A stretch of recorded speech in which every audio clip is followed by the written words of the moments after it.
Chapter 22.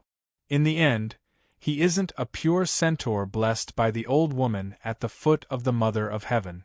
Blue-eyed hag has martial skills that don't lose to any great call, but he doesn't have their courage. Just like those who live in stone houses who are good at using poison and tricks, he has been tainted by Watson's blood and is used to using shameless methods to attack his enemies. Old Avanti had a look of disdain on his face as he shook his head and said, "Sending people to sneak into the enemy's Khalasar and kidnap the Khal's son is something that has never happened in the Sea of Grass for thousands of years. Everyone knows that we Dothraki ride wild horses and use the scimitars in our hands to solve problems." Dany couldn't help but sigh when she heard this. That blue-eyed hag was too unlucky. If his father wasn't proficient in the art of spring crying, but rather the art of war like Gué Guzzi or the 36 stratagems, with his nimble mind and his awareness of shameless things, it was very likely that he would have created a golden family. The group chatted as they slowly caught up to the main group.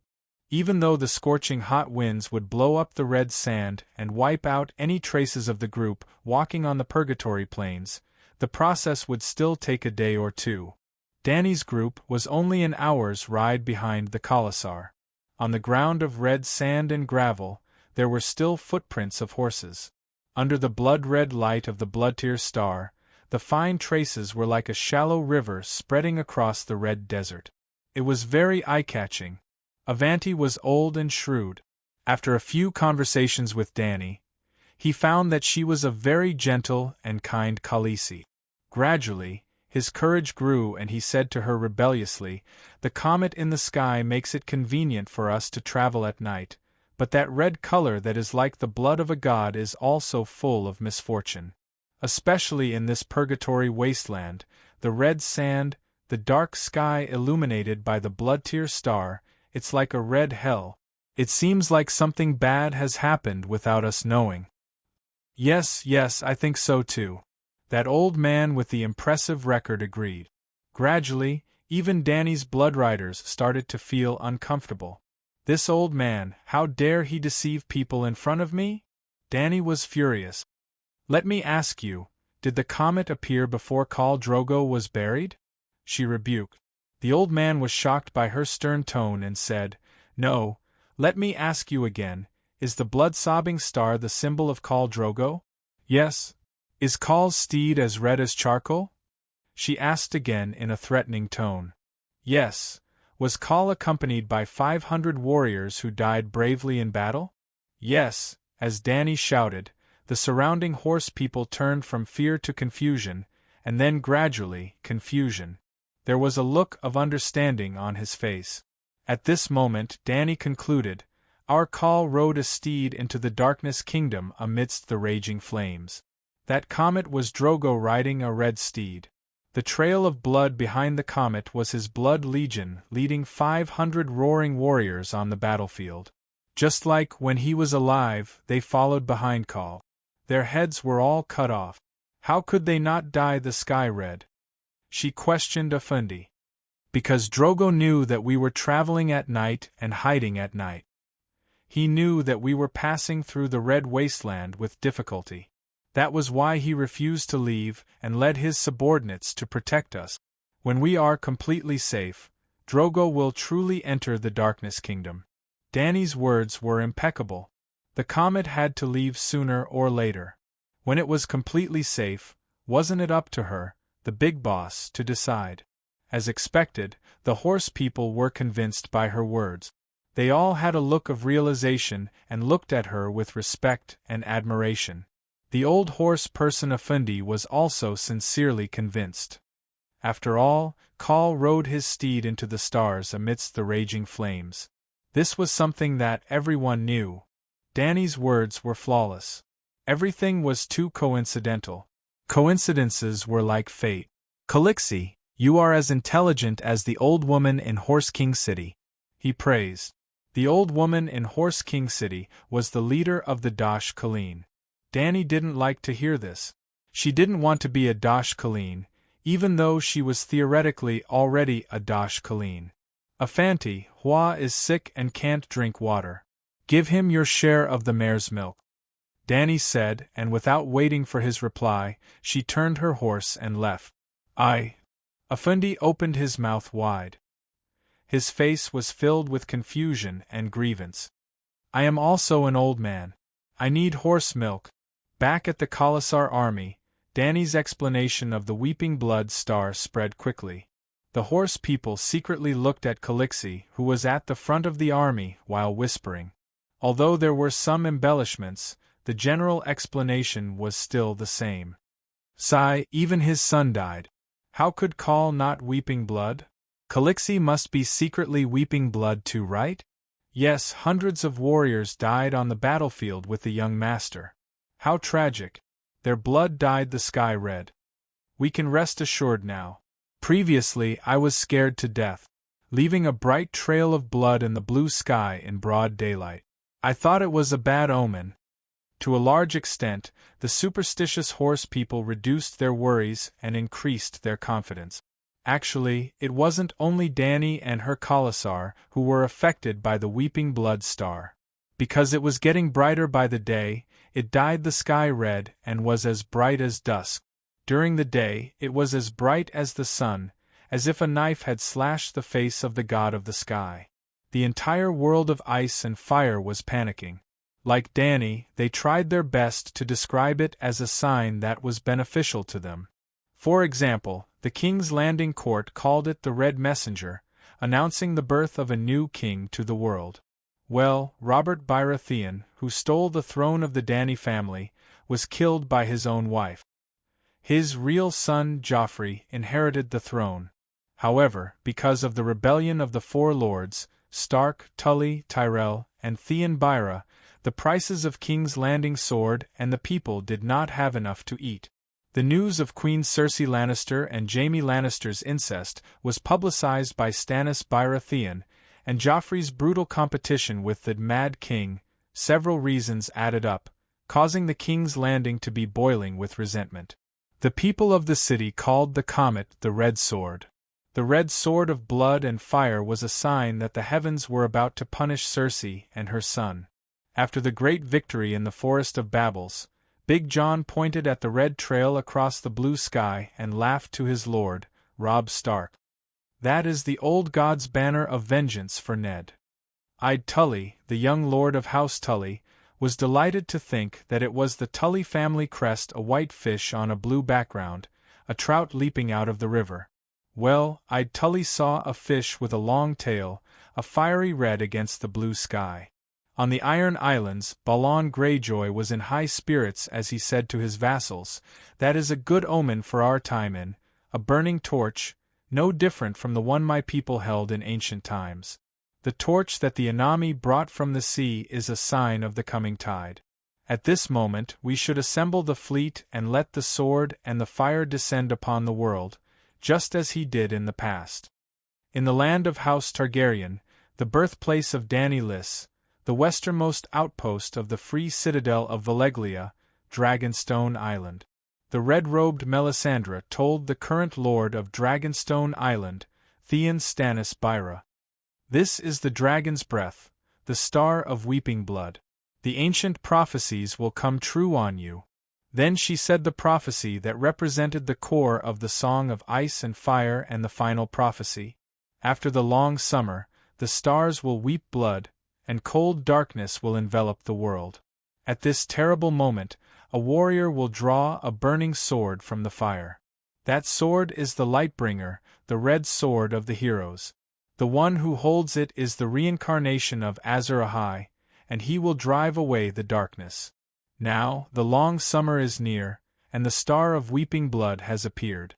Azor Ahai will be reborn in the land of smoke and salt, and awaken the dragon in the stone. Your Majesty, you are the one in the prophecy, the reincarnation of Azor Ahai. You are destined to save the world. Why me? Stannis gritted his teeth. I just want to be a good brother, a good subject. Why do I have to become a king? Such a responsibility. Blue Kirby of Phoenix's Breath Castle, Theon of Theon, Martell of Dorne, the Night Watchers on the Great Wall. Everyone saw the red comet in the sky, and they all had their own understanding of this unprecedented phenomenon.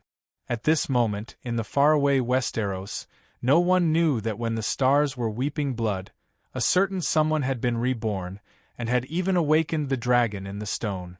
It seemed all right. Dany was definitely not the reincarnation of Azor Ahai. She was just the last layer of the Matryoshka doll. On the third day of their journey south through the Red Wasteland, Dany's Khalasar had traveled about 130 kilometers, which added up to about 300 kilometers in 3 days. They did not consume much food. They had at least 1 horse per person, so they did not lack horse meat. The key was drinking water and the extreme living environment. Khaleesi, the amount of bitter water we encountered today was less than yesterday. Many of our water bags are empty. Kaluo said bitterly. Dany wiped her face and forced herself to be alert. This was the 3rd time she had set up camp. Just like yesterday, they had built a low curved stone wall. After settling the matters of the camp, the eastern horizon was already turning white. After thinking seriously for a while, Dany said seriously, "The drinking water of the centaurs and horses cannot be lacking. Kaluo, I'll teach you a new way to get water." She brought Kaluo and a dozen centaur warriors to a high ground, and pointed to the plains below. "Have you noticed? Some places are overgrown with weeds, but most of them are devoid of plant. If you look further, you can see that the places where the devil's grass are the most flourishing can almost form a line. Perhaps there's an underground river there, or perhaps it was once a river." Up until now, the first stream they encountered had already disappeared without a trace. There were only patches of reddish-brown devil's grass that kept giving them hints and guesses. Dany's method was simple. She split the group into 2, and the strongest warriors rode forward for dozens or even hundreds of kilometers. They walked along the places where the devil's grass was the most abundant, digging pits along the way. They dug deep pits, deep enough for underground water to seep out. Even if there was no water, the sand would be dampened. The second batch of knights would also filter the dampened soil on gauze. Compared to filtering water from puddles, this method was slower and less efficient. The pits could not be dug too big, or else they would not be able to find rocks or tree trunks to block the hole.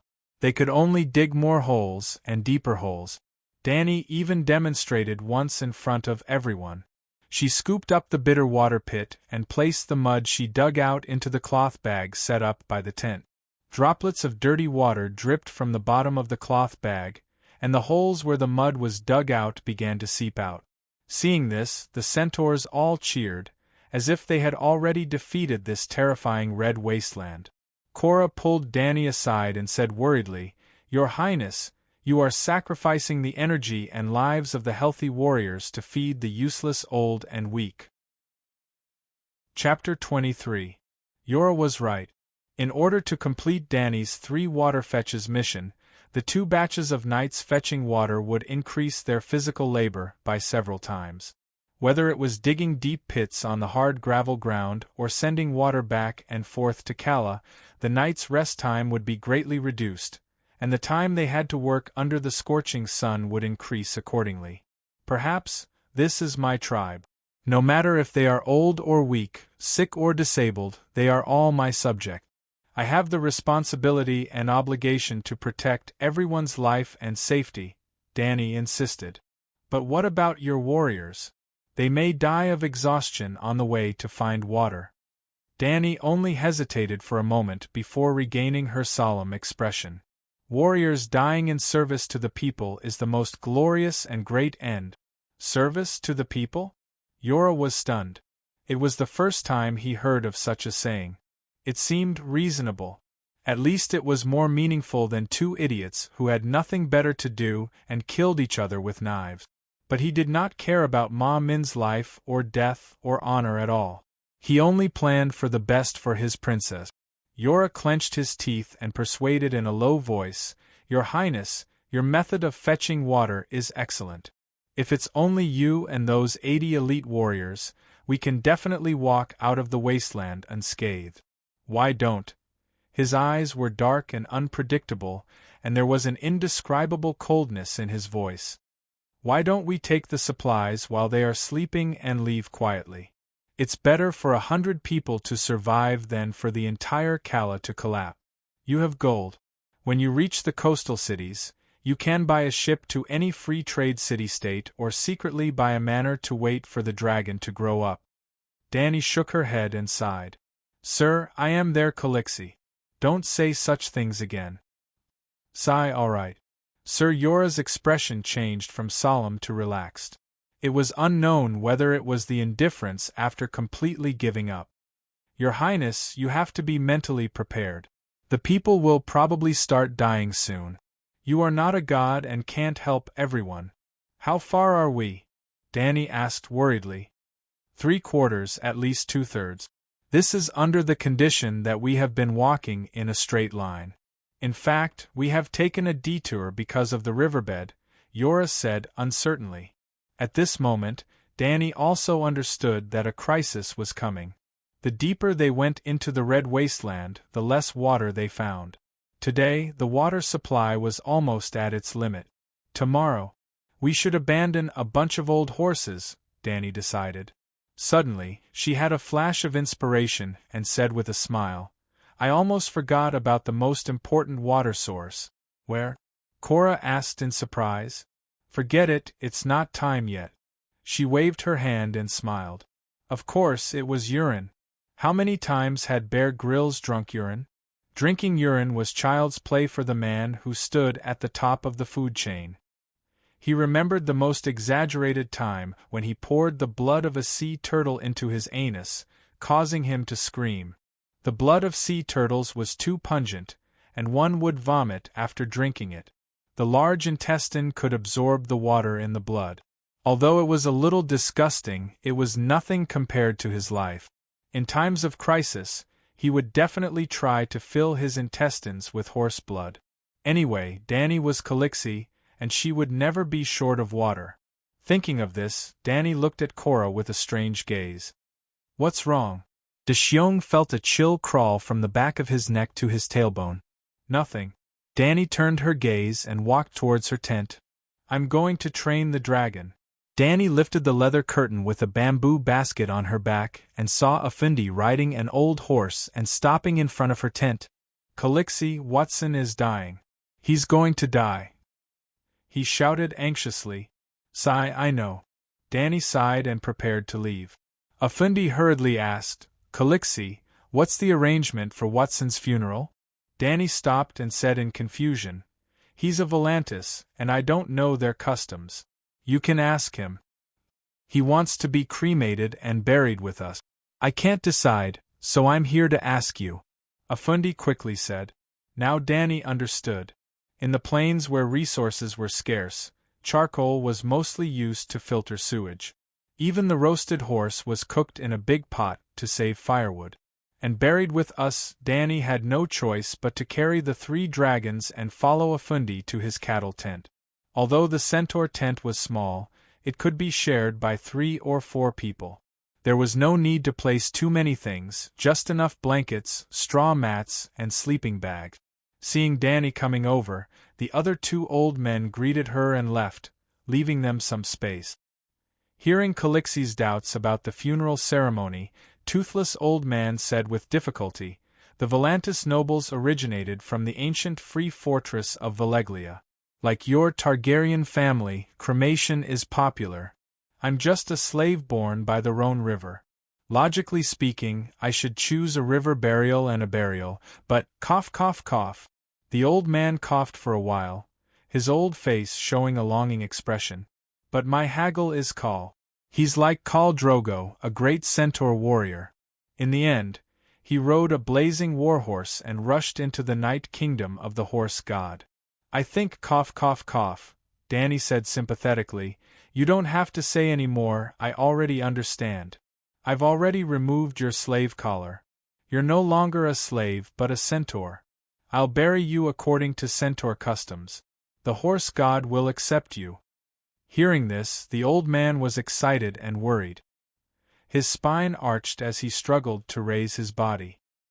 He looked at Dani with his hopeful blue eyes and asked, Really? Can I really do that? The horse god will let me enter the night kingdom? But I.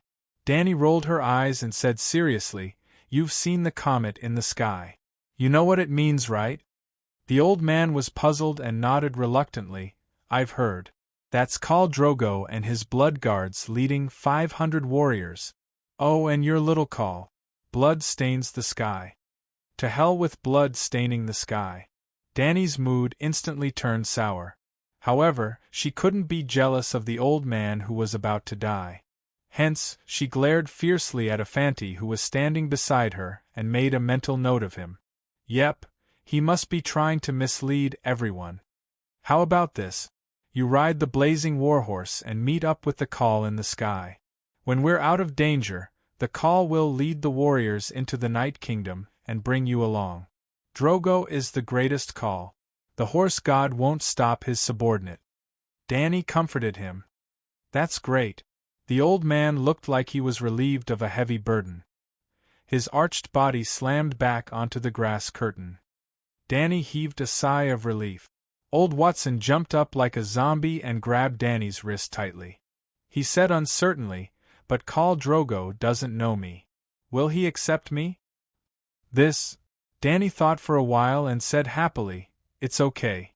When we cremate you, I'll shout at the call in the sky and ask him to take you in. He'll be watching us and we'll definitely hear it." "Oh, that's great." The old man let go of Danny's hand and lay down again. Danny placed her hands on her knees and slowly straightened her back, but she couldn't straighten it. The old man didn't seem to have the strength to sit up anymore. He could only hold on tightly to Danny's silk pant. "What's wrong?" Danny squatted down and held his withered hand. "Calixi, you're a good person. I'm leaving and can't serve you to repay your kindness. I can only record my life's work in." Old Watson tilted his head and looked around. After a while, he raised his trembling right hand and pointed at a shabby brown leather bag at the corner of the tent. "There's a handwritten book with parchment paper. It records my life's work. I'll give it to you, Calixi." Life's work? Danny didn't forget his occupation. Although the 5 types of spring song that were passed down from ancient Valeglia were considered a cultural heritage in medieval Europe, exquisite erotic paintings could be passed down as family heirlooms. But she was the mother of dragons and had a bright future. She didn't want to develop that kind of special skill at all. Avatar was inexplicably glared at by Calixi before. He had been anxious, thinking about what he did wrong or what he did not do well. At this moment, he saw an opportunity to show off. Without waiting for Calixi's order, he immediately walked to the corner, opened the leather bag, and pulled out an A4-sized book with the thickness of a chinois dictionary. Looking at the Bible in front of her, Danny glared at that inconspicuous Avatar. Avatar was so scared that his hand trembled, and the thick book fell to the ground. His eyes widened as if he was about to despair. The book fell at Danny's feet, and the pages flipped open. She poked her head out to take a look. Sure enough, the first thing she saw was a picture that made people daydream. It was still a painting, a charcoal sketch. It was a difficult move even for a gymnast. There was Valeglia's text explanation next to it. It seemed that the annotations were very detailed. She quickly closed the book, coughed softly, and said, "I accept your gift, thank you." Old Watson nodded. He caught a glimpse of the white dragon that climbed from the bamboo basket to Danny's ear. His turbid eyes that were about to extinguish flashed a glimmer of light. He gasped and said, "Calixi, this book took me more than 60 years of painstaking effort. I thought. Now I realize that it was born for you, and only you can make better use of it." Danny was embarrassed and angry. If it was another person or another scene, she would have already punched him. This dead old man is so bad. He actually treats me like this. She didn't want to stay a moment longer. She vaguely responded with a few words, and then got up to leave with the thick sheepskin book. "Hey, wait a minute." The blue-eyed old man grabbed the strap of Danny's sandals.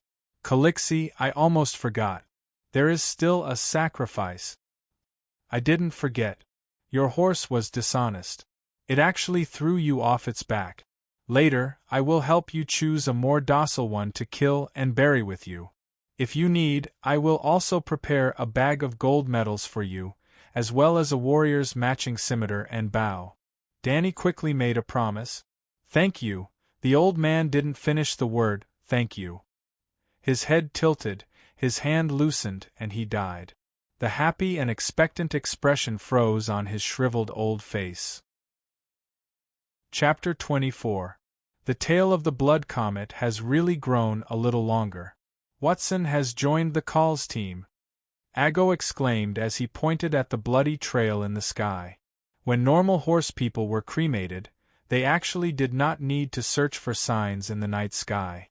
However, Danny was a woman of her word. After placing the old man's body on the small cremation platform, she actually yelled at the sky in front of everyone. Then, the horses were shocked to discover that the tail of the comet had grown a little longer. The comet was approaching the planet. Theoretically, it would get brighter and brighter, and the tail of the comet would get clearer and clearer. However, it was impossible for there to be such an obvious change with just a few words. Illusion. Everything was an illusion. However, Danny did not correct them.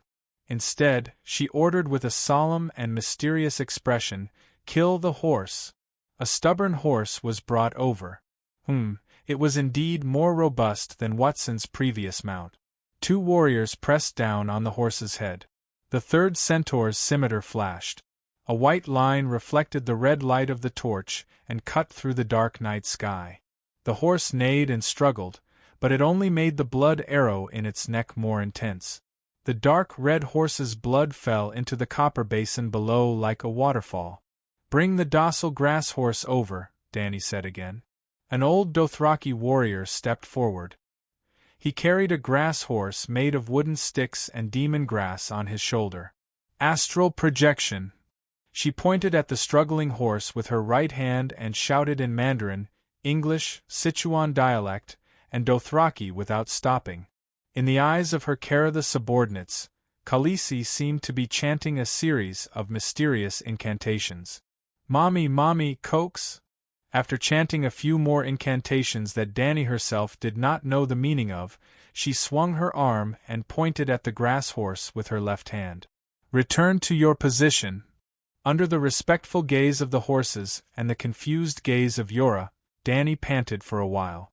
Then, she glanced at everyone and said, "All right, the spirit of the horse has entered the grass horse. This will be a rare horse with the docility of a grass horse and the strength of a fierce horse. Old Watson will no longer have to worry about not being able to catch up with the call, nor will he have to be afraid of falling off the horse. Put the grass horse up. It's almost dawn. Prepare to light the fire." She waved her hand and ordered, "Then what should we do with this?"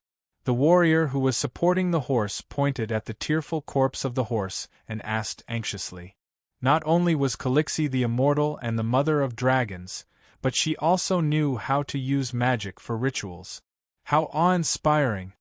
"Are you stupid? Of course, we're going to roast it over the fire." Danny rolled her eyes and said snappily. She had worked so hard just to preserve as much food as possible while fulfilling the tradition of the horse people. While Watson's corpse was roasting in the fire, a group of horse people outside the fire began to get busy. Some were roasting horse meat, while others were cooking soup in iron pots. Horse blood, horse bones, barley, dried apples, turnips, and Sichuan peppercorns. There was no need to add salt, and the soup was fragrant. I don't know if it's the aroma of the food, or the burnt aroma of Watson's meat, or a combination of the two. The strange taste greatly increased people's appetite. Ma Min and Cora were both snoring as they ate. Danny couldn't stand it herself. She carried the bamboo basket on her back and a basket of roasted meat, using the excuse of dragon taming as an excuse to run away.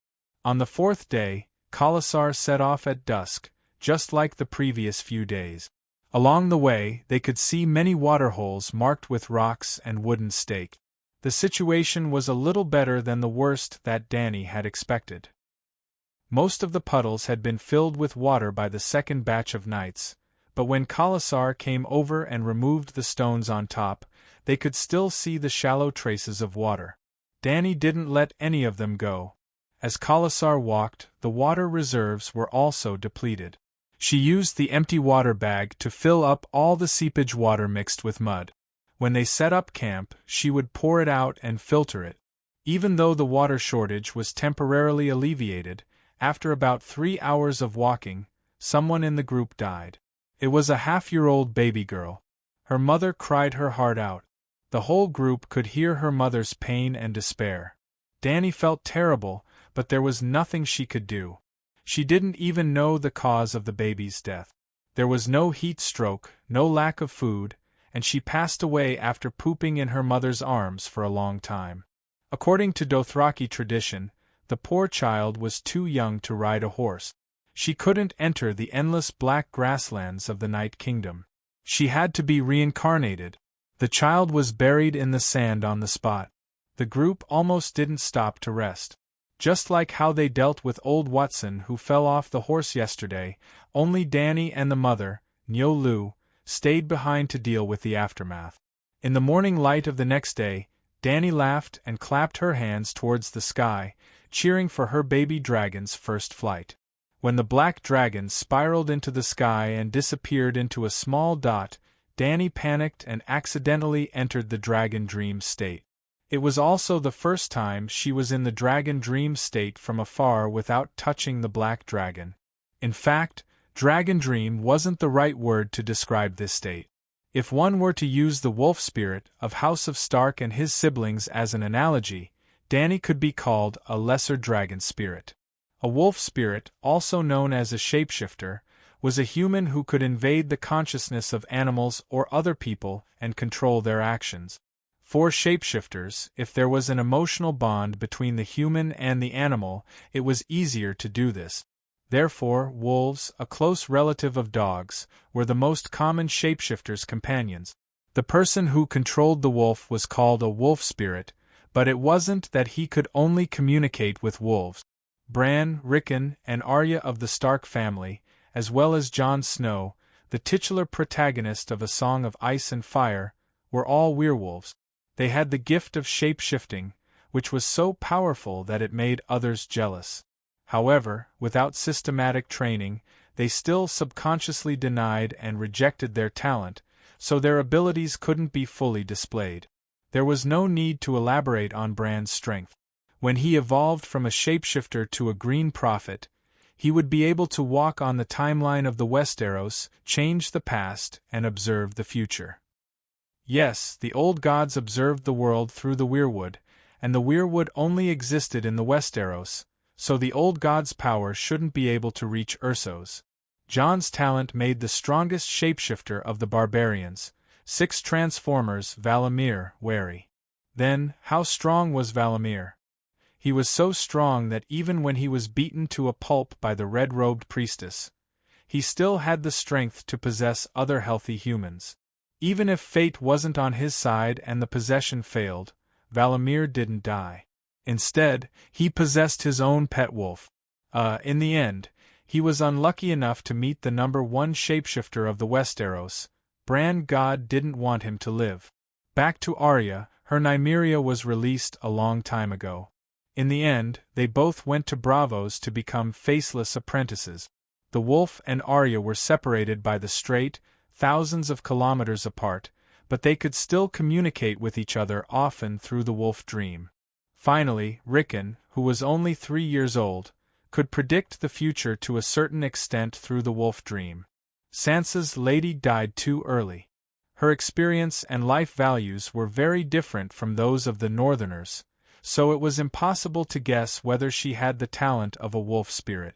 However, Robb Stark should also have a very strong talent. His dire wolf could foresee the danger its master was in. It had warned its master several times that there is danger, or this person can't be trusted. It was as spiritual as a divine beast. It was just that Robb had forgotten about the wolf when he had a wife, and subconsciously rejected the danger premonition he received from the wolf. The wolf spirit was recognized as an evil creature on the same level as deviant ghosts and elves. Whenever a wolf spirit was discovered, everyone would kill it. The reason why there was such a public opinion was closely related to the history of the Westeros. As mentioned before, except for the children of the forest and the giants, all human beings in the Westeros were invaders and refugees from the past of Essos. The children of the forest were a dark and beautiful race. They were short, and the height of an adult was about the same as an ordinary child. They had dark chestnut skin, large ears, and large golden eyes. However, some of the children of the forest with the talent of a green prophet had green or red eyes. If such a child of the forest fused with the heart tree, they would become a green prophet and gain green vision. That was the key. Shapeshifters originated from the children of the forest. They were the representatives of a lost civilization. 12,000 years ago, the first generation of invaders brought bronze weapons and fought with the natives for a place to live. One side was small and weak, with a small population, but had strange magic. The other side was tall and strong, with advanced bronze weapons, and had more people, but no superpowers. Both sides fought each other to a draw. On the small island in the center of God's Eye Lake, Thousand Faces Island, they signed an oath to divide the territory. This process lasted for 4,000 years, because the first generation of invaders, the ancestors, had seen the magic of the children of the forest. Their beliefs were very loose. Gradually, the ancestors began to worship the mysterious gods of the children of the forest and became believers of the old gods. Perhaps it was due to their beliefs, or perhaps it was due to the hybridization of their bloodlines. Shapeshifters also began to appear among the ancestors. There was one shapeshifter in 1,000 people, and one green prophet in 1,000 shapeshifters. This ratio seemed a little low, but if one thought about it, almost every generation had one or two green prophets, then one or two Bran. Every generation had one or two people like the Bran. That was a little scary. Chapter 25. In the years after the vows between the ancestors and the children of the forest, the shapeshifters weren't heretics or monsters. Instead, they were respected prophets and priests. But 4,000 years later, the blonde-haired, blue-eyed Undulls came. They carried steel weapons, and a 7-pointed star that symbolized the new god was drawn on their chest. They armed themselves with firm beliefs and crossed the sea. Speaking of which, one couldn't help but want to complain, "Fuck, 4,000 years ago, you were already a bronze civilization." After living with the magical children of the forest for 4,000 years, the magical civilization didn't develop and the technological civilization, the civilization stagnated. For 1,000 years and you didn't transition from a mature bronze civilization to an iron civilization. Eat shit. 6 of the 7 kingdoms were easily swept away by the Undulls. They didn't perish. Most of them chose to surrender, change their allegiance, or marry into the Undulls. Only the Northern Territory barely managed to preserve the power of the ancestors because of the natural barrier, Neck. Neck can be understood as the shoe road of the Westeros.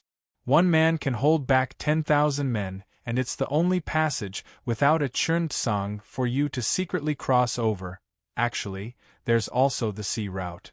How difficult is it to pass through Neck? During the Five Kings struggle, the demoralized Timon used 63 archers to hold back the Northern Territory's 10,000-strong army for 3 whole years. When the Undulls invaded, the House of Stark wasn't the only powerful family in the Northern Territory. Other than the Stark, there were many powerful suzerain forces, such as the Bolton family who loved to skin people. Don't underestimate the Little Skinner and the Old Leech for their unique tastes and perverse personalities. Their family's heritage didn't lose to the Stark family at all. Back then, a few House of Stark lords were skinned by the Bolton family. They used their human skin to make cloaks. How awesome!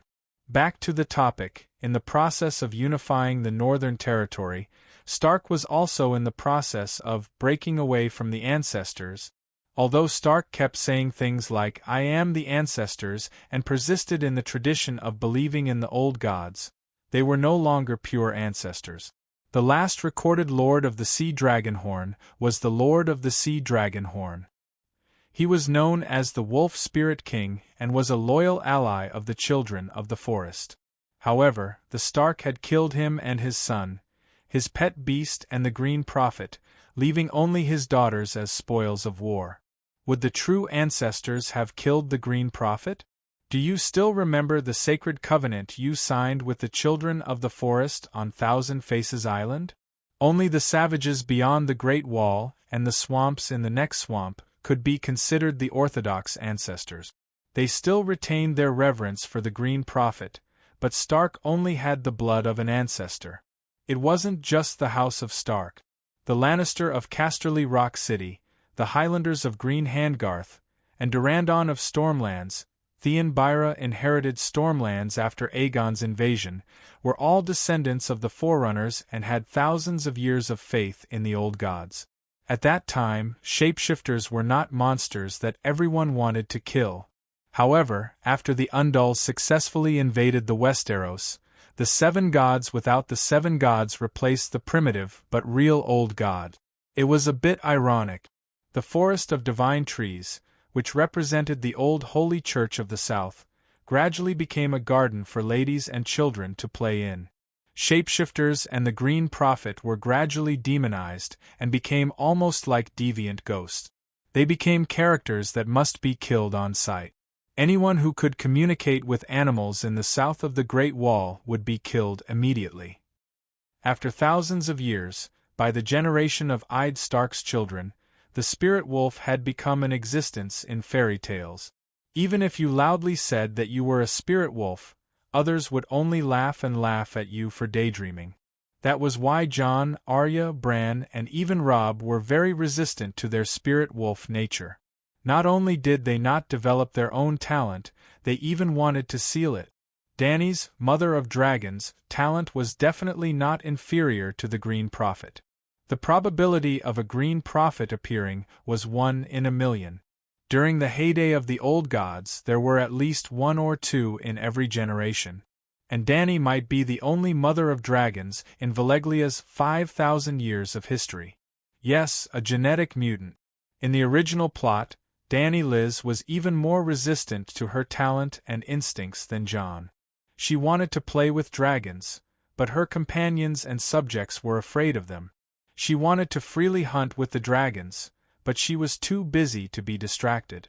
Also, because she was worried that the dragons would go out and hurt people, she ignored the young dragons' cries and locked them up. She wanted to ride the dragons and fly away, but she remembered her duty to her subjects. At that time, she didn't even have a dragon dream. She almost unilaterally lost all contact with the dragons. Her black dragon could still sense her safety. That Dany Liz was a kind-hearted queen, a failed mother of dragons. She was a bit prejudiced. She was obsessed with her identity as a queen and completely gave up the title of Mother of Dragons. That was not only a title, but also the fundamental meaning of her existence. Now Dany was different. Even if no one taught her, she used her own way to develop her talent ability. Her efforts also paid off. In the flight of the Black Dragon, Dany obtained his vision through the soul connection of the dragon dream. Not only could a wolf spirit obtain the 5 senses of an animal, but it could also occupy a wolf's body. It couldn't be considered as controlling its behavior. Instead, it could be considered as temporarily possessing a wolf's body. The reason why Dany was only a secondary dragon spirit was that her control of dragons was much worse than that of a wolf spirit's control of companion animals. She could only receive information from the 5 senses of the black dragon. Not to mention becoming a dragon, she couldn't even control their actions.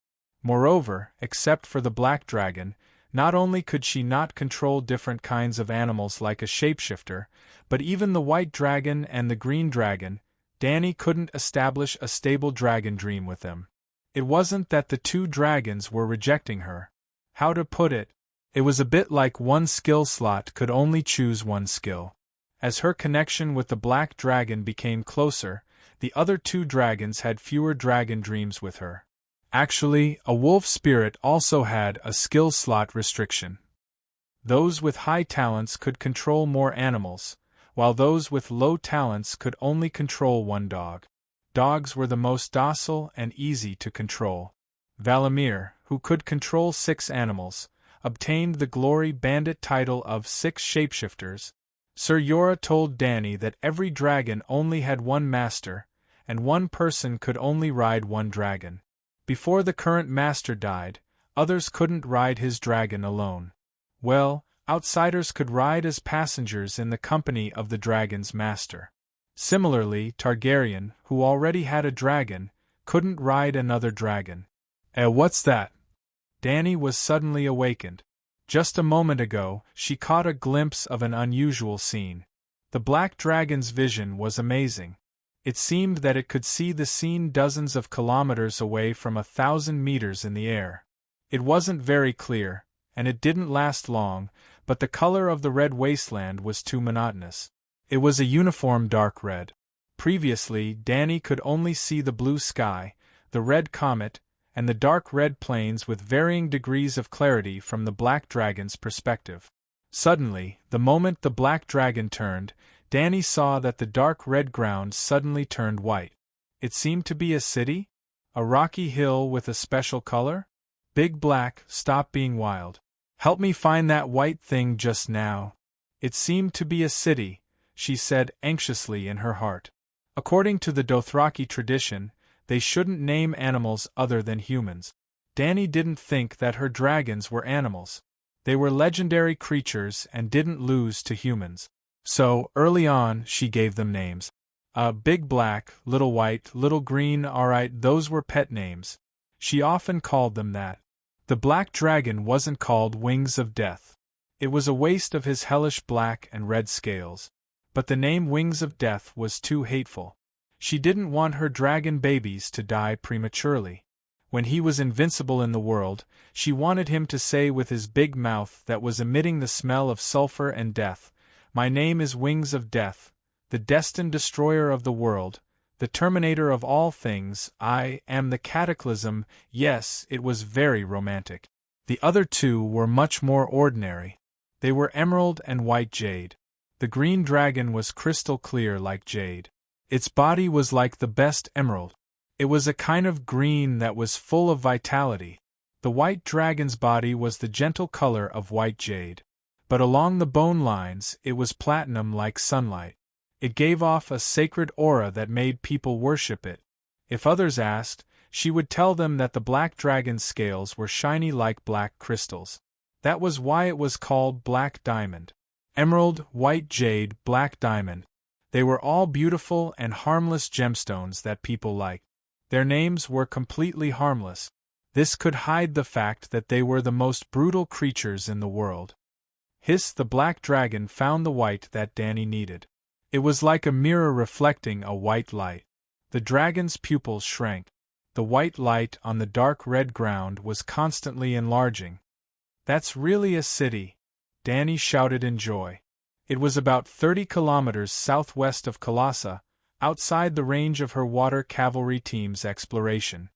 What a close miss! She patted her chest in fear. The black dragon was a young dragon after all. It did not last long before it flapped its wings and fell back into the basket behind Danny. Danny immediately found Cora and told him about it. The knight was shocked. He was surprised by the appearance of the city. He was also amazed that the young dragon could see so far and that Danny could share his vision. "Your Highness, I've never heard of a city in the Red Wasteland. I didn't even know that there were humans living in this place that even demons despise." He rubbed his chin and said cautiously. Danny thought of the dry river she had seen before and said, "Maybe it's a civilization that was lost in the long river of history. It's too far away for the dragon to see clearly. I only know that the city is very big. It's definitely not a village. You and I both know that the Red Wasteland today can't support a large city." "An abandoned city?" Cora nodded and said thoughtfully, "Let the horse scout go first. That place can at least hide from the sun." 30 kilometers was only an hour or two ride. Before noon, Ago and the other 2 warriors returned. Khaleesi, you're right. It's indeed a stone city. It's all white. But there are no residents. The city gate is broken, the houses have collapsed, and only the wind and flies are shuttling through the street. It's a dead city. We don't know its name. There's no god's favor. We should avoid it. Why? Dany asked, puzzled. It's better if there's no one. We can occupy it at will. If there are residents, I'm worried about their attitude towards Kalasa. Jichi said in a trembling voice, once the gods leave, the evil spirits will go out at night to hunt. It's best to avoid this place. Everyone knows that. Everyone knows. Eerie echoed. Chapter 26. The Dothraki like to say everyone knows. When they said this, they did not mean that everyone present knew something, but they were expressing a kind of established tradition. In fact, Ma Min's everyone knows was still very survival-wise. For example, Dany's handmaidens and Blood Alliance guards advised her to avoid the life-saving Dead City because they were afraid of the demons. Ji-Chi said, once the gods leave, the evil spirits will go out at night to hunt. Did it make sense? This made a lot of sense to the herdsmen who followed the grasslands and rivers. Why would a city die? In this era, in this world, there were usually only 2 reasons. The first was plague, and the second was war. Plague was needless to say, of course, it had to be avoided. The massacre caused by war would leave a city full of dead bodies, and the piles of dead bodies would also cause a plague. Ma Min was not afraid of war, but in the face of an almost irresistible plague, the germs that caused the plague were the evil spirits in Ma Min's mouth. The ignorant Dothraki summed up a set of survival rules adapted to this land through the bloody experience and lessons of their ancestors for thousands of years. I have a dragon. Any evil spirits will actively avoid it when they see a dragon. Dany could only comfort Ma Min like this. There was no need to remind her of the fresh, dead city that everyone knows. Dany would be alert and avoid it herself. But the ruins had been there for many years. No matter what caused its destruction back then, it would not be able to hurt them today. Without delay, Dany immediately ordered to recall the knights who were looking for water at the front. The Khalasar changed the direction of their advance, and the first 20 warriors set off at this moment to look for food and water in White City. In order to comfort the worried Ma Min, Dany also sent the Black Dragon to follow them all the way. Yes, she would enter the dragon dream state and command the little dragon. Things progressed more smoothly than she expected.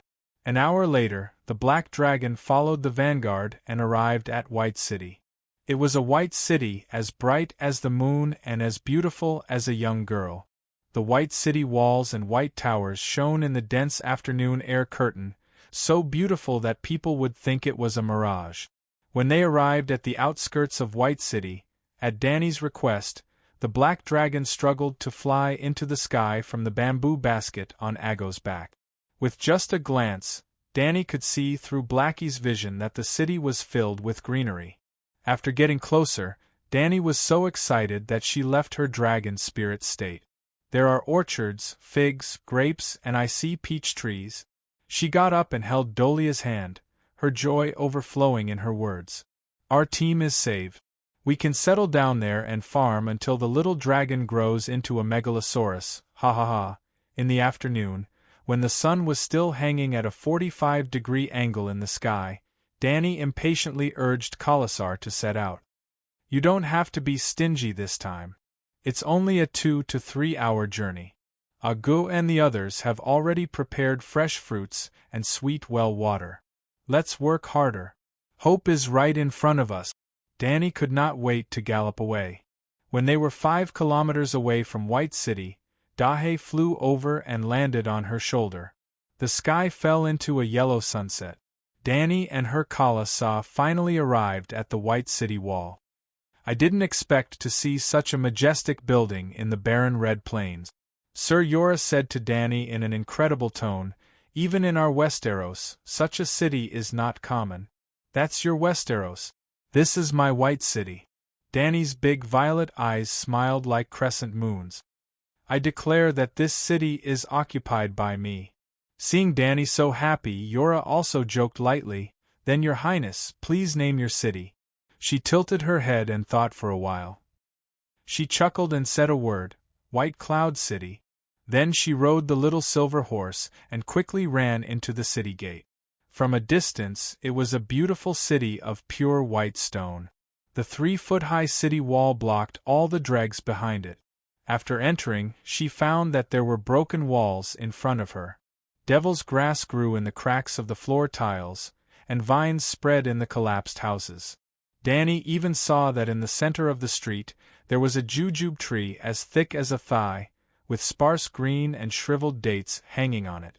Maybe it came from a jujube pit decades ago? How long do you think this city has been deserted? She asked the people around her. Looking at how well it is preserved, it should be 20 or 30 years, Yora said uncertainly. Danny shook her head. Definitely more than that. She turned around and shouted to the old man who was holding a branch and standing on the saddle to pick dates, Afanti, come here. Oh, Calixi, I'm coming. Tut tut tut. The horse stepped on the gray stone floor, making crisp sounds. In a short while, it came to Danny. How old are you?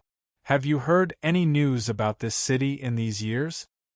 Calixi, have some dates. Afanti flatteringly held 7 or 8 green dates the size of a pinky and handed them to Danny. You can eat it yourself. Danny shook her head. Only then did Afanti put the dates into the pouch on the horse's back like a treasure. He said thoughtfully, Calixi, I don't know how long I've lived. Many times in the sea of grass, there is a season for several years in a row. I'm so confused that I can't tell. I only remember that I've seen winter snow about 8 or 9 times. Not to mention the horse people who didn't invent a calendar at all, even the nobles of Westeros couldn't figure out the season and year. They relied on the scholars of the City of Knowledge to send out ravens to remind them every year. The world of ice and fire didn't have a fixed change of seasons. For example, Danny only remembered seeing snow when she was very young.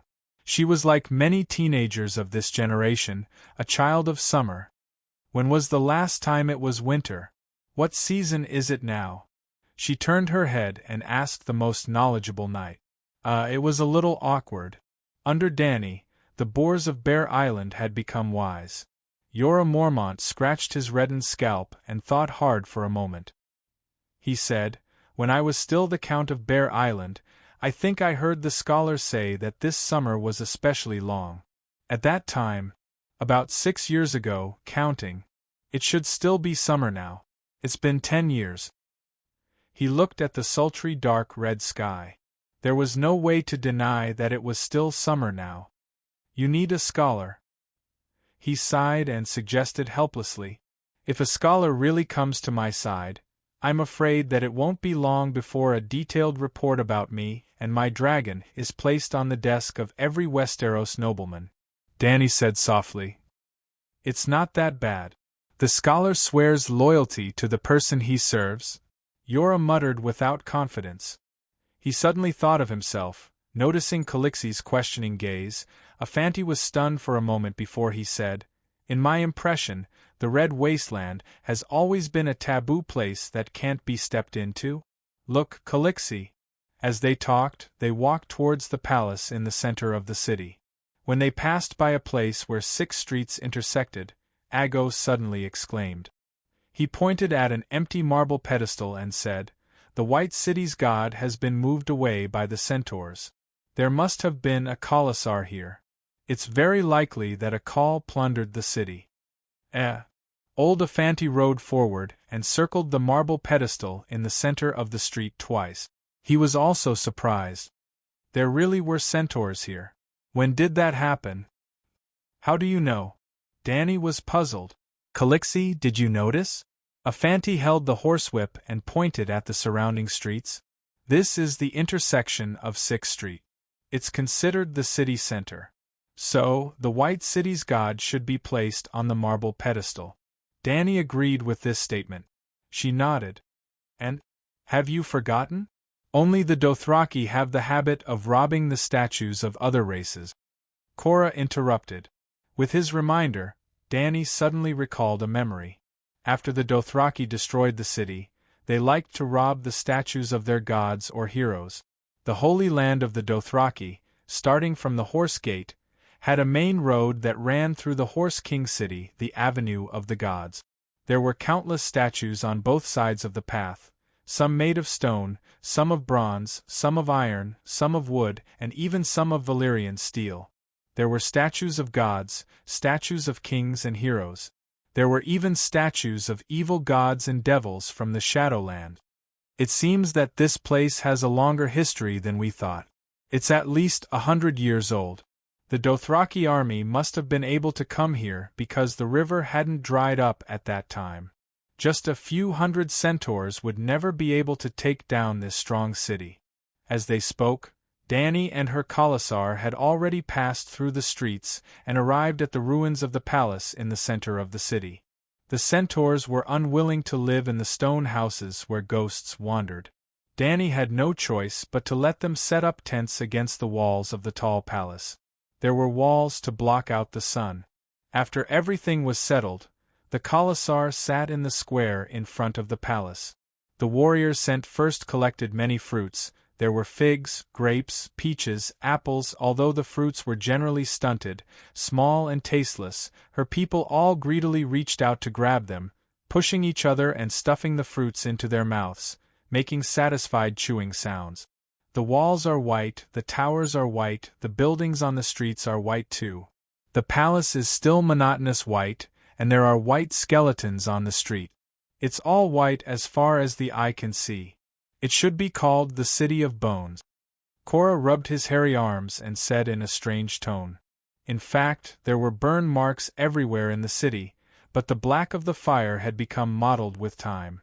In the dark night, under the crimson light of the red comet, only the sound of the wind that sounded like the cries of ghosts echoed in the alley. It was indeed a little eerie.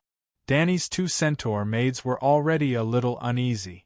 When they heard the knight's words, they were so scared that they started to tremble.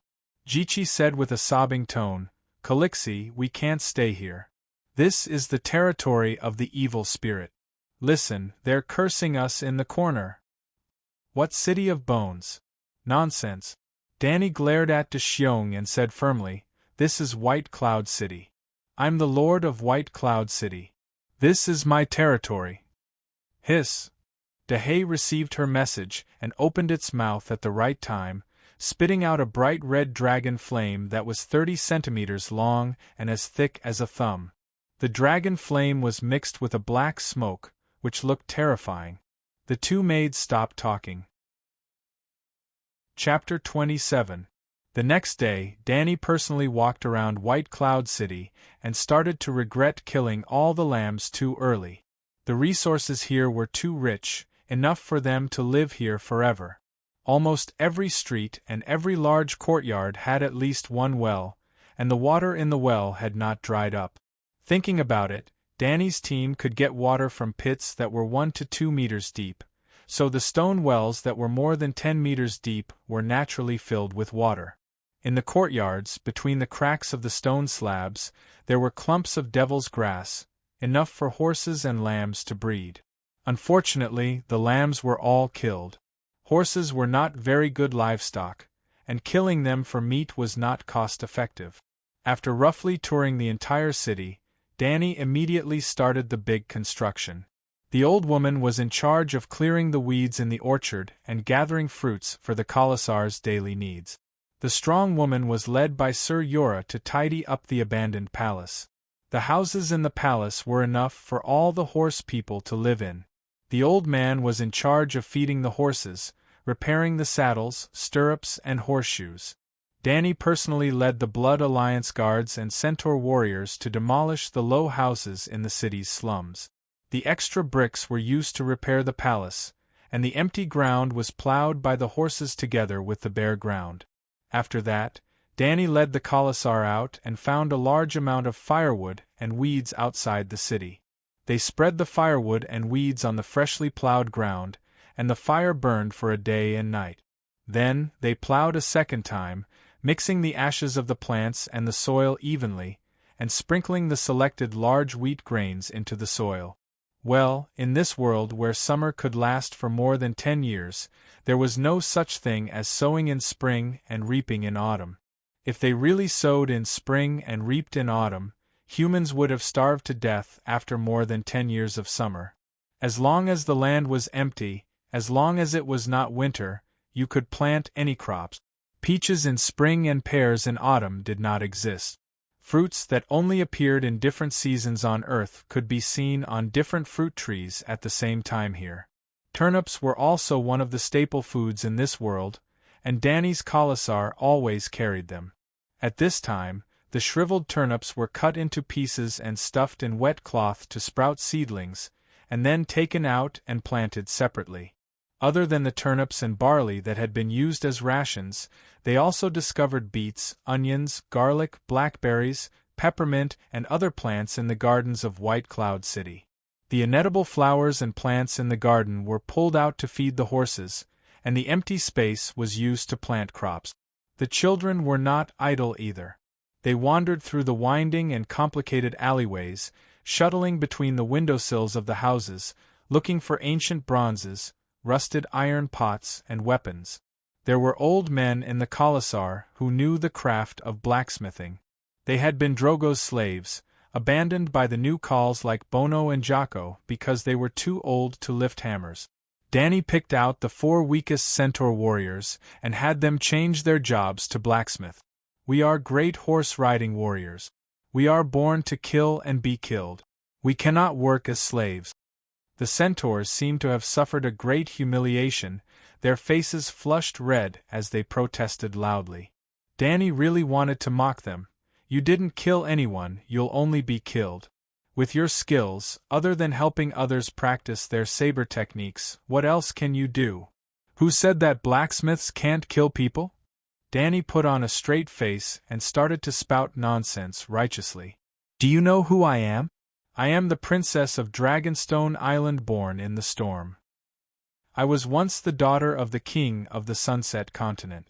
My brother Rhaegar was no weaker than any Khal except Drogo, but he died at the hands of a usurper.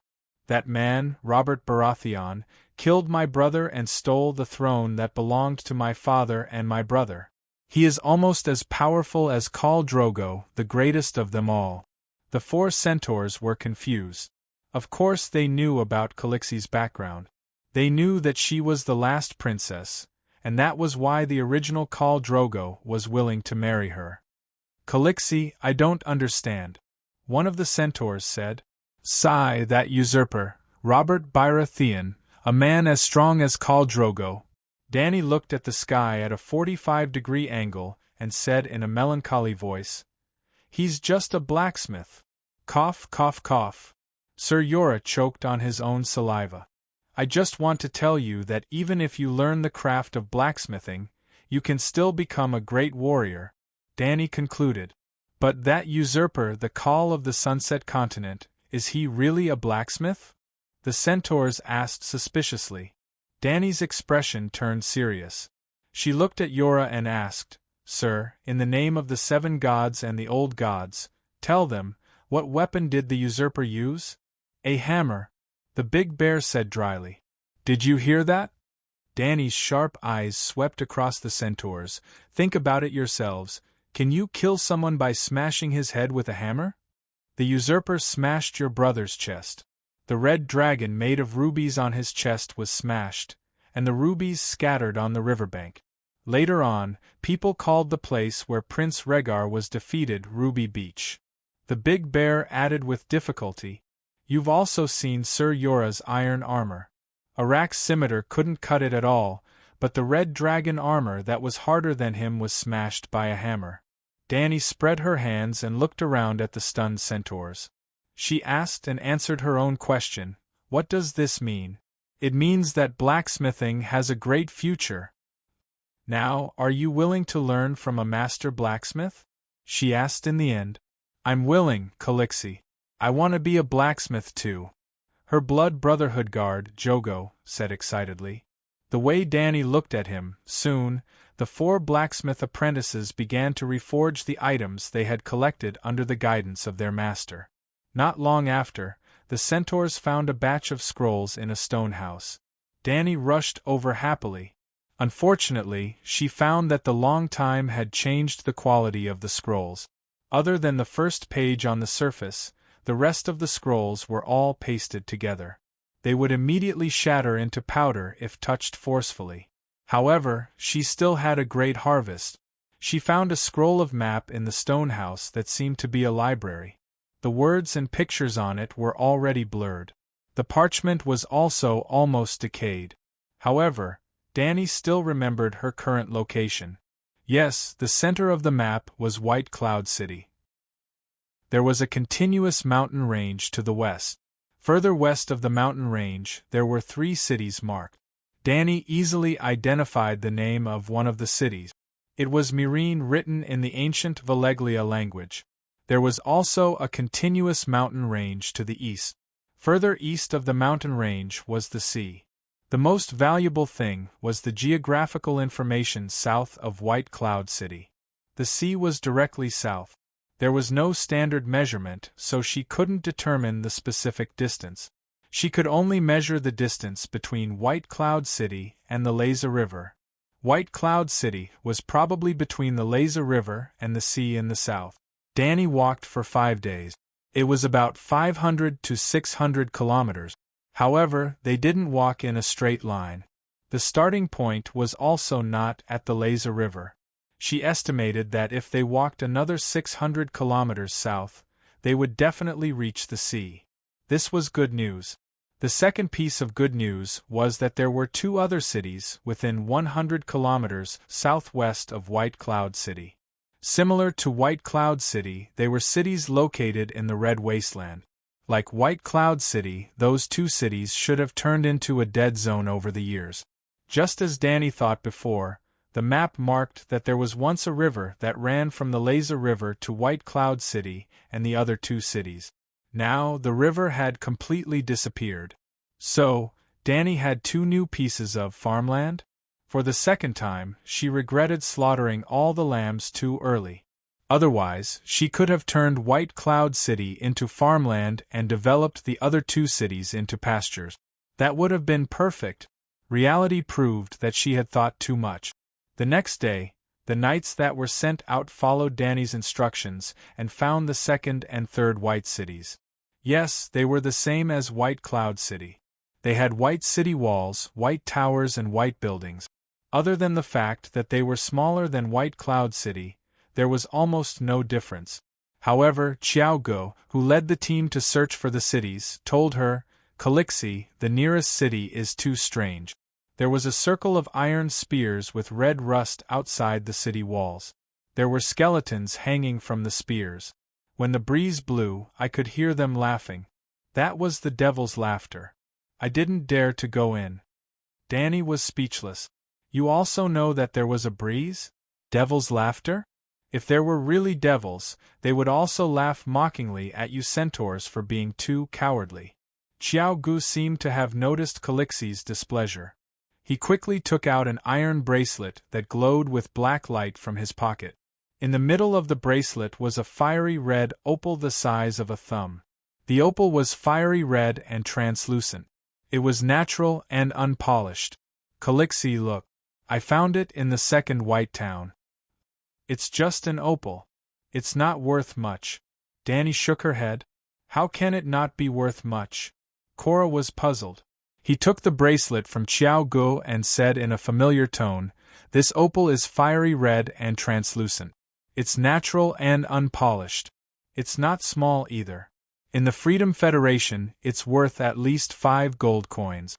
If you remove the gemstone and give it to a skilled silversmith to embed it into a gold bracelet, the price will double." As he spoke, the knight's tone became sorrowful. His rough, bearded face was gradually dyed with a mixture of sweet and painful memories. "You're a man. Why are you so familiar with a woman's jewelry?" Dani intentionally asked, wanting to understand his story. Cora looked around at the centaurs who were staring at him curiously. He hesitated and did not speak. Danny looked at her Blood Alliance guards. Ricardo, Adger, each of you pick 3 warriors. 2 old men who herd horses and 2 women who gather food. Each of you has 3 horses. Bring enough food and water. Go to the 3rd white town in the southwest and use it as a base. Head south, southwest, and southeast to search for places that are a day's ride. Search for 3 targets: the ruins of the town, animals, and possible humans. Remember, your safety is the most important. If you encounter animals you don't know, don't try to hunt them. Just remember their appearance and location. If you encounter people, can we try to make contact? She asked the old driver, Cora. Cora pondered for a moment. 2 people in a group. One person goes to communicate, and the other comes back to report. Danny nodded and said to the centaurs, "Let's do it this way." Then she said to Cora, who had just returned from the 3rd white town, "Blood of my blood, although there's no sign of humans here, since we can come here, others can also come here. I want you to lead 2 oxen to repair the gate. We lack stiff and heavy wood, so we don't need to repair the wooden gate. You can stack stones at the gate, leaving only a width for a horse carriage to pass through. Then build a small barbican behind the gate." However, Ma Min did not know what a barbican was. Even if Danny told him, Cora would not be able to do it. "Let's do this for now." After the Blood Alliance guards left with Ma Min, Cora said hesitantly, "Your Highness, what plans do you have for the future? Are you going to live here forever?" Chapter 28. What do you think I should choose? Danny asked Sir Yora in return. With only 3 dragons in the world, no matter how glorious the future would be, she had to obediently lay low for now. Keeping a low profile and farming was the way to go. Bringing 3 little dragons that could be slaughtered at any time out to play would be the real idiot. Yora thought for a moment and said, "There is not enough food here. I mean the blood food for the 3 dragons to grow up. It is said that Aegon's Balerion can swallow an entire bison in one gulp, or the legendary woolly mammoth that roams the cold wastelands. With the appetite of the young dragons, all the horses in Colossa will be eaten in less than a year, and a year is definitely not enough for the little dragons to grow into Megalosaurus." Danny lifted Big Black from the basket behind her into her arms, and tried to poke her little finger into his mouth. The hot mucus made her feel a little stinging, but she could not even reach his throat. When would he be able to swallow a woolly mammoth in one gulp? "Didn't I just let Ricardo go look for prey nearby?" she said as she lowered her head to tease the struggling Big Black. "Have we met any sand lizards that are bigger than dogs along the way?" Yora retorted. "Carnivores feed on herbivores. The Red Wasteland does not have an environment that can support tame prey. Dragons should not rely on others to feed them. From tomorrow onwards I will train them to hunt by themselves," Danny said. "Without prey, so what if their hunting skills are good?" Yora was speechless. "I don't expect the 3 of them to grow into Balerion here. As long as they become strong predators, they will not be easily killed by humans who covet, fear, and hate them." Danny turned to the knight with bright eyes and said in an unpredictable tone, "Viserys told me that the nobles and commoners of the Westeros secretly sew 3-headed dragon flags at home. They are hoping for the return of the true dragon. What do you think?"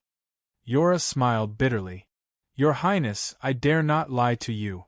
The great nobles are addicted to the game of power, while the lesser nobles and merchants are more interested in wine, women, and the tournament that represents glory. The commoners only hoped that it would be summer every year. It would be best if the legendary eternal summer came. The orchards would be full of fruits, and the fields would be full of golden wheat and sweet fruit. Then, the Lord would be merciful and not rape his wife and daughter, and not use his son as a target. They don't care about the king at all. It's useless to care because their lives have nothing to do with the king. So even if I leave this place, where can I go?" Danny shrugged nonchalantly. "I'm not like Viserys. He's not innocent either. He has no choice but to use lies to arm himself. Whatever my own wishes, the usurper will know that the last Targaryen has hatched a dragon, and they will send their strongest and most ruthless assassins after me and my dragon. I once wandered in Bravos for a few years, and I know that it is the most powerful and prosperous free trade city-state. I also know that the most powerful assassin in the world, the Faceless One, lives there. All mortals have to die. As long as the price was right, they could kill anyone. It was said that they had never failed. The price for killing me must be the highest, but no matter how expensive it is, what is it to a king? Yora thought for a moment and comforted her. The usurper will not send a Faceless One to assassinate you. The wine merchant who tried to poison you last time was not a Faceless One. Why are you so sure? I have a dragon now. It's different, Dany said. Because you have me. Yora thought to himself. Dany had watched Game of Thrones before, and she remembered a very important part of the plot. King Robert knew that Dany was pregnant, and he summoned his ministers to discuss how to solve the problem of the royal family. Because he strongly opposed the killing of women and children, I'd had a falling out with his good friend, and resigned from his position as the hand of the king in indignation. That should have happened a year ago, and just 3 months ago, Dany was poisoned in Horse King City. That council meeting, to King Robert and Prime Minister Ide, was about whether to kill the remnants of the Targaryen family. To the king and other council ministers, it was a meeting about how to kill Dany Rise and her bastard child. Among them, there was a minister who proposed to hire a Faceless One, and this resolution was almost passed. But Robert was a spendthrift king, and the treasury was empty and in debt. As the Minister of Finance, Littlefinger thought that a cheaper method should be chosen. Jorah Mormont. Yes, it was the tall man in front of her who looked simple and honest. He was a spy, a King's Landing spy who was responsible for collecting information on Dany and killing her when necessary. But Dany was not worried that Jorah would hurt her. Apart from the unreliable emotional factors, Jorah had no reason to betray her from the perspective of interests. The price that King's Landing offered was to give up the arrest warrant for Jorah and restore his status as the Earl of Bear Island. Compared to saving Dany from the dragon, that was nothing. Not only was the Earl of Bear Island worthless, Jorah did not lose the fief of the Mormont family. His aunt took over his position as the Earl. It was just stewing meat in the pot. In fact, without Jorah's protection, or if he really wanted to kill her, Dany Rise would have died long ago. The point was, if the people of King's Landing knew that Jorah was unreliable, would they send a Faceless One later? Because of the political chaos in the original plot, new kings kept appearing and falling, and the people of King's Landing seemed to have forgotten about Dany. But was she going to put her safety in the unreliable original plot? The Faceless One is not an invincible assassin. The kings of the Targaryen family were not without enemies, but none of them died in the hands of the Faceless One. The Faceless One is a legendary existence to ordinary people, but in the face of the legendary Kingsguard, their tricks are not so effective. Jorah comforted her softly, and with a firm expression, he promised, "Have you forgotten? I am also a Kingsguard, your queen's iron guard. If it was the White Bull or the Buddha's sword who said this to me, I would most likely believe it, but you are just an idiot." Jorah was a strong knight, but he might not be qualified to be a bodyguard. Well, with you here, I am very relieved. Dany smiled encouragingly. But let's try to stay here for a while. Then she extended her hand to invite him, and the two walked up the White Tower at the city gate. As they climbed up, they discussed the arrangement of the guards of the White Cloud City. When they reached the top, Dany threw the 3 dragons into the sky, letting them soar in the sky while hissing. A few days later, after the Black Dragon, the White Dragon and the Green Dragon also learned to fly and spit dragon flames. The 3 colorful little dragons chased each other under the blue sky. The sunlight shone through the thin translucent wings, refracting the hazy glow, and it was unusually beautiful. Blackie was the first to learn to fly. He was only 7 days old then. How does he compare to the megalosaurus of the Targaryen family? Dany looked at the black dragon circling in the blue sky, and a feeling of infinite pride rose in her heart. I don't really understand if there is a scholar who studies dragons. Yora shook his head and asked in confusion, why give them such vulgar names? Aegon's dragon is called Balerion, Visenia's dragon is called Vargal, and Rhaenys is called Miracis. They are all taboo names of the ancient Valeglia gods. Dany also did not mince her words. My dragon and I are too weak, and I don't want too invasive names to alert others. I can also name my dragon after my ancestors, such as Brother Rhaen and Viserys, but I want to draw a clear line with the previous Targaryen. Why? Yora asked in shock. In this era, in this world, nobles who had a little family history were all proud of their great ancestors. They even used the same ancestor's name for several or more generations. For example, the countless Brandons of the House of Stark, and the many Aegons and Rhaenys of the Targaryen family.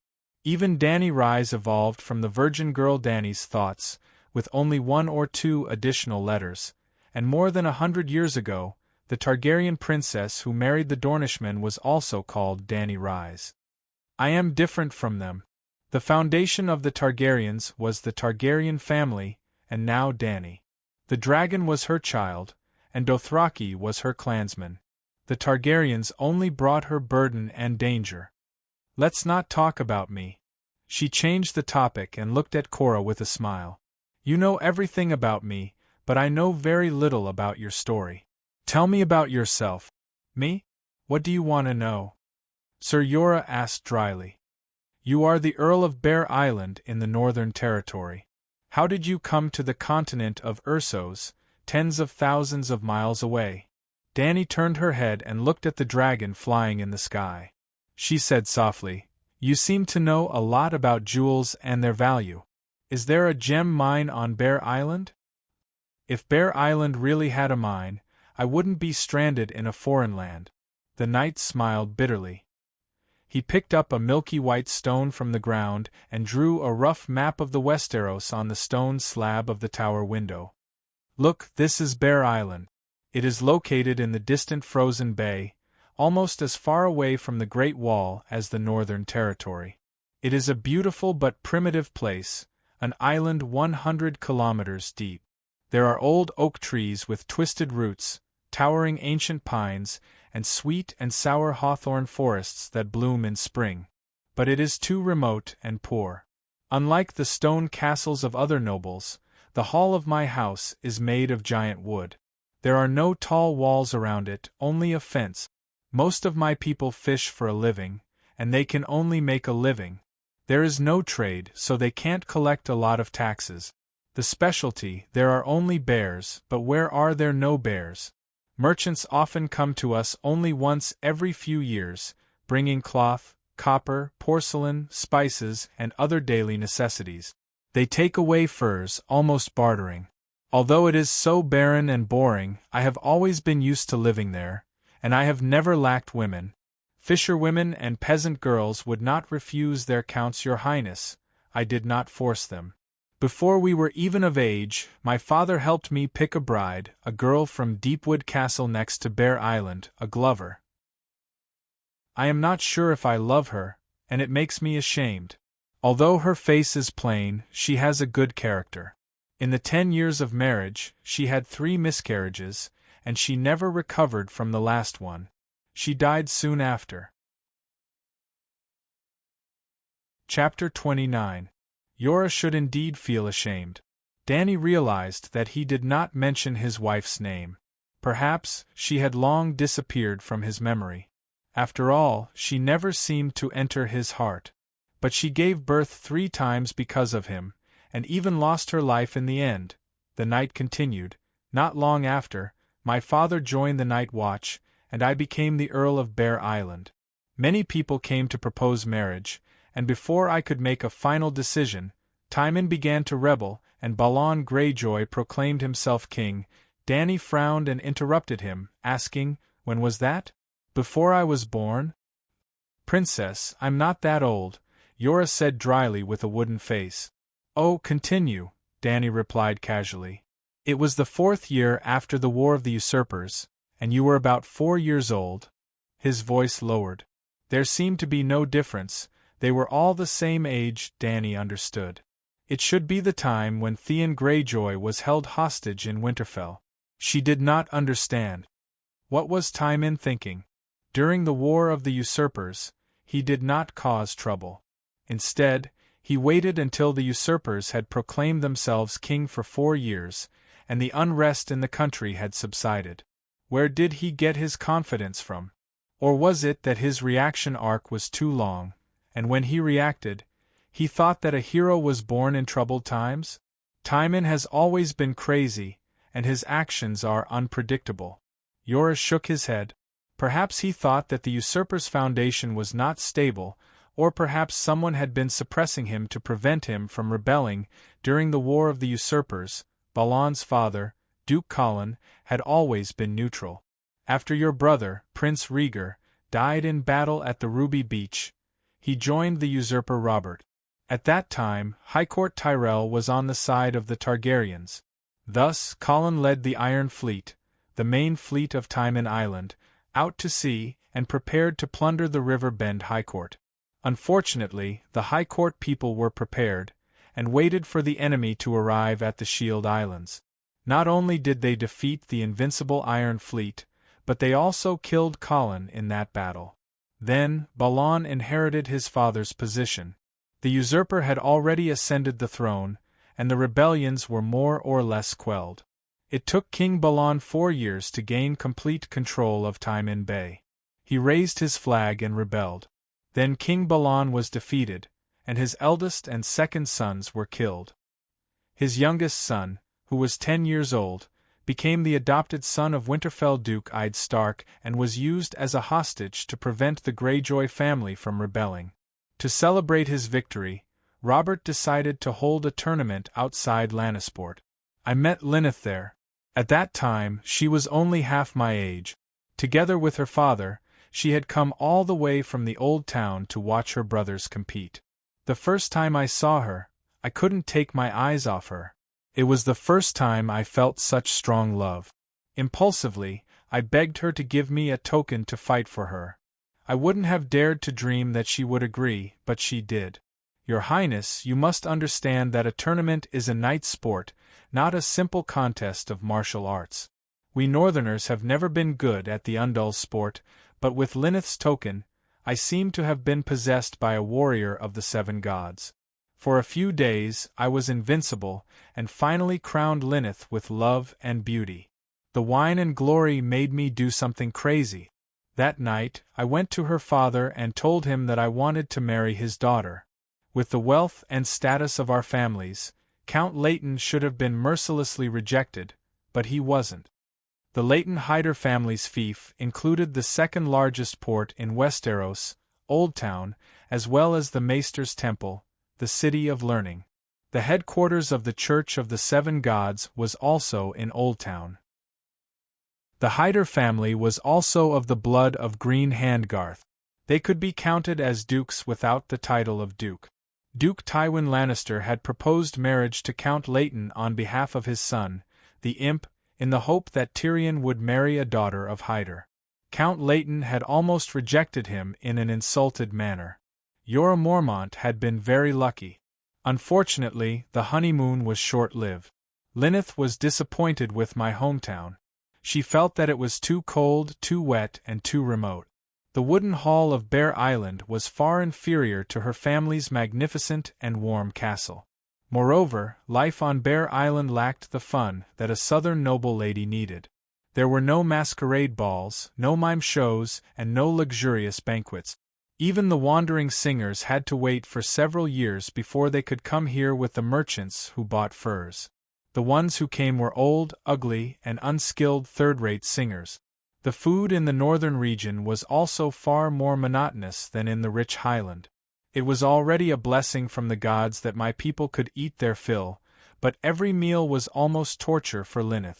At that time, I thought that as long as she was happy, I was willing to do anything. So, I hired a cook from her hometown, a bard, and gold, silver, and jewelry for the ball. On Bear Island, where every silver coin was counted, I had no choice but to familiarize myself with the price of most of the jewelry. So, do you understand why I was able to estimate the value of the opal bracelet so skillfully?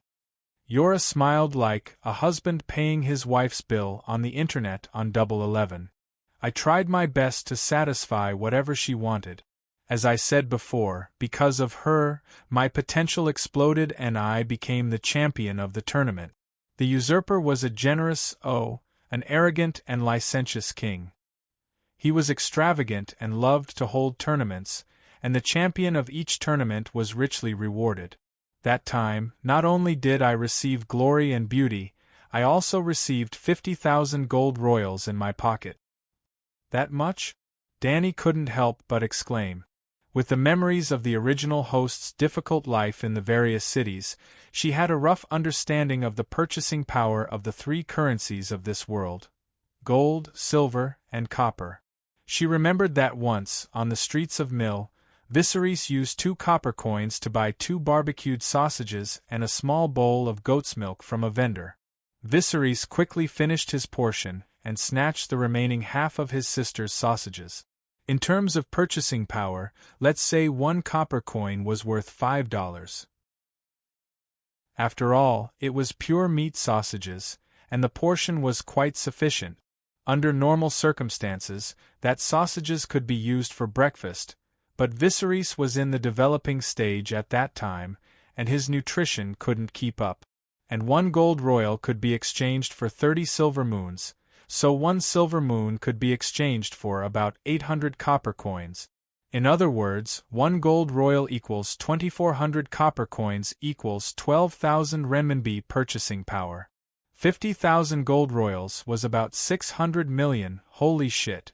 Danny remembered that in the original plot, Robert had been on the throne for 14 years, and owed a total of 6 million gold royals, of which 3 million belonged to the Lannister family. This, hearing Danny's exclamation, Yora also lamented, "That's right, Bear Island can't even earn 5,000 gold royals in 100 years. In terms of spending money, the usurper is more like the Mad King than your father." Sorry, I mean. The knight's face flushed red, and he didn't know what to do. Danny didn't say anything, and only nodded calmly. Sir Yora heaved a sigh of relief, and continued his love story, saying, "It was also because of that 50,000 gold royals that I was able to satisfy all of Linny's requests in the days before. In order for her to attend festivals and banquets everywhere, I specially built a large ship for her. Port Lannister, Old Town, King's Landing, Lys, Pentos, she appeared there. The furthest we went was to Bravos." "From Bear Island to Bravos? Are you crazy?" Danny was shocked again. Bravos was actually very close to the Northern Territory in a straight line. If there was a plane, flying from Bear Island to Bravos was about 3,000 kilometers. 3,000 kilometers seemed a little far.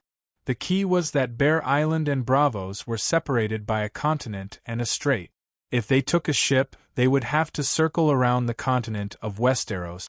Probably it was really too far, and the sea conditions were very complicated, so it was very likely that they would have to take a detour. The only thing that was certain was that the voyage was definitely more than 10,000 kilometers, farther than from Shanghai to Los Angeles. Cora really risked his life for his wife. But this was not the end. Cora continued to talk about his journey of burning life. For money, and also because Linny's hoped to get the crown of love and beauty again, which is also the highest honor for a real queen, I continued to participate in the tournament, but the miracle was no longer there. I actually never won again. And every time I lost, it meant the loss of a warhorse and a set of armor, which had to be redeemed with money, or replaced with new products. Danny was curious. "A set of armor, a fine horse, how much is it?" The original Danny Reese mingled in the marketplace, knew the price of ordinary food and drinks, but was too far away from the nobles' weapons and workhorses. "A good tamed horse is at least 1 gold royal. My former warhorse was better. about 3 gold royals on average. And a good full body armor is about 4 or 5 gold royals. I have to buy good armor," he solemnly told Danny. "For us knights who have a long history of family learning, we are as familiar with armor as we are with our own palm prints. Under normal circumstances, I only need a glance to see the flaws in the opponent's armor, if there really is a flaw. Similarly, my opponent can also see the flaws in my body. So, I can't have too obvious flaws, and I can't use substandard armor, or else my life will be in danger during the competition. I'm not afraid of death, but dying in a noble's game because of a problem with my armor is really an extremely cowardly thing." After a pause, Knight Cora said in a complicated tone, "I've participated in many tournaments, and every time, there were knights who lost their lives, most of them free riders seeking wealth and fame. Almost none of the children of great nobles died, because no one could break through their defenses under the rules of the competition between cavalry and spear." If Danny had watched the Prime Minister's tournament held at King's Landing more than a year ago, she would have a deeper understanding of Cora's words. One of the matches was Rayleigh versus Hound. During the high-speed collision, Hound stabbed Rayleigh in the chest, causing him to fly out from the saddle, flying more than 10 meters in the opposite direction from where he came from. The golden antlers on the helmet, which were as thick as a child's wrist, were crushed by him, but what happened? Rayleigh was completely fine. He patted his butt and stood up, waving his hand ostentatiously, using a proper smile to respond to the cheers of the audience around him. If it had been someone else, the plate armor on the chest was thinner, or the inner lining behind the plate armor was not elastic enough to cushion the fierce impact, then even if he did not die, his internal organs would be damaged.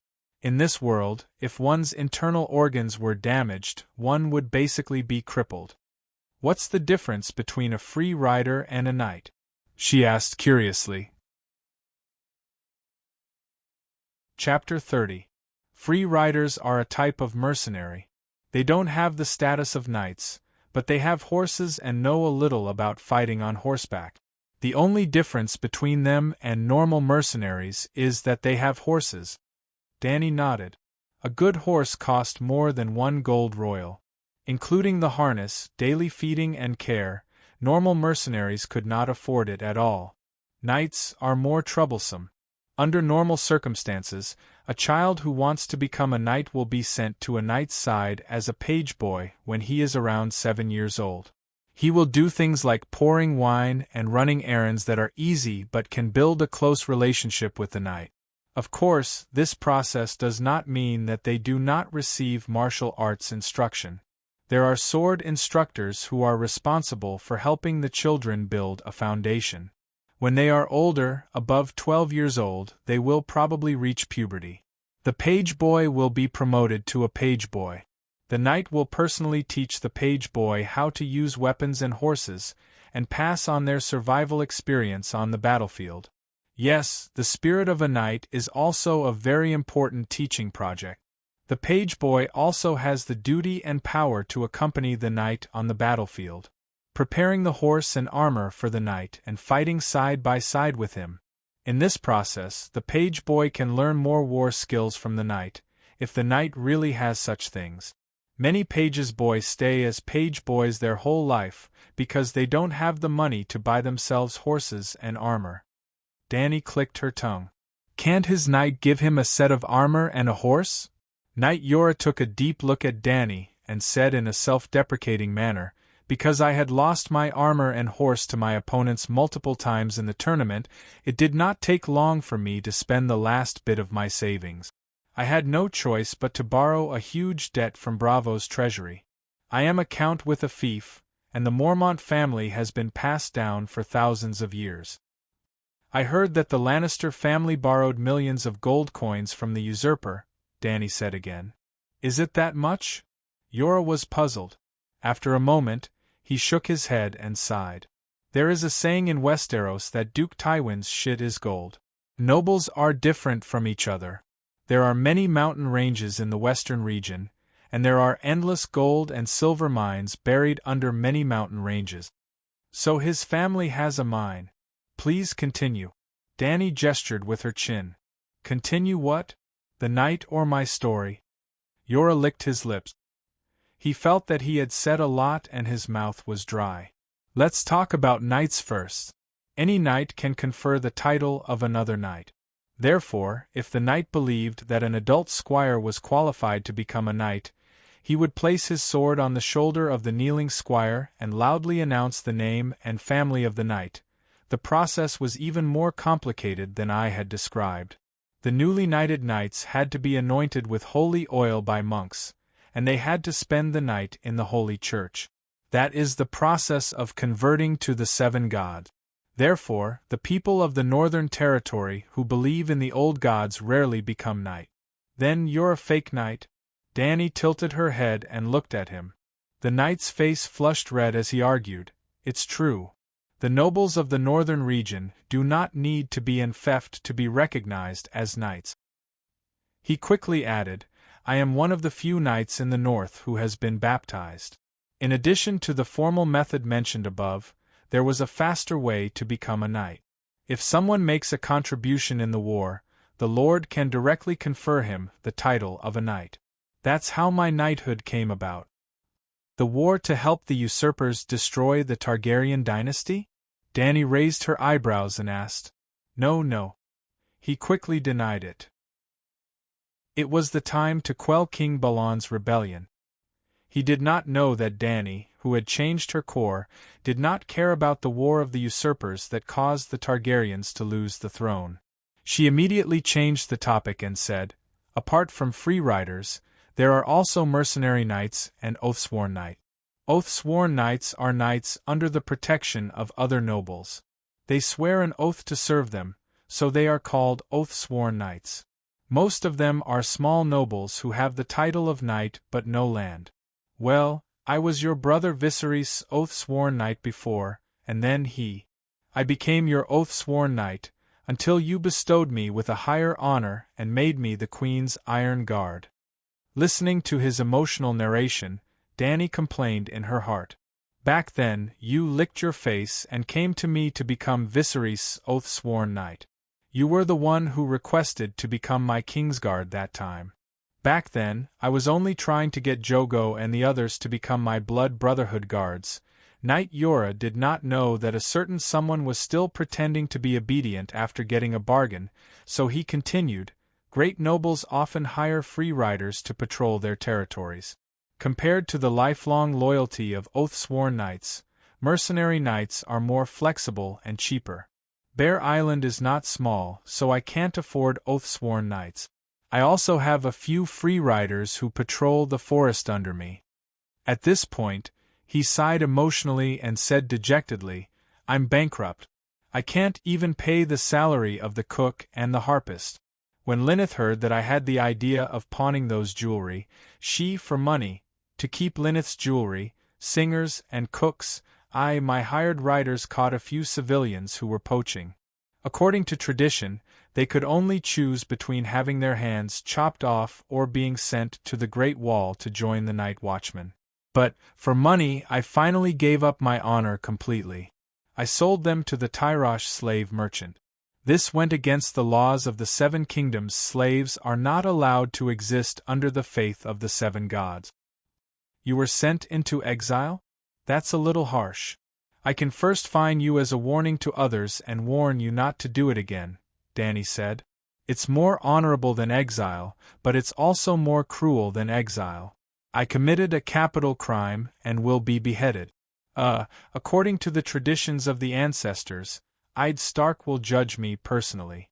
After listening to my last confession, he will also have to personally use ice to chop off my head. Danny looked at the sketch of the Westeros that Cora had just drawn on the stone slab and said, Winterfell is a little far from Bear Island. Did you escape? About 1,000 kilometers.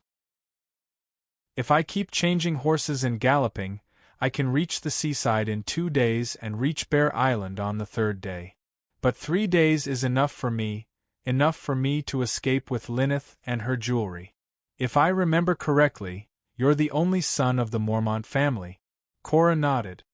Yes, I'm my father's only son.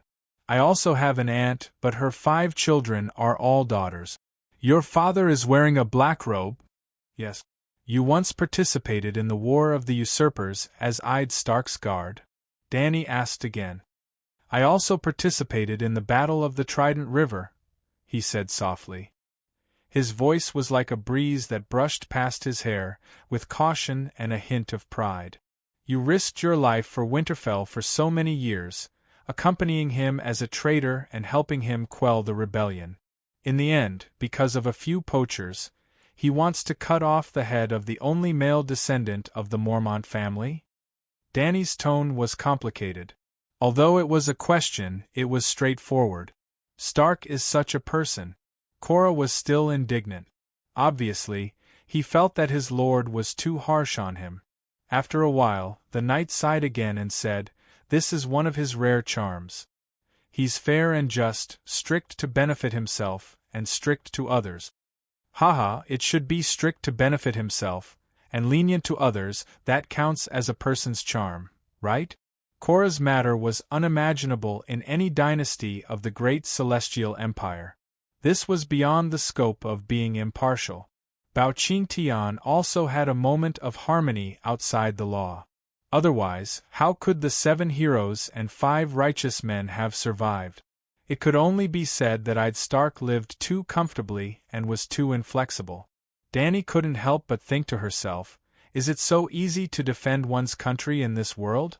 The House of Stark's position as the king of the northern region is still as stable as a mountain. But how did Targaryen lose his country? Could it be that the father of this body, Mad King Aerys, is even more scheming than Id? The heavens have pity on them. They, who have no political skills, can maintain the kingdom for hundreds or thousands of years while doing their best. When the last kings of the great celestial empire know about this, they will probably be so envious that they will drool. In fact, only the people of the northern region are inflexible. Families like Lannister, Tyrell, and Martell are not inferior to any of the famous kings of the great celestial empire. Well, you continue. She felt that she still had a lot to learn. This world was too different from the Eastern survival rules she was familiar with. She could only adapt and change. At least the dragon must be strong enough that it can't be killed by crossbows. It seems that there is no dragon that can't be killed by crossbows? Should I let the Megalosaurus learn from the Westeros knights and get a full body armor to wear? If it was a naked duel, just the current little Colossa could find 10 centaur warriors who could kill Cora. But if he wore armor, none of her blood guards would be a match for him. Dany's imagination ran wild, but Cora continued, I told myself that as long as Linnes and I were truly in love, honor, identity, hometown, title, family, and so on, nothing was important. I took her and fled to Lys. That big ship was worth a little money, and we lived a rich life for half a year. When she heard the word true love, Dany knew that Cora was going to have a tragedy. Sure enough, his fierce, bear-like eyes turned red and watery. His bearded square face twisted into a word. Bitter. I could only be a mercenary. Other than helping people to fight, I had no other survival skills. That day, I received a mission to leave Lys and go to the Norn River thousands of miles away to fight for territory with the Braavosi people. His tone became inexplicably sorrowful. I gave her the deposit. She took the gold coins and her own jewelry and moved into the chamber of the Prince of Trade, Tego Molan, the day after I left. So miserable. When Dany looked at Cora now, she felt that the word bitter on his big face had turned into the word miserable. In the original plot, Dany, who was loved by him and gave the latter half of her life, had always been a good person to him. This, if Cora Mormont stood up and shouted, "Who dares to be more miserable than me?" Dany thought hard. It seemed that only the future Theon could say, "Maybe, I can reach the bottom of your pants." Actually, she was too involved to see clearly. She forgot that there was someone who was 10 times more miserable than Cora Mormont. That was her own self. Chapter 31. Before Dany rise, the princess of Dragonstone Island, was born. Her elder brother and father died one after another. After becoming the last princess, she caused her mother to have a difficult labor when she was born. After that, she lived a difficult life for 13 years until she was sold as a slave to the centaurs. Fortunately, Drogo, the old driver, treated her well. However, the god of death soon found her again. Her elder brother was killed by her husband, and her husband and son were sacrificed by the witch to the devil the other side of the Light King Lalo. That was only the first half of her miserable life. During those few years of torment in Slave Bay, while she unlocked the slave chains of others, she put a shackle on her own neck. After suffering for a few years, she finally fought her way back to the Westeros. Only then did she realize that she was not the child of prophecy at all, but a ladder to help the true child of prophecy reach the top. Her loyal followers died tragically one by one, and those who survived all had evil intentions. Mormont, who loved her, died tragically, and the one she loved betrayed her. The dragon, who was treated like a child, also became a big gift for the winner of the power game. It seemed that the two most miserable people were together. Bad luck on top of bad luck? All right, Dany, who was now a different person, did not think that she was unlucky. Except when she had just transmigrated. She did not allow herself to be unlucky. When she met someone else, it was only other people who were unlucky.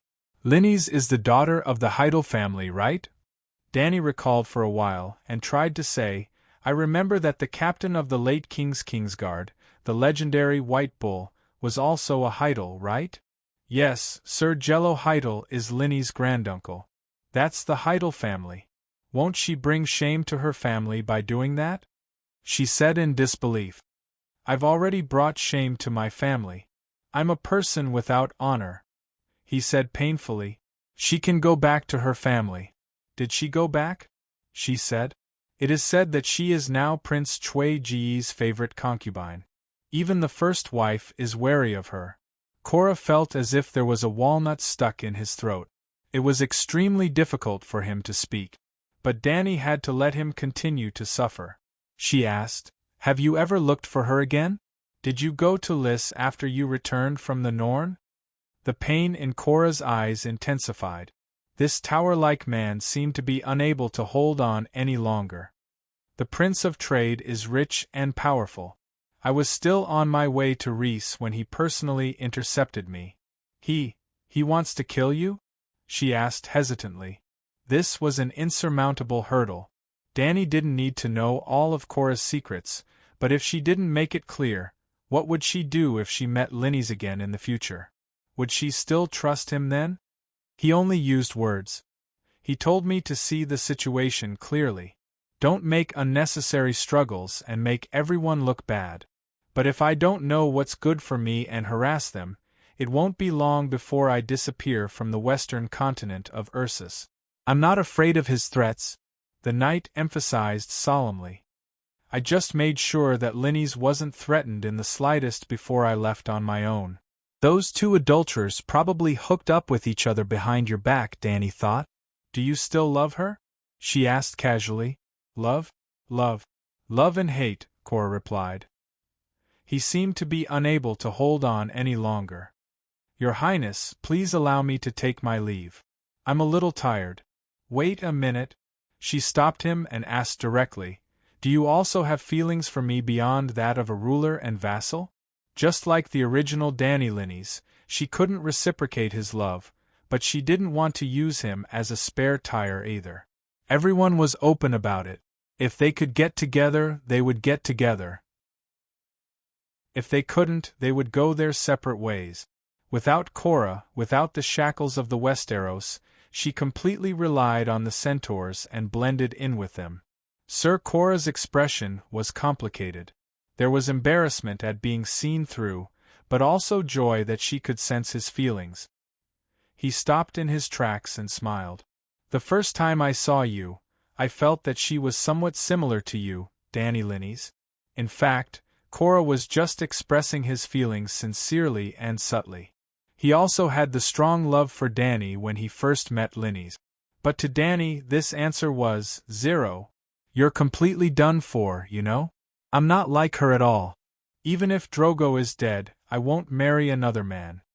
She expressed her rejection without hesitation. Drogo was a complete stranger to her, but that dead man was also the best shield and an excuse to give a suitor the good guy card. Maybe after the Church of the Seven Gods knew about this, they would imitate the old example of Saint Baylor and give Danny the title of Saint Danny? Cora also heard Danny's rejection and said, Your Highness, I'm your Kingsguard, the Queen's Iron Guard. After saying that, he bowed deeply and left with heavy steps. The Kingsguard gave up the right to inherit their fiefs and did not marry or have children for the rest of their lives. Serving the king was their only responsibility and glory.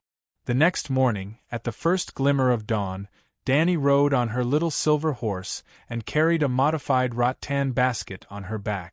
The 3 dragons stretched out their snake-like necks and probed around her waist and shoulders, occasionally letting out coarse cries.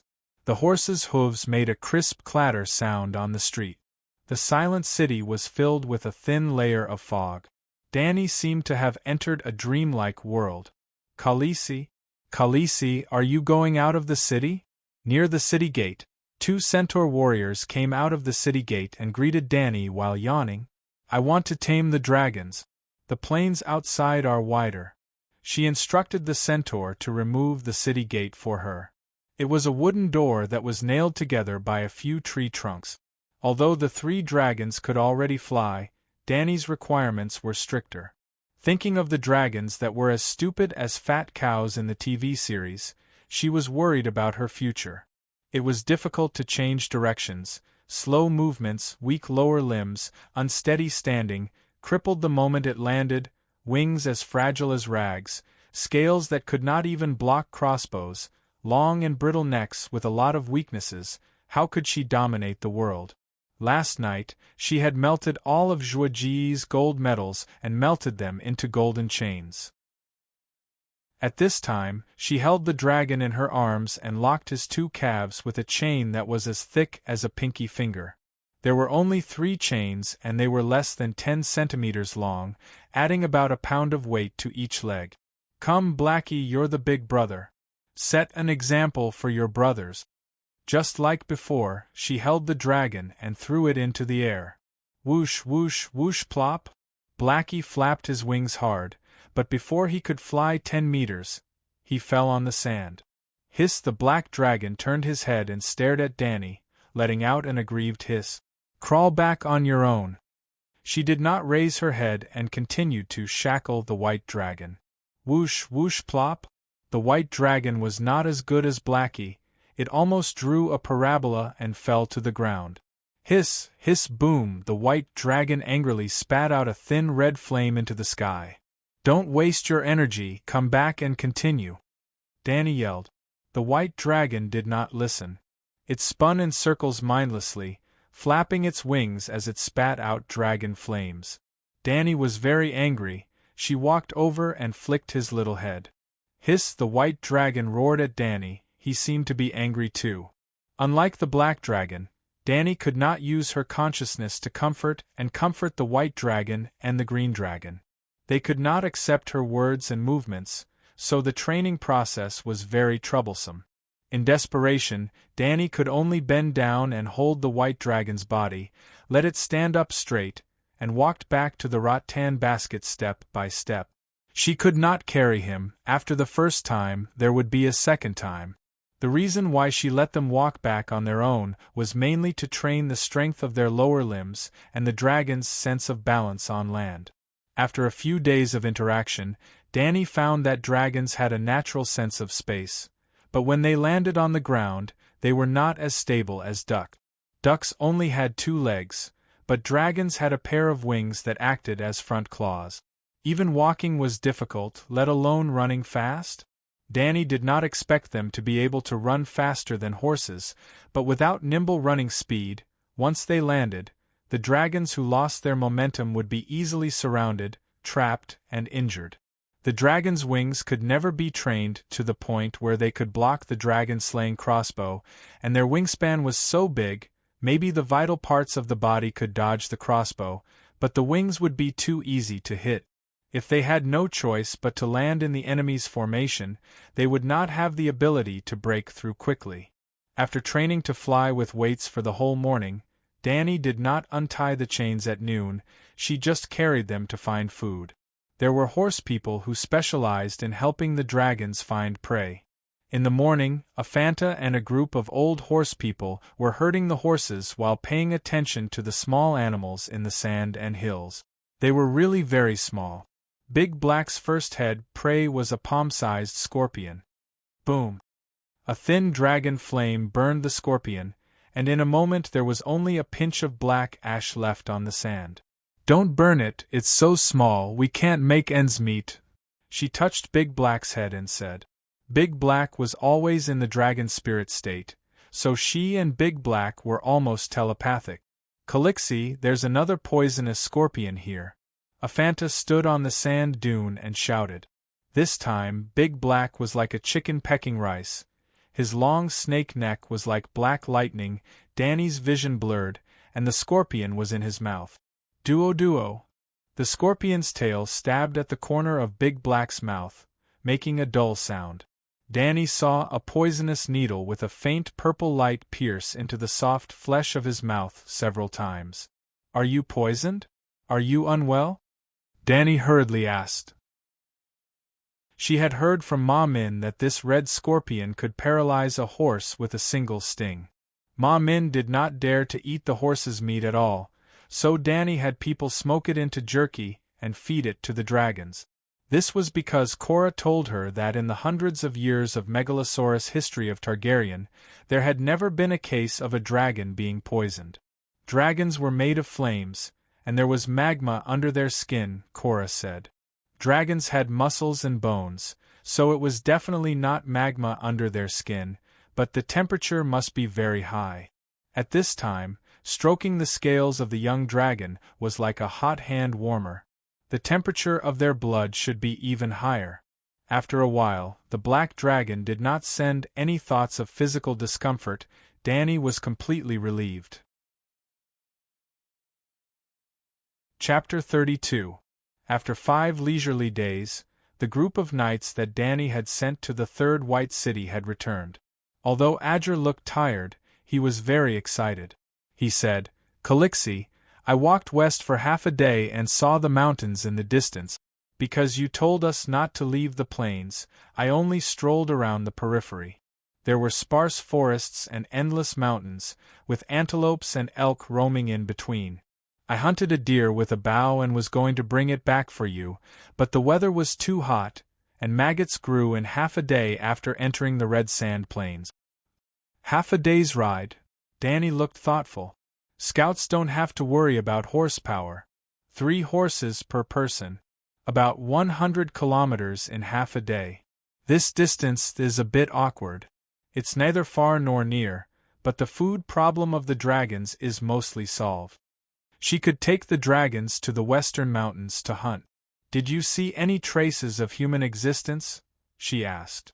Ago didn't know how to estimate time. After some thought, he said vaguely, "We left before the sun rose. When the sky became hot, but before the sun rose to its highest point, we encountered collapsed stone houses. The houses were low and there weren't many of them. Now they are half submerged in the wind and sand." Dani nodded. It should be a village in White City. Without a wall, the wind and time were about to erase their traces. Cora interrupted, "Your Highness, if I'm not wrong, after passing through the western mountains, we will enter Slaver's Bay."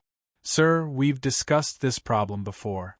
Dani looked at him seriously and said, "I won't leave here before the current life can no longer be maintained." "Yes," Cora replied. "What about you?" She looked at Ricardo. "No traces of humans or large animals. The further south we go, even the devil's grass becomes sparse." Ricardo's lips were cracked, and his skin was dark red. It was obvious that he must have had a hard time these days. "At least we know that the southern environment is harsh. We can focus more on developing the western mountains," Dani comforted. "Calixie, the south isn't completely worthless. Look at this. He untied the long charcoal hanging from the saddle and said excitedly, Calixi, guess what this is? Isn't this charcoal used to filter muddy water? Danny took the stick in surprise. Oh, this is so heavy. No, it's so light. She uttered two contradictory words in a row. From afar, it looked like a piece of grayish-black charcoal, but it was much heavier than charcoal in his hand. Taking a closer look, it had a metallic luster and the texture of black iron, but it was much lighter than an iron rod. Suddenly, the name of a weapon flashed through Danny's mind. It was the dragon bone bow that she had fished out from Zhuo-Ji's crematorium. These are dragon bones? Primitive dragon bones that had not been processed, but how was this possible? Could it be that you found a dragon corpse? She asked in shock. Aya, you guessed it. Ricardo was very surprised. Seeing the shock on Danny's face, he was very proud. It's a dragon corpse. Only a skeleton bigger than a stone house is left. Most of it was buried by the wind and sand. But that corpse is too big, and the sand can't completely bury it. I think it's bigger than the Black Death Balerion. Impossible! Before Danny could react, Jorah Mormont shook his head in denial, as if he had been insulted. You haven't seen Balerion. Other than the old legends, I also saw its skull at the King's Landing. Its mouth was so big that a horse could be stuffed in.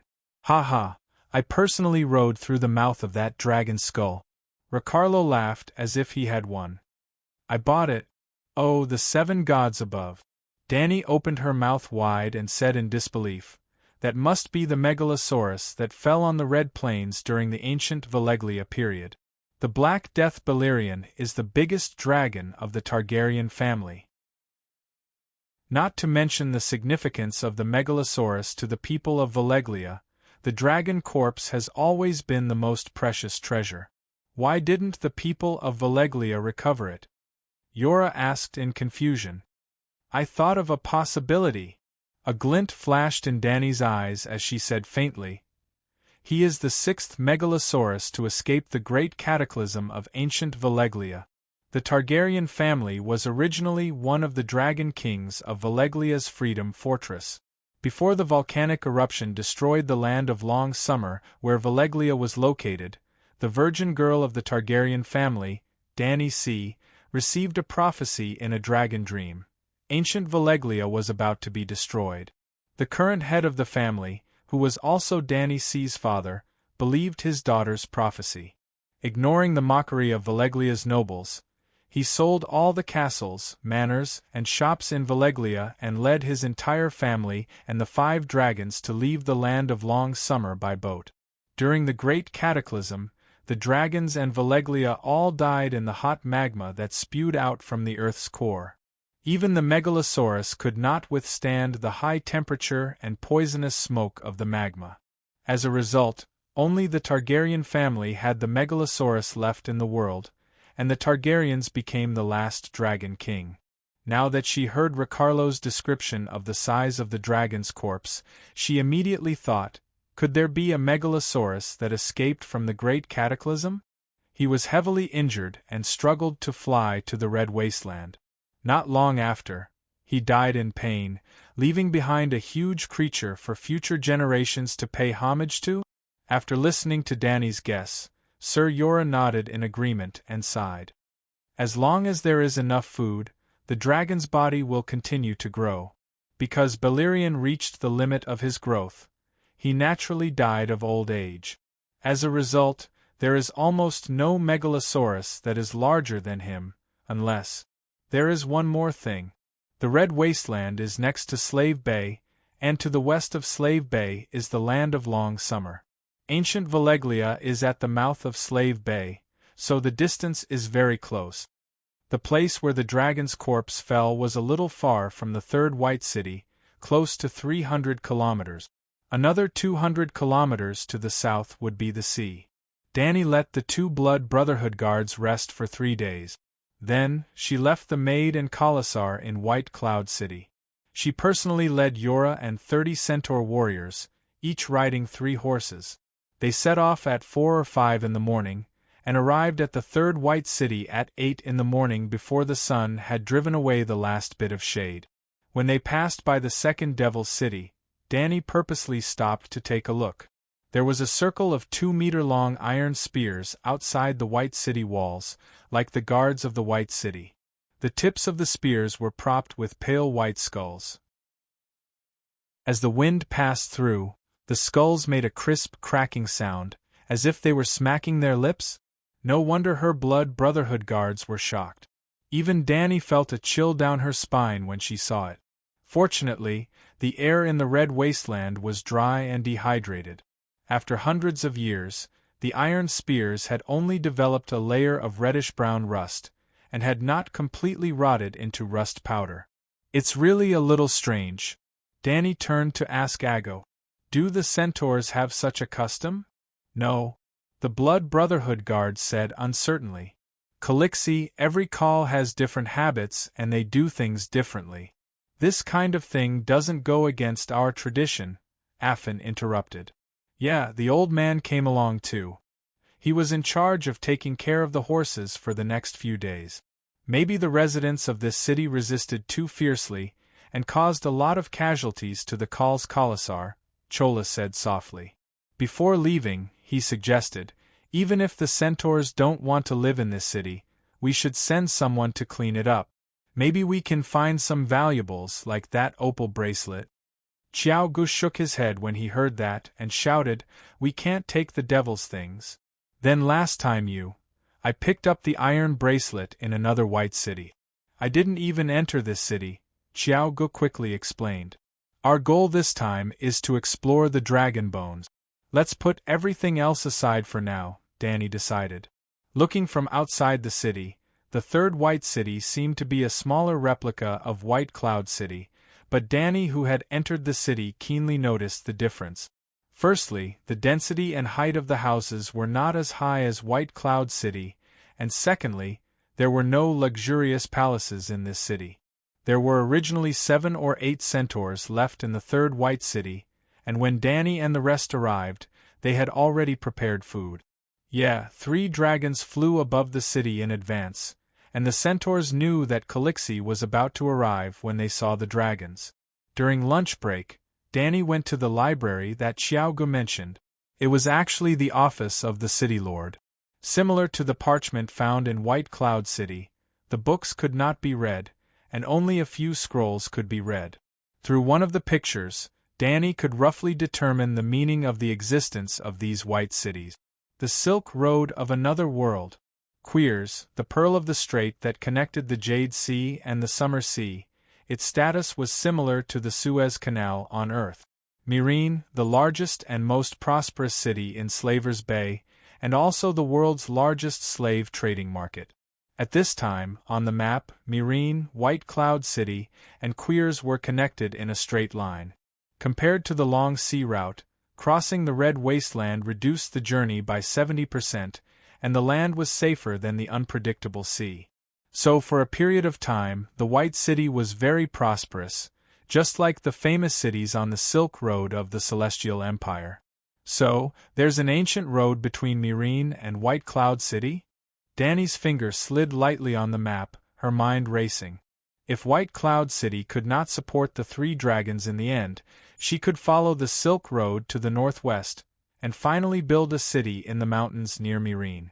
She was sure that as long as she followed the path on the map, she would definitely come across the 4th and 5th White Cities. Maybe they would not be as grand as White Cities, but at least she would be able to find the small villages that were used for travelers to rest a few hundred years ago. Then, she could carry out her plan to farm to the end. Entering the Red Wasteland did not seem to be a dead end, but an otherworldly paradise arranged by God. No one paid attention to her, and no one knew that she had dragons.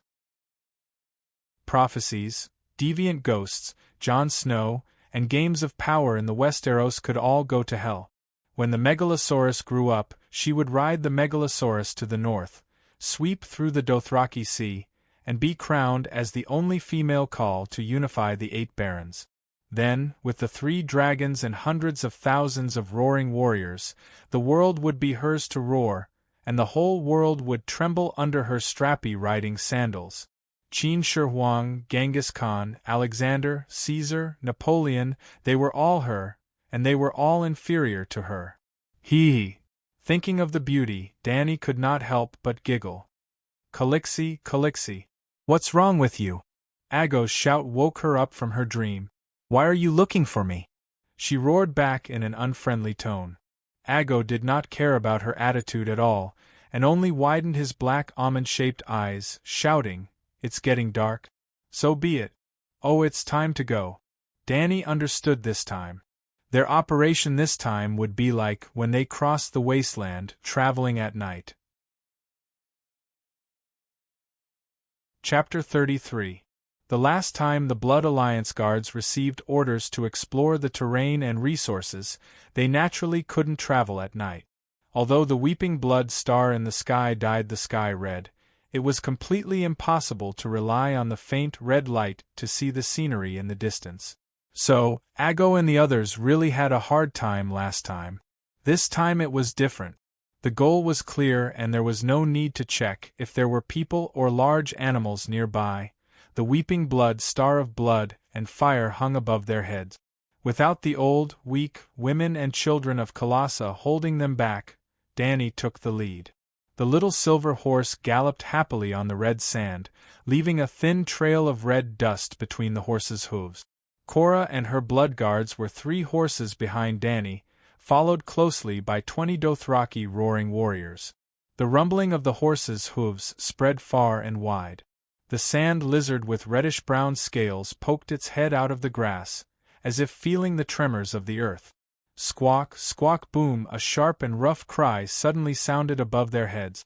The sand lizard the size of a wildcat was alerted and wanted to shrink back into the grass, but it was a string of dark red flames falling from the sky. The black smoke mixed with the smell of sulfur ignited the demon grass beside it. The sand lizard screeched and escaped from the sea of fire. The next moment, the sky darkened and it rose into the air without any support. The pain of being pierced by sharp teeth in its weak abdomen had not driven away the panic in its heart. With a boom, a ball of flames swept over and the sand lizard completely lost consciousness. Thud, thud, thud, the horses trampled over the demon grass, which was ignited by the dragon flames, quickly sank into the shallow red sand, leaving only wisps of white smoke swaying with the wind. Danny raised her head to look at the dragon whelps in the sky who were fighting for food. A satisfied smile appeared on her face. The centaurs had a very good sense of direction. They did not take any detours and found the dragon bones at midnight. Thinking about it, it was true that people with a bad sense of direction could not become Colossus scouts because the sea of Dothraki grass was even more difficult to identify than the red wasteland. The scouts were scattered in all directions, and the furthest they could go was a day or 2 away from Colossa. 7 gods, is this really the skeleton of a creature? Even though she had heard many times that Balerion could swallow a wild bull in one gulp, Danny could not help but exclaim when she saw the dragon bone the size of a destroyer. The bones that were exposed above the sand were grayish-white. The deeper one went into the ground, the darker the bones became. Originally, only a small part of the skull was exposed. Last time, in order to investigate the size of the dragon bone, Ricardo had dug up the sand that had buried the skull. If I were to completely dig up the sand, the project would be too big, and it would take a lot of time. Danny climbed to the top of the 2-story Megalosaurus's head. Looking at the burial ground that had accumulated into a curved hill, she began to hesitate. Cora frowned as he looked at the huge skull and said, "Your Highness, what do you plan to do with this dragon skeleton? I'm afraid it's not realistic to transport them all back." Danny smiled bitterly. "To be honest, I did plan to transport it back. Not to mention how many gold coins the dragon bones can be exchanged for, just making it into a weapon. You've seen the power of the dragon bone bow. It's a great killing weapon that warriors must have. The Ma Men do not have the technology to forge dragon bone weapons. Only the best call blacksmiths can mold dragon bones into weapons. Cora shook his head. What do you think we should do? Leave it here and not care? She asked. Cora rubbed his chin and suggested, choose some dragon bones that are easy to carry back. Bury the rest here. In the future we can come back to retrieve them if needed. The skull is too big and difficult to handle. Take the bones from the wings. With Danny's order, the Ma-min began to work in full swing. They dug along the megalosaurus' neck to its waist. They did not need to dig too deep, and it was enough to search for broken bones as much as possible. The bone that Ricardo brought back was a broken bone. The megalosaurus seemed to be just as Danny had guessed, heavily injured and unable to fly. It fell from the sky halfway to the ground. This bone is so thin. No. A Ma-min stopped digging and picked up a 40 centimeters long bone stick from the sand. He looked at it in confusion. Following the path of skull neck back wings, the Ma-min dug a winding trench. The sand was soft and much easier than expected. The trench was 2 to 3 meters deep. When the sky was dyed a deep indigo color, they had already dug to the middle of the neck. Calixi, there's a situation. It's not dragon bones. I dug up a human corpse. The Ma-min shouted loudly. The faint trembling of his voice made one feel his fear. This is not a human. It's a devil. A devil's corpse. A human should not be like this. Devil's corpse. The other Ma-min who were working came over to take a look, and also shouted in fear. As the big boss, Danny obviously did not need to work. She had been training the little dragons at the side. Hearing the commotion from the pit, she quickly ran over and looked at the Ma-min in the pit. She shouted, "There's no devil. Devils would not dare to get close to the megalosaurus. Even if it's a dragon corpse that has been dead for many years. That must be a human." At first, she was still shouting loudly. But as the crowd opened up space, and she saw the twisted corpse half buried in the brown sand, she was also shocked. That corpse was really too scary. It was a corpse that was curled up like a fetus in a mother's womb. It was not a pure skeleton. Its skin was like purplish-black devil scales that wrapped tightly around the bones. One could see the thumb-sized scales that were as rough as old tree bark. They were densely packed and covered the entire body. The arms that were curled up in front of its chest. Was that really an arm and not the claws of some creature? 10 dagger-like fingers pointed at the sky, as if they were ready to attack at any moment, and were about to devour someone.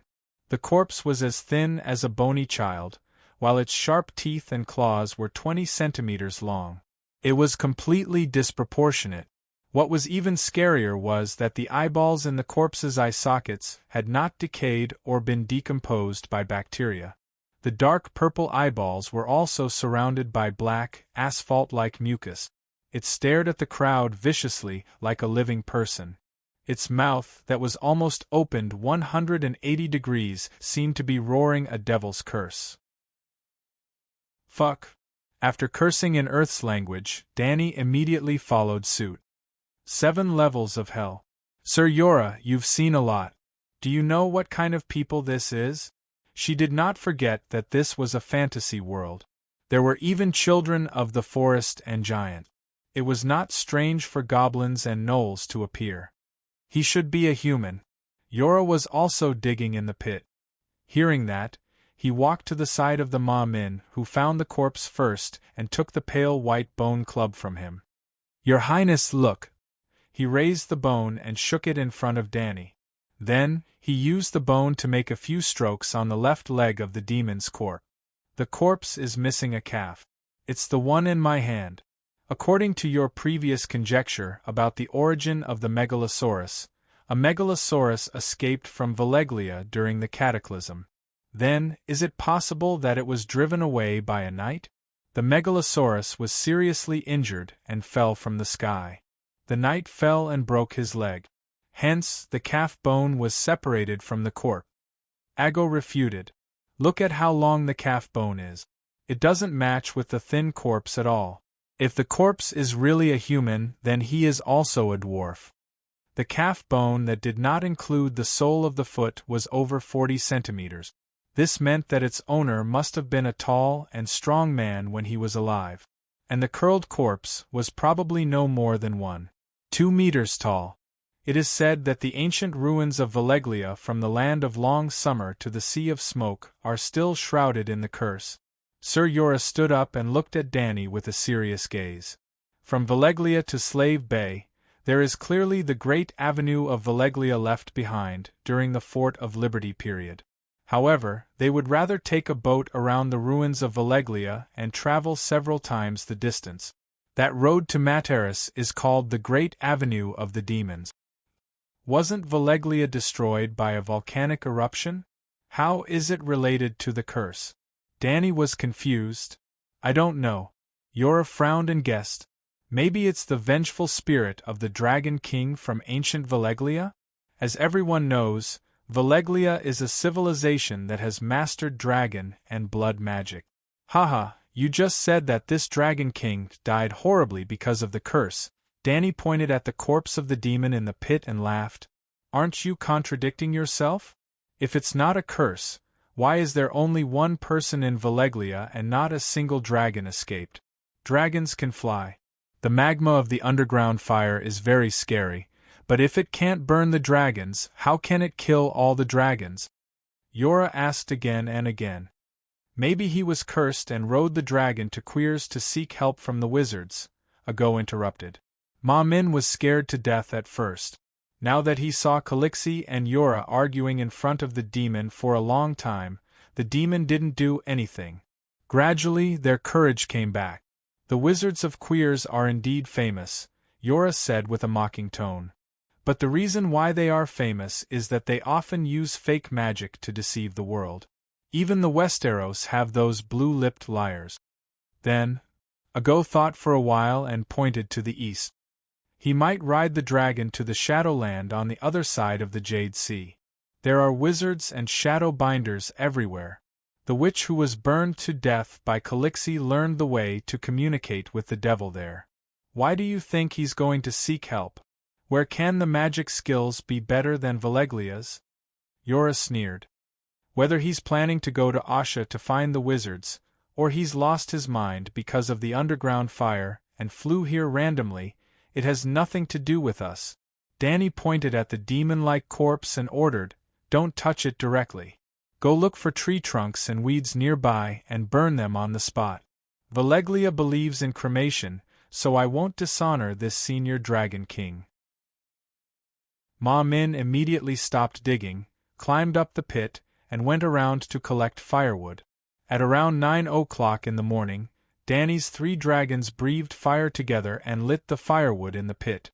Then, dozens of people hid under the sun with the giant's skeleton and continued to work in the evening. Well, Dany lived the most comfortably. She set up home in the mouth of the Megalosaurus, and the thick skull completely blocked the sun. Lying on the clean jawbone, it was cool and comfortable, and especially interesting. Chapter 34. Calixi, there's a situation. In the evening, the furnace that roasted the earth rolled below the horizon. The centaurs crawled out of their sleeping bags, ate some dried meat with milk, and started digging again. First, they had to clean up the ashes left behind by the burning of the ancient Dragon King's body. At first, it was nothing. Whether it was the demon's body or the cursed Dragon King of Valeglia, they were all charred black by the flames. Even if there was the virus that Dany was worried about, it was most likely roasted to death by the high temperature. After jumping into the pit, the centaurs saw that it was no different from Zhuoji's cremation ruins. They were even bolder and directly used their hands to dig at the ashes. After a while, a centaur raised his arm that was covered in black soot. He held a palm-sized black metal plate with both hands and shouted to Dany, "Calixi, I found a piece of metal. I guess it's a relic left behind by the Dragon King." Cora took it and used sand to wash away the stains on it. He checked it carefully before handing it to Dany. "This is Valeglia steel. It has the dragon-shaped emblem and ancient Valeglia runes. Our previous guess should be correct. This metal plate should be like an identity card, like the hand-shaped brooch of the Hand of the King. The Prime Minister of the Westeros Kingdom was called the Hand of the King. The Hand of the King could design their own Prime Minister's emblem. It could be a brooch, a cloak pin, a necklace, but there would always be a small metal palm on the emblem. The metal plate was slightly heavy in her hand, barely covering Dany's small hand. It reminded her of the 6.5-inch Huawei phone that she had just gotten. It was about the same thickness and weight, but only 1/3 of the surface area of the phone. Valeglia steel was also a kind of steel. If it was brought to the laboratory for elemental analysis, it would be found to be no different from normal steel. However, during the forging process, it was added with the unique magic of the Valeglia civilization, making it almost indestructible. Weapons forged from Valeglia steel also had powerful anti-magic effects, such as killing deviant ghosts. Ignoring the thick material, the carvings on the iron plate were also very exquisite. On the front was a megalosaurus with wings that were about to take flight. The megalosaurus claws were holding a large sword that was shining with a cold light. It was very exquisite and very lifelike. One could feel the majesty of the megalosaurus face and distinguish the gemstones on the crossguard of the sword. There was a circle of runes around the megalosaurus. Dany could read the most authentic Valeglia language, but she could not understand any of the runes. Dany also couldn't understand the other side of the iron plate. A mountain peak was carved on it, which was different from the rough technique on the front side. Gently stroking the mountain pattern, he could clearly feel the convex and concave engravings. There seemed to be wisps of smoke at the top of the mountain. The engraving was too rough. Dany was not sure if it was black smoke or a big tree. If the pattern on the front is really the family emblem, the megalosaurus is holding a sword. The megalosaurus might be hinting at the Dragon King himself. Everyone, look carefully. There might be a Valeglia steel two-handed sword buried in the sand. Dany was very excited and encouraged the people in the pit. It turned out that she was too optimistic. The moon was high in the sky. The horsemen dug through the sand nearby, 4 or 5 meters deep. Water seeped out, but they found nothing. Chola shook his head and sighed. In that situation, it was hard to escape from Valeglia. He didn't have time to go home and get the family sword. If the sword that Megalosaurus is holding is real, the weight and volume of the sword must not lose to Stark's family sword Ice. Then the knight described Ice to Dany. Its body was wider than a palm, dark as black smoke, and it was a head taller than Dany when it stood up. Dany was embarrassed. Although her body was only 14 years old, she was not short except for a little stunted, no chest and no butt. She knew without measuring that it must be about 1.6 meters. It was a head taller than her 1.6 meters. Even if it was less than 2 meters, it should be more than 1.8 meters. It's so long. Even if he could carry it, it wouldn't be convenient to swing it, right? She asked curiously. Stark has to use that sword to chop off dozens of heads every year. After a few decades, he must be very skilled. Chola said with a tone full of resentment and mockery. He almost became the experience points for the healer druid's greatsword skill. In the end, Dany agreed with Chola's analysis. Under normal circumstances, the two-handed greatsword could not be carried around. The dead Dragon King did not have the chance to go back and get it. Before midnight, Ma Min dug out more than 20 black dragon bones of different lengths from the sand. The longest was more than 10 meters, and the shortest was as high as Dany's waist. Many of them had obvious signs of breaking, further proving that the Megalosaurus was seriously injured and could not fly, so it fell from the sky to the ground. Forget it, let's stop here. It's enough for the entire Carathian to have a dragon bone scimitar. Dany clapped her hands and stopped Ma Min in the pit. Your Highness, dragon bones can only be used to make sword hilts, not blades. Ordinary steel with dragon bones is a waste. In fact, other than Valeglia's steel weapons, other steel weapons do not have to use dragon bones. Chola reminded. You said dragon bones are very valuable. Danny said. They are very valuable. There are only so many dragon bones in the world. But you don't need money, do you? Who would complain about having too much money? Danny waved her hand casually. Before she left, Danny asked her men to bury the dragon bones and pile them up into a small hill. This was her treasure, and she could not let others have it. As long as the original dragon bones showed traces, even a fool would know that she had found a dragon corpse in the Red Wasteland. Now that she had buried it, even she was not sure if she could find it next time. In fact, there were too many similar low hills in this plain, and there were no special markers nearby.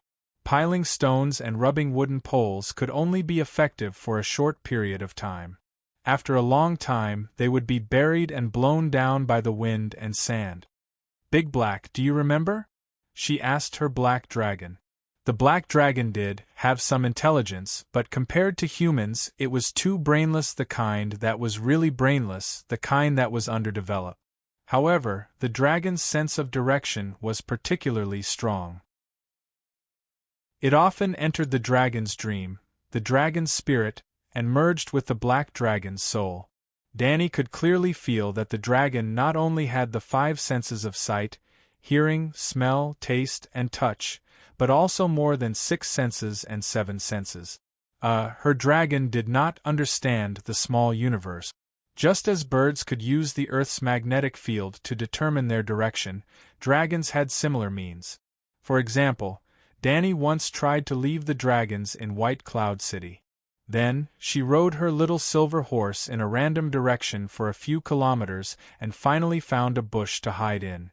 In the end, the 3 dragons were able to accurately find her. At that time, she deliberately cut off the dragon's dream state. Danny could receive the 7 senses and 8 senses from the black dragon, but she did not know what they were, and could not analyze and use them. After asking several times and leaving a distance of 2 kilometers, she let Big Black fly back and try again. Danny was sweating all over, and finally reluctantly confirmed that he might have really remembered. Hey, Sir Yora, did the Targaryen of more than 100 years ago have the means to help dragons increase their intelligence? My dragon is too stupid. In the early morning, on the way back, Danny complained to him. It's okay if it's stupid, as long as it obediently listens to me, it's fine. But dragons are naturally unruly. The black dragon is okay, but even I can't control the green dragon and the white dragon. It's too difficult to communicate. I don't know. Bear Island is too far from the center of power. I'm not familiar with the dignitaries other than Stark.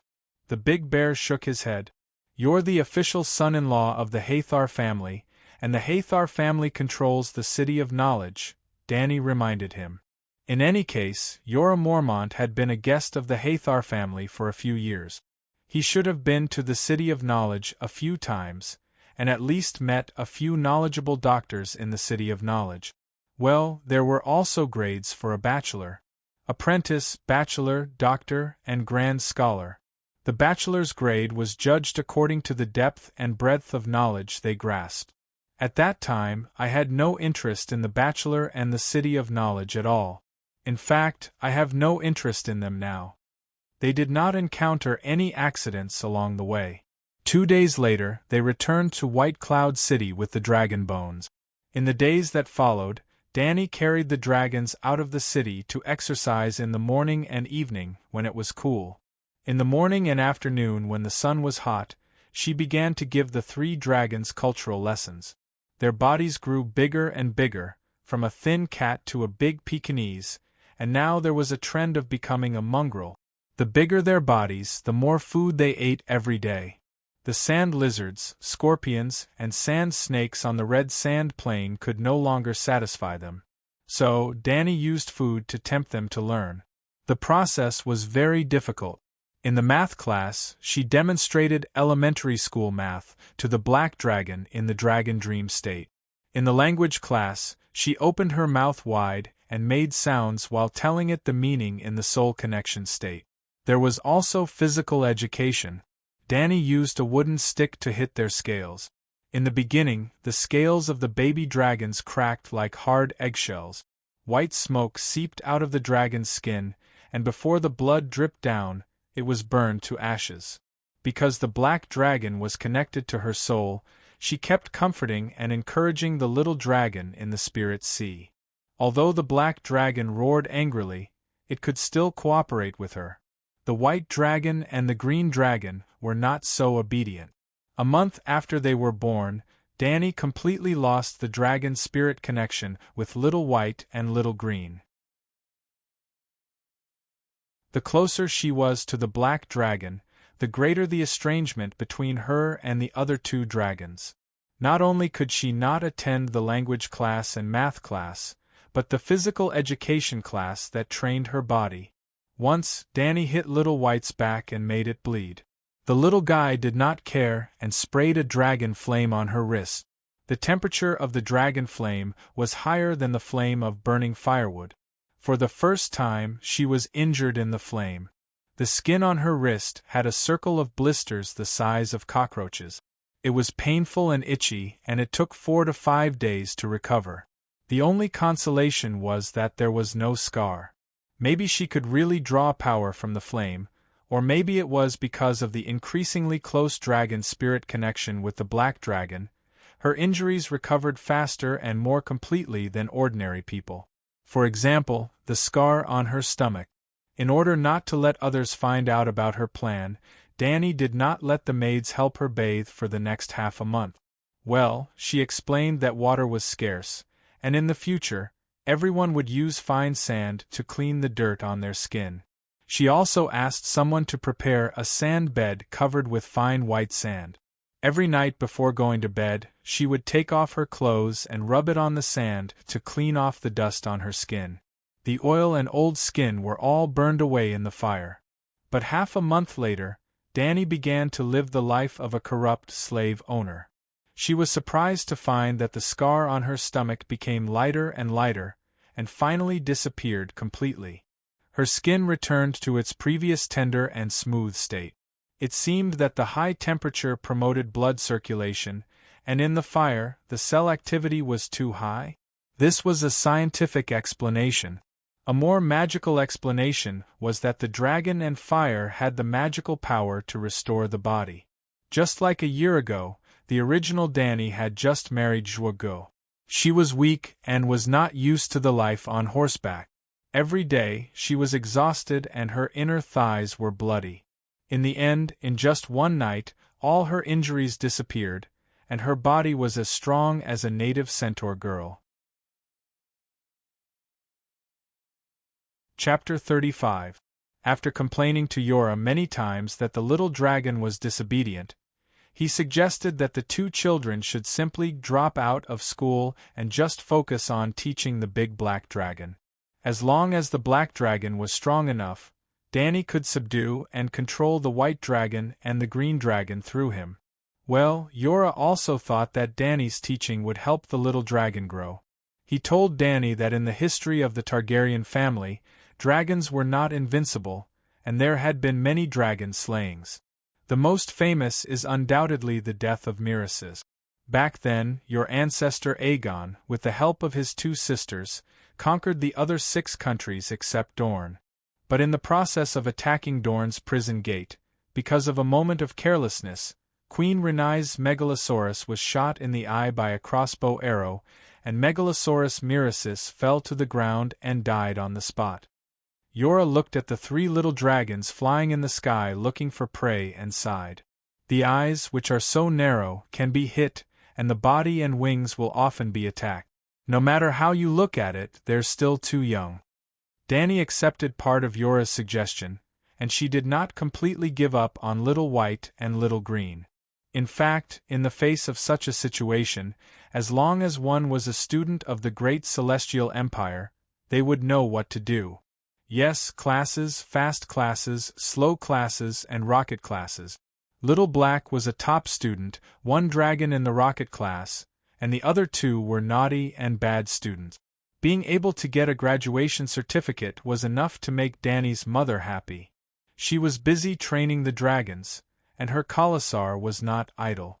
The old man and the woman took turns to plunder the wealth buried by the years of the 3 white cities. The young and strong men went hunting in the mountains in the west in batches, and in addition to the warriors' own food, they also brought back smoked bacon. Yora, at Danny's request, taught the Ma-Min children the way of knights. To put it bluntly, the Dothraki roaring warriors were light cavalry. Light cavalry's poor ability to attack, even the military illiterate Danny knew. The Westeros knights in full armor undoubtedly had more impact and survival on the battlefield. The reason why the Ma-Min only wore a sleeveless leather vest and fought with their lives was not really because they were brave as they said. It was mainly because they were poor in all aspects. Their civilization level and social system were very poor. They had no financial resources to buy armor, no ability to produce steel, and no technology to forge armor. In the Sea of Grass, the value of a set of armor far exceeded the value of a roaring warrior's life. But now it was different. The centaurs had Dany. She would certainly bring a more advanced system to the Dothraki, greatly increasing the centaurs' productivity. In the future, the centaurs would have the ability to produce a large number of knights, and in the future, Dany would also need a large number of loyal knights. After staying in White Cloud City for 3 months, Dany happily raised the turnip the size of a child's fist in her hand and announced to the people around her, "The first batch of food is about to ripen. We don't have to worry about famine anymore." This world was really weird. A 2-year-old turnip bore fruit in 3 months. Although it was a little small, it was still in such a hot environment. However, when she thought about the strange scene of the peach trees blooming on one side of the orchard and the peach trees dropping fruit on the other side, she understood. Isn't this eternal summer? In the eternal summer, the poor would eat until they were full. In the cold winter, the nobles would also starve to death. The centaurs did not give her any face and did not cheer loudly. Instead, Adger walked out and said loudly, "Calixi, we are centaurs, and centaurs are not cowardly farmers. I think we should give up on this city and go to the mountains in the west to hunt. We have too many people, and the main rations for nomads' lambs and fat cattle have been killed long ago. Only horses with very low meat yield are left. The uncertainty of hunting is too high. We need a stable source of food, and we need this safe and rich city." Dany glared at him and said, "There is no one else in the Red Plains. Where is the danger coming from?"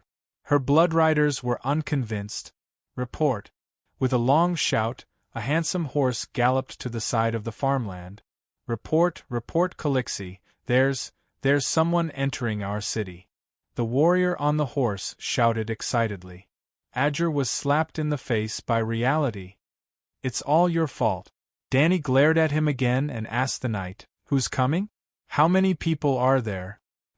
3 people. The centaur warrior had a strange expression. "They call themselves dragon seekers, and even asked me if this was White Cloud City, and if there was a Targaryen girl who hatched a dragon." "What?" In shock, Dany blurted out a sentence in English. "How is that possible? Are you sure they were asking about White Cloud City?" she asked hurriedly. "Yes, that's what the shadow-binding knight said." "Shadow-binding knight?" Dany was shocked again. Although she named this city White Cloud City, she had always thought that no outsiders would come here, so she did not hang a White Cloud City signboard at the city gate.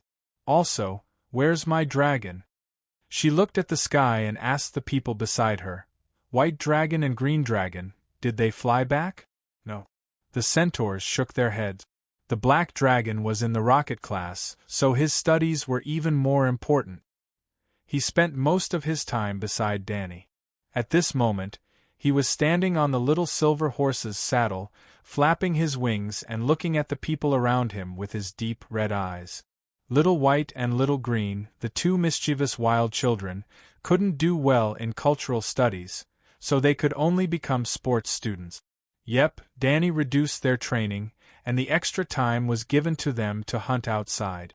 If they didn't study hard, they should go out and work to earn money to support themselves. Could it be that they met my dragon outside? Dany rubbed her chin as she pondered. But even if they saw a dragon, how would they know it was a Targaryen? Calixi, not only do they know that you are a Targaryen, they even shouted out the name Dany Rise. It must be that shadow-binding night. The wizards of the Shadowlands know prophecy magic. Everyone knows that. The centaur shouted. Yep, everyone knows that. Ago nodded seriously. Everyone knows that. The centaur Meiji also spoke up. Here they go again. Dany secretly rolled her eyes in her heart and said to Ago, Go and call Ricarlo and Jogo here. Right, call Sir Yora as well. At this moment, Yora was teaching the children swordsmanship in the square. During this period, Dany herself would go and learn from time to time. After a few months, she, who only trained in basic swordsmanship, had actually raised her attributes by a large margin. Character: Dany Rise Targaryen, 15 years old, physique: weak skills. Extremely weak, very weak still a weak chicken. Chui Luo, come with me to meet the guests. She turned her head and looked at the messenger knight, asking, You didn't let them into the city, right? No, Calixi, you said that outsiders can only enter the city with your permission, Ma Min hurriedly said. Dany was stunned. Did she say this order? But thinking about it carefully, it seemed like she really did say it. On the second day of entering White City, she said it when she asked people to stuff stones into the city gate. It had been so long that she had forgotten. She didn't expect Ma Min to strictly follow her orders. Alas, although the centaurs were straightforward and always contradicted her regardless of the occasion, in terms of loyalty and execution, there was really nothing to be picky about. While riding on the street, Dany was thinking about something. Unknowingly, they had already arrived at the city gate. The wooden gate was hung high, and she led Chui Luo and a dozen other roaring warriors through the cramped city gate to the outside of the city gate. As soon as they were out of the city gate, Dany's heart skipped a beat. Not to mention the three people, their mounts were camels. She was not a strategist, nor an elite politician, but she was quick-witted and understood almost instantly. The Red Wasteland was a dangerous place for the centaurs, but for others, it was just a slightly more difficult path. The Red Wasteland was not a dangerous place, which also meant that it was no longer a protective barrier for her little Colossa. This place was not safe. Why was it so difficult for the centaurs to cross the Red Wasteland? Dany and her team had gone through a lot of trouble on their way south. If she hadn't watched Bear Grylls' survival program, she would have ended up like the original Dany, dying along the way. Why was it like this? It was actually very simple. The centaurs' mode of transportation was wrong. Just like muscle-type off-road vehicles and road vehicles, they have different uses. If you mix them up, if you use an off-road vehicle to commute to work, you can buy a new car with a year's worth of fuel. If you drive a BMW to challenge the wilderness where there are no man-made roads, you will probably die the moment you leave the road. The grassland horses that centaurs rode were strong and powerful. Their charging power, speed, and endurance were all first class. The Dothraki people had existed for thousands of years, and grassland horses had also been cultivated for thousands of years. The Dothraki people walked on the grassy plains of the Dothraki Sea and the Norn River. Their war horses were also born for such an environment. But they were ultimately just war horses suitable for grassland. Their resistance to heat and drought was too poor, and they could not adapt to the environment of the Red Wasteland. So Dany could not control them too much. She could not squeeze the centaur's stamina. Everyone in the Colossa had a horse to ride, but they could only travel 100 kilometers a day. Camels were also known as the boat of the desert. Crossing the wasteland overgrown with demon grass was like taking a stroll in their own courtyard. I am the dragon breeder, Dany Rise of the Targaryen family. Welcome, guests from afar. The weather outside is hot, let's enter the city. Dany did not even ask for their identities. She directly invited them after they introduced themselves. The 3 camel riders were also very polite. They skillfully untied the Arabian headscarves wrapped around their heads. After they were fully equipped, they introduced themselves one by one. The man on the left with white skin, blue lips, and shriveled cheeks said in rough Dothraki, "Great Mother of Dragons, Khaleesi of the Great Sea of Grass, I am the Archwizard of Queers, Kaya Bli." He was talking to Dany, but his eyes were blazing as he looked at Blackie, who was sitting cross-legged on top of her head. The bald, fat man in the middle was also very white. His skin was milky white, whiter than Dany's white skin. One side of his nose, which was bigger than Jackie Chan's, was embedded with a thumb-sized green jade. He spoke in Valeglia, which was popular in the Free Cities. "Princess of Targaryen, thank you for your invitation. Your kindness is as conspicuous as your beauty. I am Zero Zanvin Dassus, one of the 13 princes of Queers." This fellow spoke of his admiration for Dany, but he looked at her as if he was evaluating the value of goods. But compared to the other 2, Dany was more willing to deal with him, because he was the only one who did not have power beyond the mortal realm. Chapter 36. The third person was a shadow-binding knight from Asha. She wore a wooden mask and spoke fluently in the common language of the 7 kingdoms. "Hello, Mother of Dragons. I am a shadow-binding knight from the Shadowlands, Kuei-shi." The red-painted wooden mask covered her eyes and facial expression. Dany was unable to hear her inner thoughts from her calm voice. Dany nodded and got the centaurs to make way. She and the guests went ahead, and they followed behind. Just as they passed through the city gate, Dany saw Ser Jorah and her blood guards coming together. So, on the way to the palace, she introduced them to each other again. "You came to find the dragon?" Jorah asked the question that had been buried in Dany's heart. "But how did you know that there are dragons here?" "The stars in the sky guided us," Kuei-shi said briefly. "Stars?" Jorah was confused. "That's it?" The male wizard pointed at the red comet that was still hanging in the sky. It had been 3 months, but the comet had not completely disappeared. It was just much dimmer than before. Perhaps not long after, when people raised their heads, they would be puzzled to find that it had completely disappeared. Weeping Blood Star? It keeps changing its direction. How can it guide you? Also, does its appearance have anything to do with dragons? Jorah asked. "To mortals like you, it's just a comet that's rarely seen in 1,000 years. However, we, who possess mystical powers, can personally feel the tremendous changes in the world," the male sorcerer said in a faint voice as he stared at Big Black. "Isn't that too exaggerated? It's not like there have never been dragons before. Although everyone has always said that dragons have been extinct for more than 100 years, that's only in Westeros. Timon said that there are legends of sea dragons and ice dragons in the depths of the Sunset Sea. Even the Megalosaurus has news of them from hidden places in the world." Jorah thought that the male wizard was boasting and was probably trying to deceive his princess. "Hee." The male wizard's strange blue lips were clearly mocking. He did not even bother to answer the question of mortals. "Tsk, tsk, tsk. This is a city full of sand and decay, completely unworthy of the honorable mother of dragons." The merchant, Queers, whose head was as round as a boiled egg, whipped the camel's buttocks and hurried to Dany's side.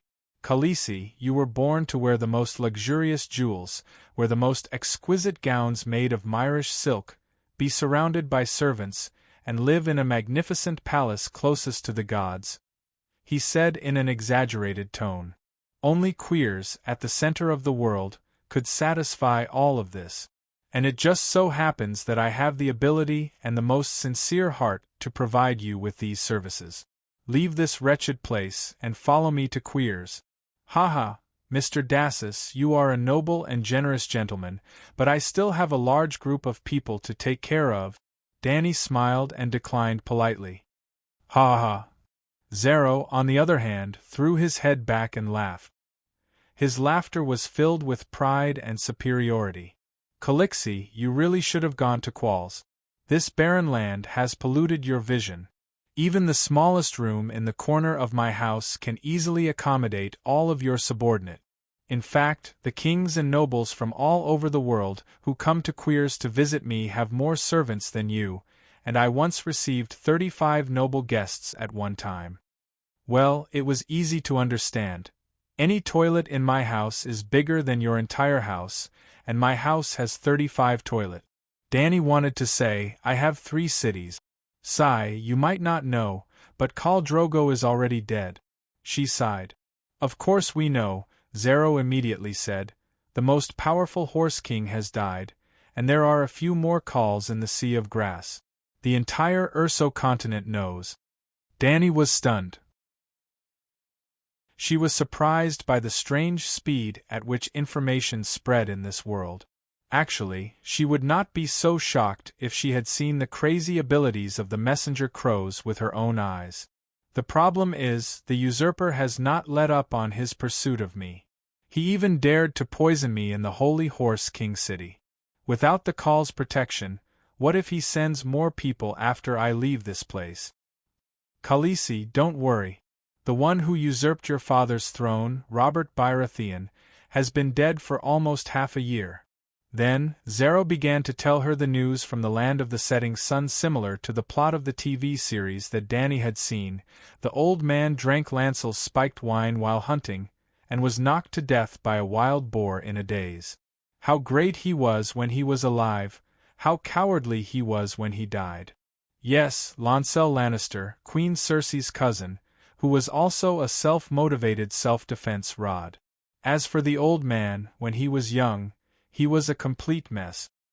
His warhammer could be ranked 3rd in the Ice and Fire Weapons Manual, second only to the modified Magic Mountain and the Daybreak swordsman Arthur Dayne, who wielded the greatsword Dawn. Red Viper, Horse King Drogo, and the Sea King's first court swordsman, Cilio, were all 1 level below the old man. Rhaega and the White Bull were 1 level below. Jorah Mormont, who was beside Danny, was a little embarrassed. He was probably 1 or 2 levels below the White Bull. This was not to flatter the old man. In the Ice and Fire book, he was the only one who had maxed out both his strength and dexterity talent. Skills could be trained, but talent determined a person's upper limit. Let's not talk about his battle record of beating Rhaega to death when he was young. Let's talk about the last battle of the old man's life. Yes, it was the time when he was knocked to death by a wild boar. At that time, he drank a few bags of spiked wine and could not dodge in time. The wild boar's tusks pierced Haw, cutting a half-meter long wound from his lower abdomen all the way up. If it were not for the ribs in his chest, he would have been broken into 2. The intestines and internal organs in his fat belly were like feces that had been held in for a few days. They flowed all over the floor with a wallala sound. If it were a normal person, Haw would have fallen to the ground after being kicked, but the old man fought back. Even with such a serious injury, he used the spear in his hand to kill the wild boar hanging on his chest. He was brave to the extreme. After the battle, he hung on for a few days, leaving a will, and reminiscing about the past with his good friend Druid. Only then did he die with the help of poppy milk. But such a brave warrior was cheated on countless times by his wife, the Sex Queen. None of his 3 sons were his. Yes, Cersei's and her brothers. Cersei did not want to give birth to her husband's children. Even in bed, every time the old man came to her when he was drunk, she deliberately made it look like they had sex. In fact, she did not even touch his hand. The first time Cersei was pregnant with the old man's child, she seemed to have deliberately aborted it. After Ide became the prime minister, under the hints of a few people with ulterior motives, he quickly realized that his good friend was raising someone else's child. Then, he let the Sex Queen know that he knew. When the Sex Queen knew that he knew, she made the first move. She had one of her lovers, her cousin Lancel, poison the old man's wine. The old man died tragically under the tusks of a wild boar, just as described. Of course, Zero did not tell Danny the details. He only said that there were rumors that Robert was killed by Circe. So, you don't have to worry about the usurper anymore, he comforted Danny. In Qualls, under my protection, no one can hurt you. Danny nodded and followed his words. How far is it from here to Qualls? How many days did it take to get here by camel? About 1,000 miles. It took us about a week to get here. Danny estimated that their speed was about the same as her Khalasar's southbound speed. The only difference was that the camel could travel another 1,000 miles in this environment, while her Khalasar was on the verge of collapse after traveling only 500 miles. They chatted as they came to the front of the palace. A group of old people and children in the square looked at the 3 guests on the camel in surprise. Danny prepared water and hummus for the guests to quench their thirst. She also left 3 bedrooms near the garden empty for them to rest in. At night, she held a bonfire party in the square. There was roast horse meat dipped in plum sauce, mushroom and smoked venison stew, butter beets, turnip stew, and saved wine. It was almost the best food that her Khalasar could bring out. The 3 guests from Qualls also took out red wine, sausages, and caviar from the bags hanging on the camel's back. Danny even took out her 3 dragons that were the size of hunting dogs for them to see, and even let them touch the baby dragons. She and Cora had been observing their reactions to the dragons. Kashi's movements were full of reverence, and the wizard's eyes could not hide his desire. The merchant Zero's eyes seemed to sparkle as he expressed his surprise at the high temperature of the dragons to Danny. All in all, the guests were very satisfied with Danny's hospitality that night. Finally, when they were sent back to their rooms to rest, Danny told Zero that she would seriously consider the possibility of going to Qualls. What do you think? Danny did not go to bed immediately. She called Cora, the Bloodriders, a few old people, and 3 maids together for a meeting on whether to go to Qualls. Unlike the other Khals who treated the old as useless burdens, Danny valued the old people who could live to 60 years old in the cruel environment of the Sea of Grasses. Apart from Watson's slight misjudgment, the Wrangler Afundi and the old blacksmith Solomon had brought her great surprises. Afundi, for example, was a master at raising horses.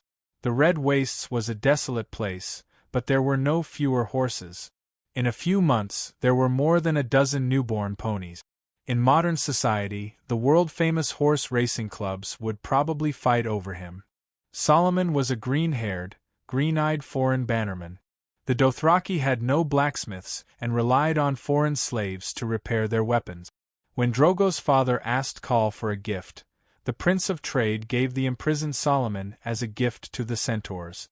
Well, after Valeglia was destroyed in the Cataclysm, Khal's blacksmithing skills were the best in the world. Lis prostitutes, Mir's crafts, Khal's cloth and blacksmiths, Pento's spices and dairy products, Bravo's iron treasury, Volantis slaves. The 9 free trade cities traded everything, but they each had their own specialties. Chapter 37. Whether or not to go to Queers was actually like, whether or not to lead Khalasar south back then. It seemed like the future was unpredictable and could not be decided easily, but there was no other choice. Your Highness, it is clear that they are here to search for the dragon. They also care about your dragon beyond interest. If one of them intends to take it by force, it will be more dangerous for you to stay here, Cora said after thinking for a moment. As long as it is a trading city-state, no matter if it is an ordinary merchant or a trading prince, they value profit over righteousness and have no sense of honor. However, there is one thing that everyone trusts. Cora's eyes flashed. That is the foundation for them to settle down and establish their lives. It is also the foundation for trading city-states to exist in the world. Trust. To put it simply, on the sea or on the road in the wilderness, any merchant can turn into a bandit and use force to seize what they want. However, in a trading city, they will skillfully use deceit, extortion, enticement and other means to profit, but they will never forcefully take the other party's property. Seeing Danny's thoughtful expression, He smiled and said, "The greater the merchant, the more sinister and gentle their methods are. However, this world is vast and information flows smoothly.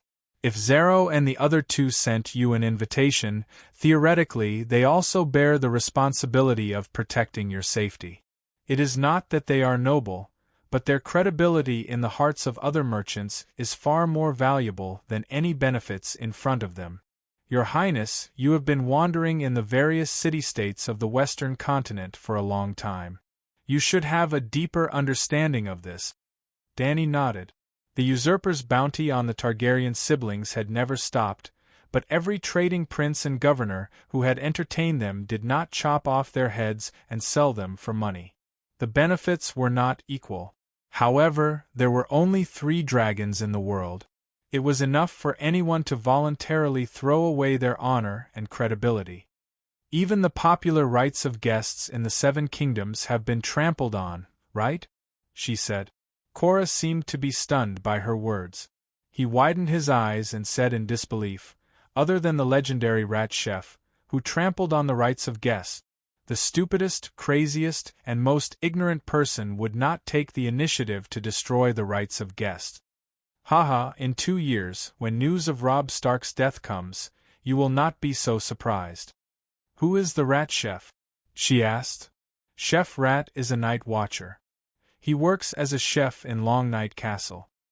He held a grudge against the king of Casterly Rock at the time, and when the king of Undulls led his son and vassals on a tour of the wall, the Night's Watch entertained them. One night, the rat cook found an opportunity to assassinate the king's son. Then, he made a large pie with onion, carrots, mushrooms and other condiments. He sprinkled it with pepper and salt, paired it with bacon and dark red Dornish wine. He presented it to the king, who ate his son's meat pie, exclaimed that it was delicious, and asked the cook to bring another one. Even the gods couldn't stand it anymore. They turned the chef into a white mouse that was as fat as a sow. From then on, he could only eat his own children. The rat chef has been wandering around Long Night Castle, driven by a hunger that can never be satisfied, constantly devouring his own offspring. Under the dim light, Cora's blurry face had an indescribable gloom. Dany's 2 centaur maids huddled together, their almond-shaped eyes filled with panic as they looked around, as if looking for a white mouse that would appear out of nowhere. "Ahem, a great bedtime story, but isn't this a little too weak?" Dany coughed a few times and said, "This is true.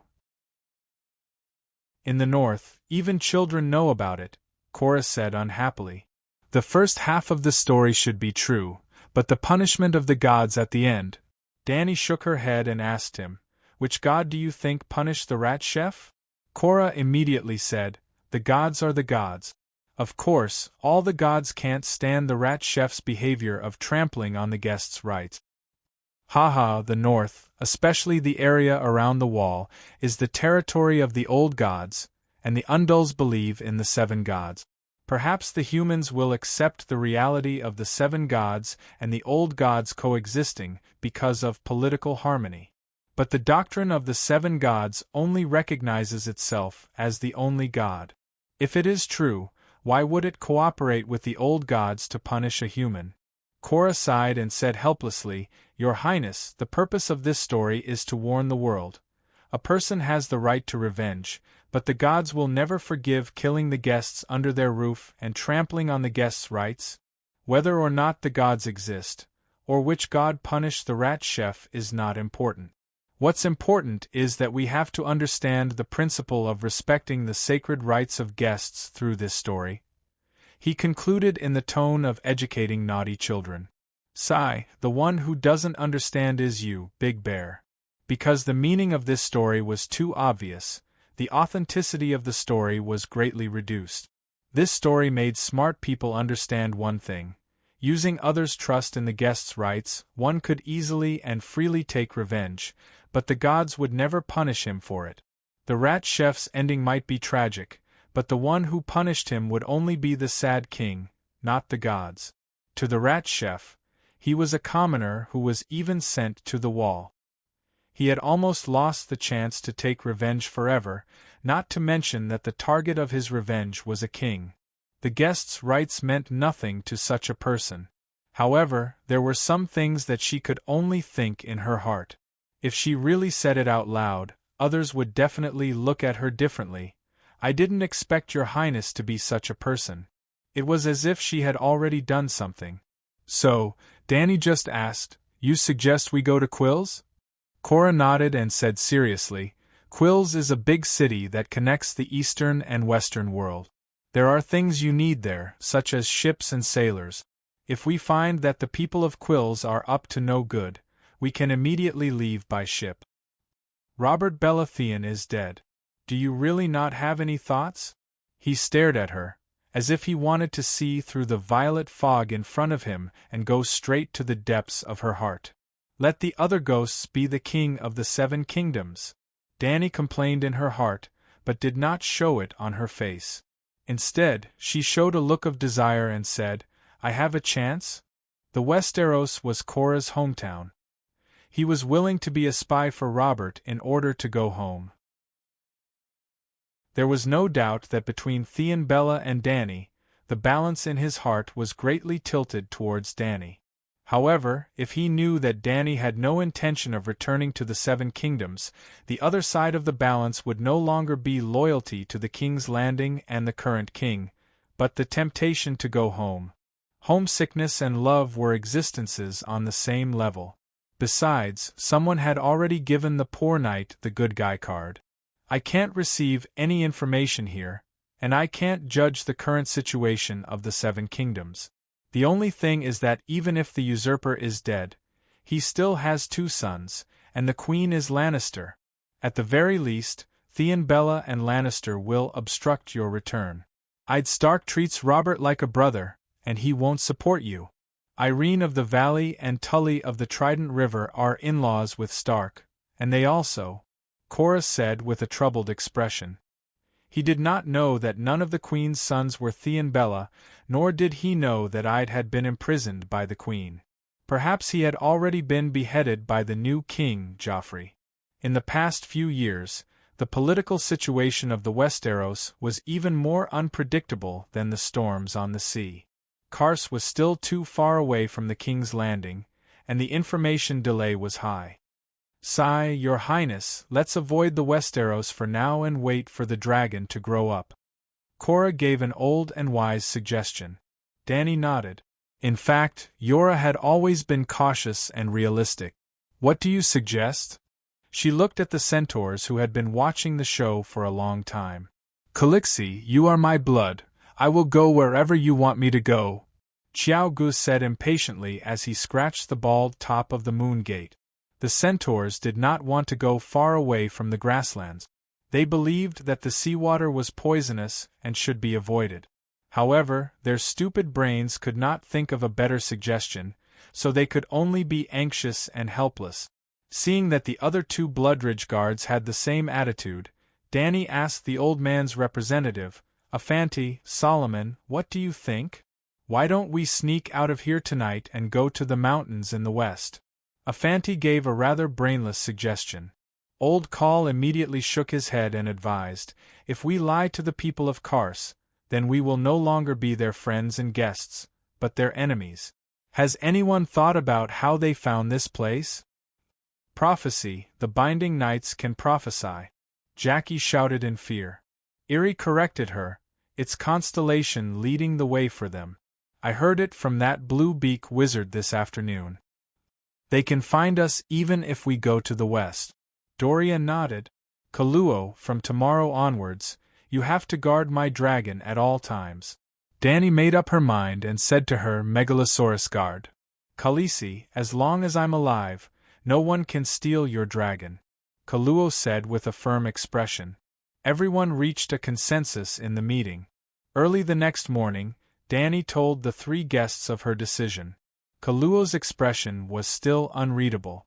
The wizard and the merchant expressed their joy and welcome. They both solemnly promised that in Kars, Danny and her Khalasar would be under their protection. In the morning, Danny sent knights to inform the herdsmen of the other 2 White Cities to bring Khalasar's horse team to White Cloud City. The hunters in the mountains in the west were also notified. Thus, 4 days later, Dany's Khalasar set off again. Their target was Kars in the southwest. Of course, Dany didn't do nothing during those 4 days. She arranged for Aggo to lead 3 horses, bring enough food and water, and set off for Kars first. Zero wrote a letter to Aggo. When Aggo reached Kars, he only needed to give the letter to his butler, and a group of servants would lead the camel team to the Red Wasteland. The camel team would bring a large amount of food and water. More importantly, Khalasar wouldn't have to worry about horses anymore. When the camels arrived, the centaurs could switch to more comfortable camels. Chapter 38. Adger did not care about the horses. 3 days later, they encountered a village affiliated with Quill's city. Before Dany and the others had even set off, 300 camels loaded with supplies had already set off for White Cloud City. The Khalasar traveled for 4 days straight. 70 to 80 horses had died, and the team had almost run out of water and milk. Finally, they met the scouts of the Camel Brigade. Just like that, the 1,000-kilometer relay race was finally completed. Dany was relieved and began to focus on her own problems. The sorceress Mealy and the prophecy of the Dragon Seeker had made Dany completely understand that other than dragons, this world really did have magic and witchcraft. She wanted to ask Kashi for advice. As for why it was not a wizard, well, the merchant Zero had been bad-mouthing the wizards to Dany these days. The wizards did have a period of prosperity. At that time, even the Dragon King of Valeglia looked at them differently. When the other 2 guests were not present, Zero whispered to Dany, "But today is different. Those blue-lipped fellows are like the weak veterans in the taverns of the docks. They only know how to brag about their past bravery, completely forgetting that strength and skills have long since left them. They hide in the Hall of Dust, read decaying scrolls, and drink the water of the night shadow until their lips turn blue, hinting that they have terrifying power. But compared to their predecessors, they are just empty shells." "What about Kashi?" she asked again. "That woman." The merchant's eyes flashed with awe. He mumbled, "She comes from Asha of the Shadowlands. As the saying goes, it is better to swallow a poisonous scorpion than to believe in the Shadow Child. Her power will only make her more dangerous. Khaleesi, don't believe her." Just like that, Dany also figured out who had prophesied her existence. It was not the wizard Kaya who had been talking to her about metaphysics, but Kashi, who was so low-key that people ignored her existence. That woman was not simple. Looking for an opportunity, Dany moved her camel closer to the woman wearing the wooden lacquer mask. She whispered, "Miss Kashi, do you know anything about prophecies?" Since there was a camel to ride, Dany naturally wanted to free her little silver horse. Not only was Kuei-shi wearing a wooden mask, but she was also wearing an Arabian scarf. Her head was turned towards Dany, and her eyes and expression were completely unreadable. "Dany Leezy, mist is not popular in Asia summer," she said in a clear voice. "Okay, Master Kuei-shi." Dany took advantage of the situation. "Can you predict whether I can have another child in the future?" "Sigh, my poor leg, that which called Millie cursed me, saying that my womb can no longer give birth to life." As she spoke, tears welled up in her eyes, and she sadly turned her head away. Kuei-shi paused and finally said something that made Dany cheer in her heart. "Please let go of the sadness of the past. There are more important things waiting for you in the future. As for children, sigh, I can't predict such things." "Why? You haven't even seen me, and yet you know that I've hatched a dragon. Why are you still in White Cloud City?" Dany did not seem to want others to see her red eyes. She pulled the scarf around her neck and wrapped it around her head a few times. Kuei-shi said, "Prophecy is a kind of elusive magic. When the blood-sobbing star appeared, I felt that the power of magic was quickly recovering, like a tide sweeping across the city on the embankment.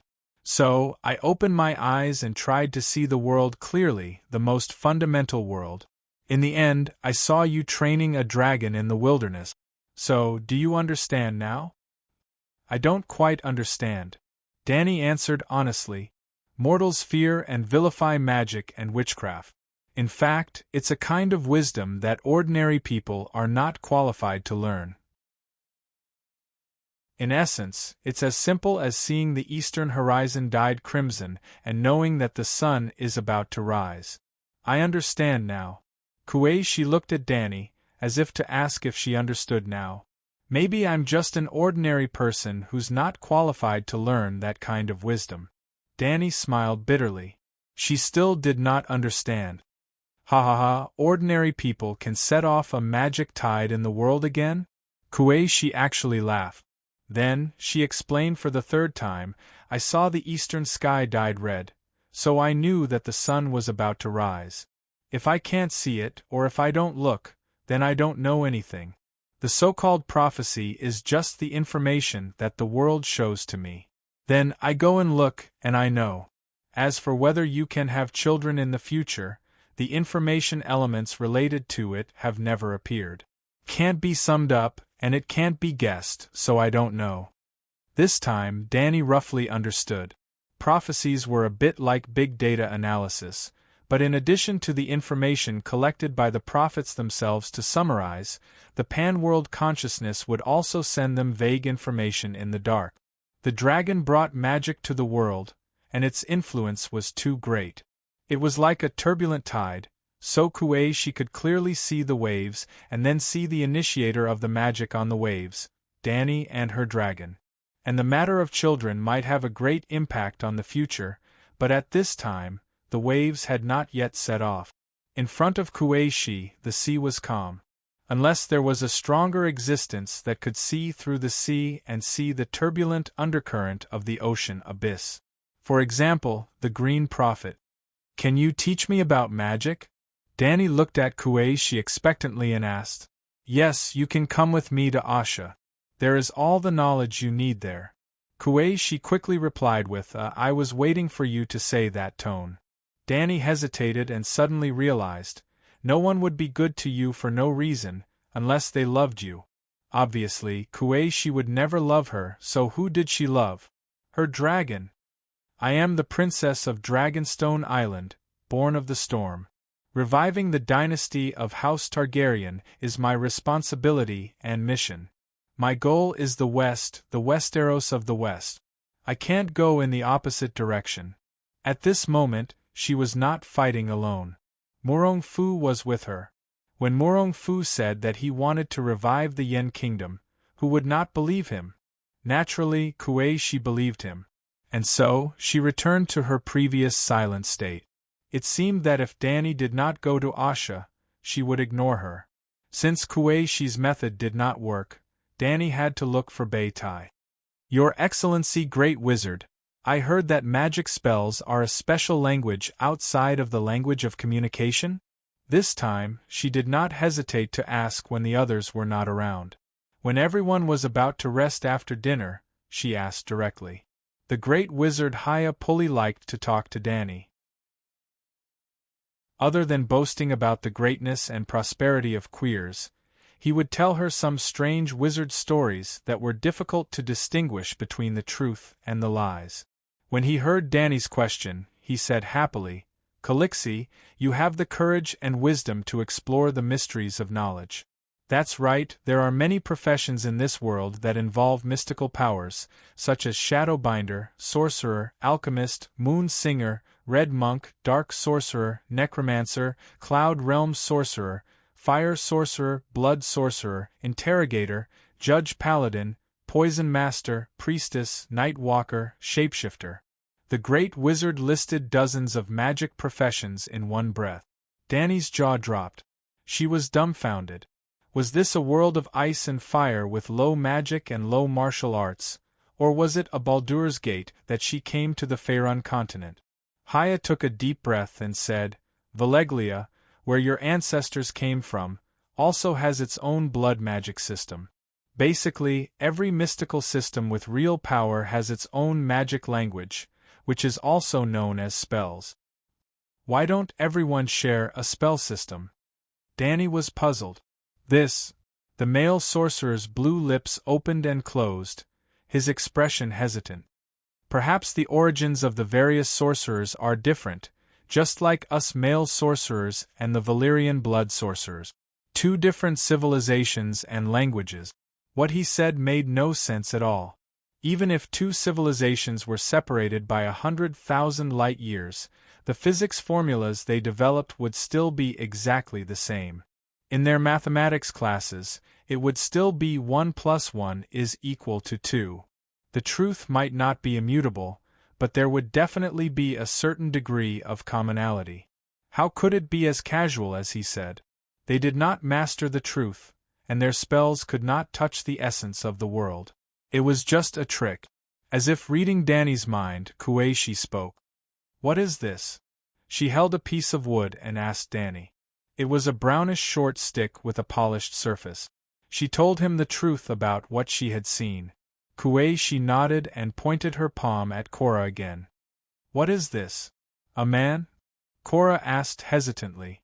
Kueishi nodded again and pointed her palm at the centaur made eerie for the third time. What is this? A woman? Eerie glanced at the shadow binding night in fear and said weakly. When Kueishi pointed the wood at Ago, he said it was a lion. Finally, Kueishi opened her palm completely. Under the light of the torch, one could see a small and exquisite wooden sculpture standing in her fair palm. It was a three-headed warrior with short hair, roaring angrily, a long-haired woman with a gentle face, and a lion baring its teeth and roaring. Now Danny understood. Kueishi had only shown a part of the sculpture to each of them, so the four of them had made different judgments. Do you understand now? Kueishi's wooden mask was pointed at Danny, reflecting the flickering red light under the light of the torch. Even the greatest magician can't master all the truth. Danny nodded. Simply put, it was like a blind man touching an elephant in the wizarding world. Cora suddenly asked, Sir Wizard, when you said the shapeshifters, did you mean the children of the forest? Everyone in the northern region grew up with horror stories about shapeshifters. They might not have heard of names like the Moon Singer or the Cloud Realm Wizard, but shapeshifters were as impressive as the Rat Chef. Once, the wizard shook his head and laughed. Undulls, I know what you're thinking. The children of the forest are legends, and so are the shapeshifters. The world is just as your scholars expected, without a trace of miracles. They have disappeared for thousands of years. Cora frowned. They never disappeared, but you deliberately isolated them and forgot about them. When I left Asha and went to the west to find the direction of fate, I bought some magic ingredients from a shapeshifter. His falcon could pluck the red lotus on the mountain peak, Kueishi said coldly. All the shapeshifters went to Asha? Cora was surprised and relieved at the same time, as if he was sighing with emotion. It's good that all the monsters are gone. Danny was not calm. She clearly remembered that the Game of Thrones clearly said that shapeshifters were exclusive to the old god. How could there be shapeshifters outside the Westeros? Chapter 39. I heard that only the believers of the old gods in the northern Westeros can become shapeshifters. Does Yeshaya have weirwood too? You believe in the old gods too? Danny asked. Danny, do you know what the old gods are and what shapeshifters are? Kueishi asked. Danny looked at Yora. Is the old god a tree with a human face on it? That's the heart tree. The old gods are the collective name of many ancient gods, Yora said slowly. The old gods are a religion that believes that everything has a spirit. Shapeshifters who are believers can awaken the spirit of nature and become one with spiritual animals. Kueishi said to Danny. An old shapeshifter who was seeking wisdom told me this. He came from outside the Great Wall of the Sunset Continent. Savages from beyond the Great Wall? Yora exclaimed. How did they go to Yeshaya, which is tens of thousands of miles away? The savages you mentioned are also intelligent people. They have the desire to seek wisdom and civilization. But when he left the Great Wall, He felt a deep sense of despair because you people are so jealous of shapeshifters. So, he came to the Temple of Mystics, Yeshaya in the Land of Shadows. Kuei, she said slowly, her wooden mask facing Danny. Danny, the Westeros of Undulls can't tolerate you and your dragon. This sentence floated into Danny's ears, but no one else reacted. Secret sound transmission? Danny was shocked. For the next few days, Danny was anxious and did not dare to be alone with Kuei. She asked Yora and the wizard. Wizards and magicians could not make physical attacks like making fireballs or throwing icicles. They could only hurt people indirectly through spells, shadows, and blood. She was afraid that Kuei would secretly cast a shadow-binding spell on her, so she asked the maids to take turns sleeping with her at night. However, Danny seemed to be overthinking. After that night, Kuei did not talk to her again, nor did she try to find a chance to be alone with her. When they left the Red Wasteland and entered Queer's territory, Danny couldn't help but ask, "Mr. Wizard, do you know ancient Valeglia's spells? Do you want to learn?" Although Kuei did not take the initiative to talk to her, she had never rejected her either. "Sigh, the world is dangerous. I don't want to be hurt by evil sorcerers anymore." Danny sighed sadly. "I don't know Valeglia's spell because it's useless to me, but if you want, you can go to Asha. There should be someone there who can teach you." "Kuei," she said faintly, "there are rumors circulating in the Shadowlands that the descendants of the ancient Valeglia blood shamans are still active in a certain place. It's too far. I want to go to the Westeros to be a queen." Danny shook her head. At noon the next day, Danny saw Queers, who had been described by Zero as the City of Heaven. Clang! On the sandstone city wall, which was the same color as the Red Wasteland, there was the sound of a gong being struck. "Targaryen, the Stormborn, the mother of dragons, Danny Liz, come!" Someone shouted towards the city. Even Danny, who was half a mile away from the city gate, could hear the shout. Before she could ask Zero what was going on, woo woo woo, there was another long and loud sound of a bugle horn. Looking up, there was a circle of black men with shiny skin standing on the 10-meter-high city wall. Their upper bodies were exposed from the battlements, and their muscular bodies were coiled around a strange bugle horn that looked like a giant bronze snake. Da-da-da-da, a group of camel riders ran out of the city in an orderly manner. The camels were covered with colorful blankets, and there was an extremely gorgeous saddle between the humps. The rubies and garnets embedded on the saddle shone brightly under the sun. The riders on the camels were also well equipped. They were all wearing red bronze scale armor, and their heads were covered with bronze teeth and long black feathers. Danny could not tell what kind of animal they were imitating. As if specially prepared to welcome Danny, there were no outsiders at the city gate facing the Red Wasteland. 2 rows of camel riders started from the city gate in an orderly manner and stretched out for a full 200 meters. Ho ho ho! The riders raised the shiny bronze spears in their hands and shouted in unison. The tips of the spears were tied with colorful ribbons. As the riders raised their arms, the ribbons floated like clouds. The people of Queers did not shout welcome, Mother of Dragons, to Queers or anything like that. They only used the most enthusiastic actions to welcome the guest. Danny rode the camel and walked side by side with Zero at the front. Cora, the Blood Brotherhood, the wizard, and she followed closely behind. When they got close to the city wall, Danny found that there were all kinds of animals carved on the red rock wall: snakes that slithered and crawled, kites that spread their wings, fish that glided and swam, wolves that howled at the moon on the hills, and even zebras and elephants. But when Danny got close to the city gate, the solid bronze wooden gate that was just closed opened with a creak. Queers had 3 city walls. After passing through the gate on the outer wall, a group of children immediately ran over. They carried baskets of flowers and smiled as they followed Danny's camel. They threw colorful petals at her, and Danny kept returning the sweetest smile. In fact, she had been complaining about the strange customs of the people of Queers. The children only wore golden sandals on their feet and nothing else on their bodies. However, they were not naked.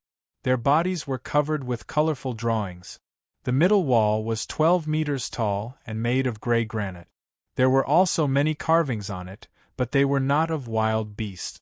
Instead, they were vivid and lifelike war scenes. Warriors crossed swords, contradictions struck each other, arrows rained down below the city. Heroes were fighting, babies were being slaughtered, and burning crematoria. The iron and solid wooden gate opened wide, and the clamor and cheers were like a flood that suddenly rushed towards Danny, who had just entered the city gate. Those were the cheers and shouts of countless people. There was a long street between the middle wall and the inner wall. The street was filled with colorful buildings. There were dreamy rose-colored stone buildings, violet towers, bronze arches inlaid with green jade. The balconies of these buildings were filled with people of queers. The women wore toca robes that exposed one side of their breasts, while the men preferred silk skirts with bead. The fair-skinned people of queers were either throwing red rose petals, waving colorful scarves in their hands, or shouting at Danny, "Dang! Dang!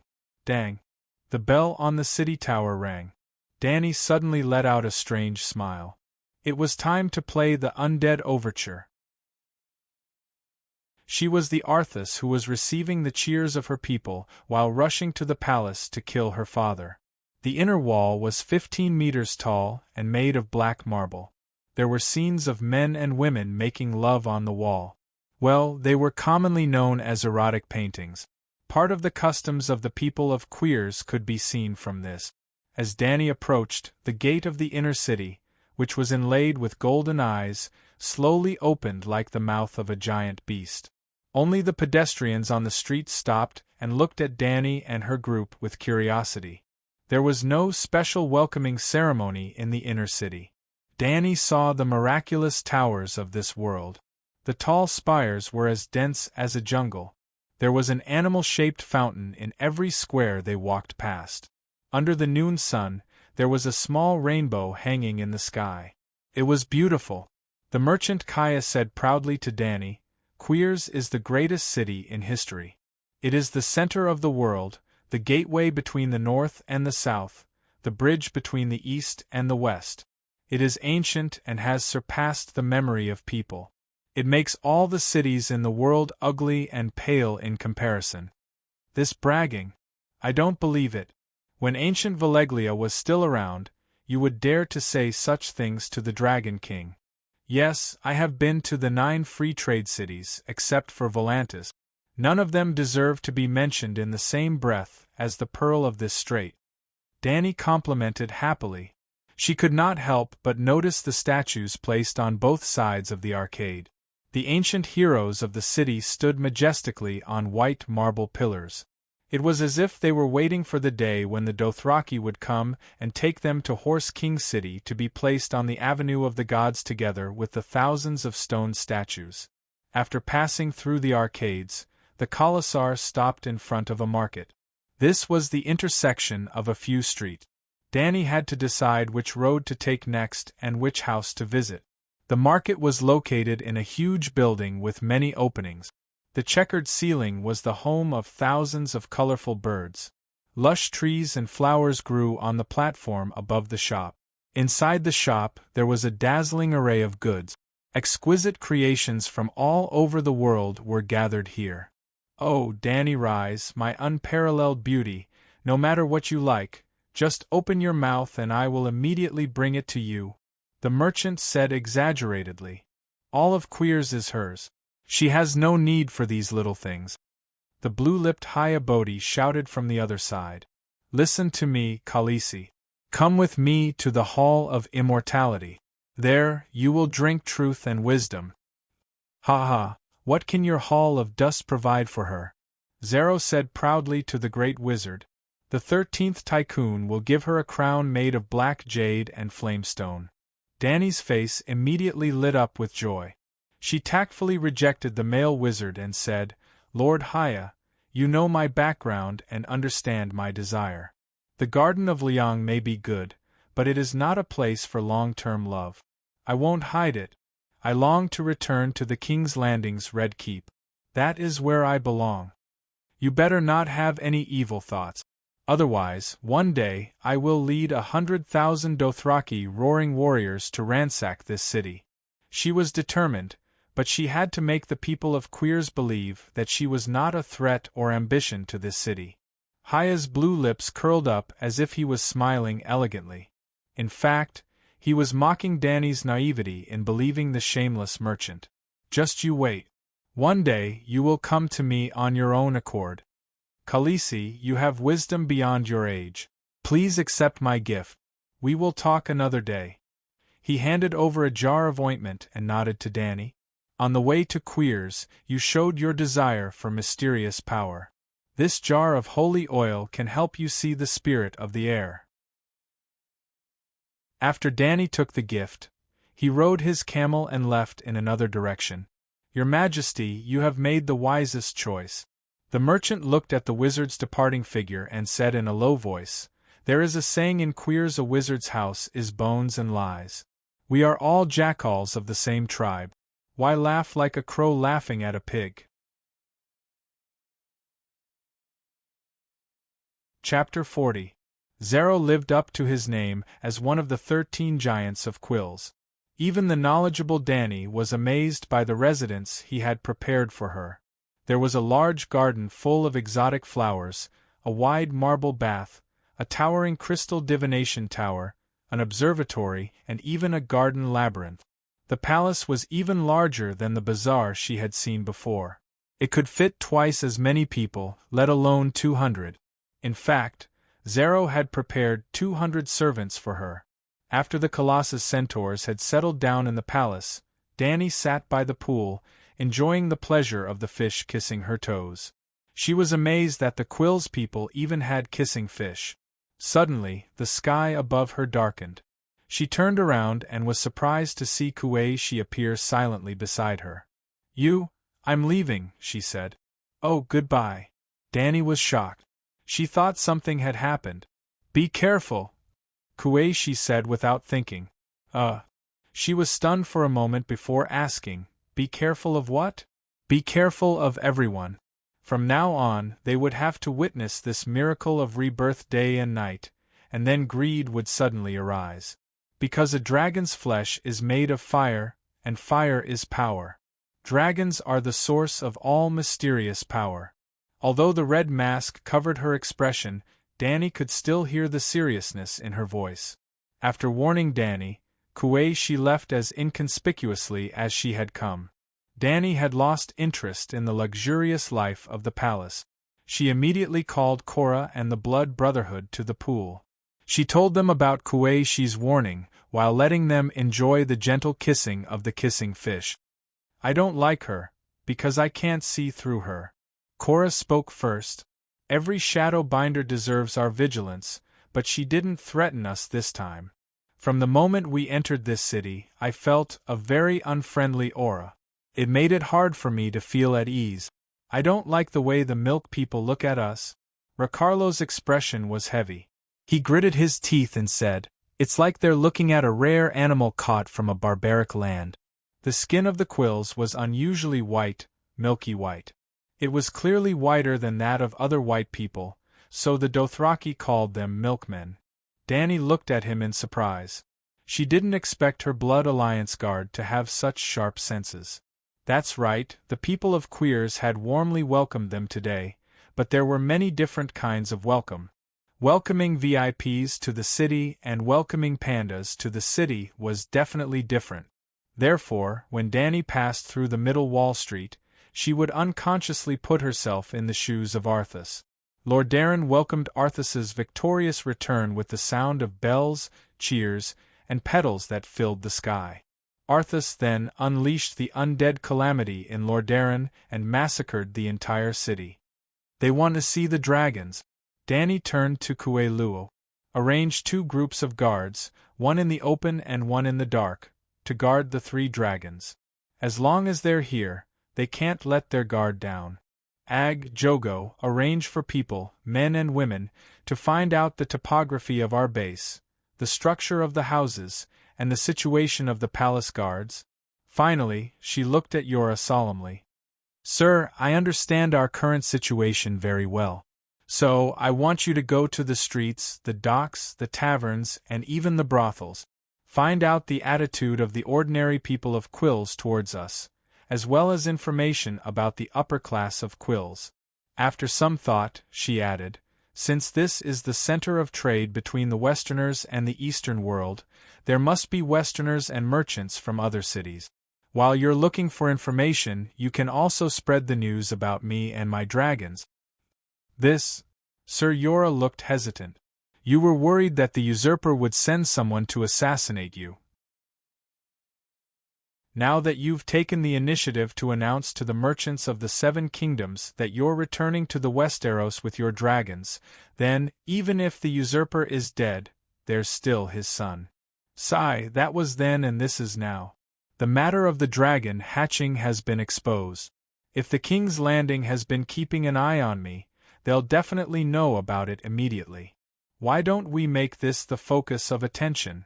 Not only will it protect us, but it would also distract everyone's attention and conceal her true goal. That night, Dany enjoyed the luxurious food that came with the luxurious palace, stir-fried peacock tongue. Damn it, using peacock tongue to cook, even the most gluttonous ancient people of the Celestial Empire wouldn't have thought of it, right? Early the next morning, just as she had warned her, the powerful people of Quills arrived at Zero's palace in a palanquin surrounded by a large group of servants. Zero accompanied them to Dany's residence. They claimed that they were overwhelmed by her beauty and noble background, and sincerely presented her with gifts of silk, jewels, rare animals, dwarves with special skills, and so on. In the end, they praised the greatness of the dragon with tears streaming down their faces as they looked around with wide eyes. Well, the people of Quills loved to cry. They believed that crying was a symbol that made them appear more civilized. Dany understood what they meant and didn't refuse. She immediately took the chained dragon out, causing the nobles of Quills to cry even harder. The upper class of Quills was made up of three major organizations: the royal family, the merchants, and the wizards. In the era when the Megalosaurus disappeared and magic was extinct, the once powerful wizards lost their power and authority. The royal family controlled Quill's camel cavalry and the city's fleet, nominally ruling the city. The merchants formed the three most powerful guilds: the 13 magnates, the Tourmaline Brotherhood, and the Ancient Spice Guild. In a city of commerce, the real power was, of course, in the hands of the merchants. However, the internal struggle between the three guilds was very intense. If it wasn't for the fact that they wanted to keep the royal family in check, they would have already fought for control of the city. On the first day, it was the other 13 magnates who visited Dany. On the second day, it was the Tourmaline Brotherhood. After the gem merchants saw the Dragon King, they specially spent a week to create a 3-headed dragon crown for Dany. The magic dragon's curled body was gold, its wings were silver, and its 3 heads were carved from jade, ivory, and agate. On the third day, the Ancient Spice Guild gave Dany 77 boxes of precious spices from all over the world. Well, when the Targaryens united the Seven Kingdoms, in order to integrate into the Westeros as conquerors, they abandoned the ancient gods of Valeglia and converted to the Church of the Seven Gods. In theory, Dany should also believe in the Church of the Seven Gods. And to the followers of the Church of the Seven Gods, 7, 77, and 777 were all auspicious numbers. On the fourth day, Dany began to receive the middle and lower class people of Quill's power. Small merchants, government officials, fleet commanders, camel cavalry captains. When she asked if the Zero royal family would come, he said with disdain, "The royal family now, other than supreme dignity and ancient glory, what else is left? You should accommodate them and take the initiative to meet them." However, it was not that easy to meet the royal family.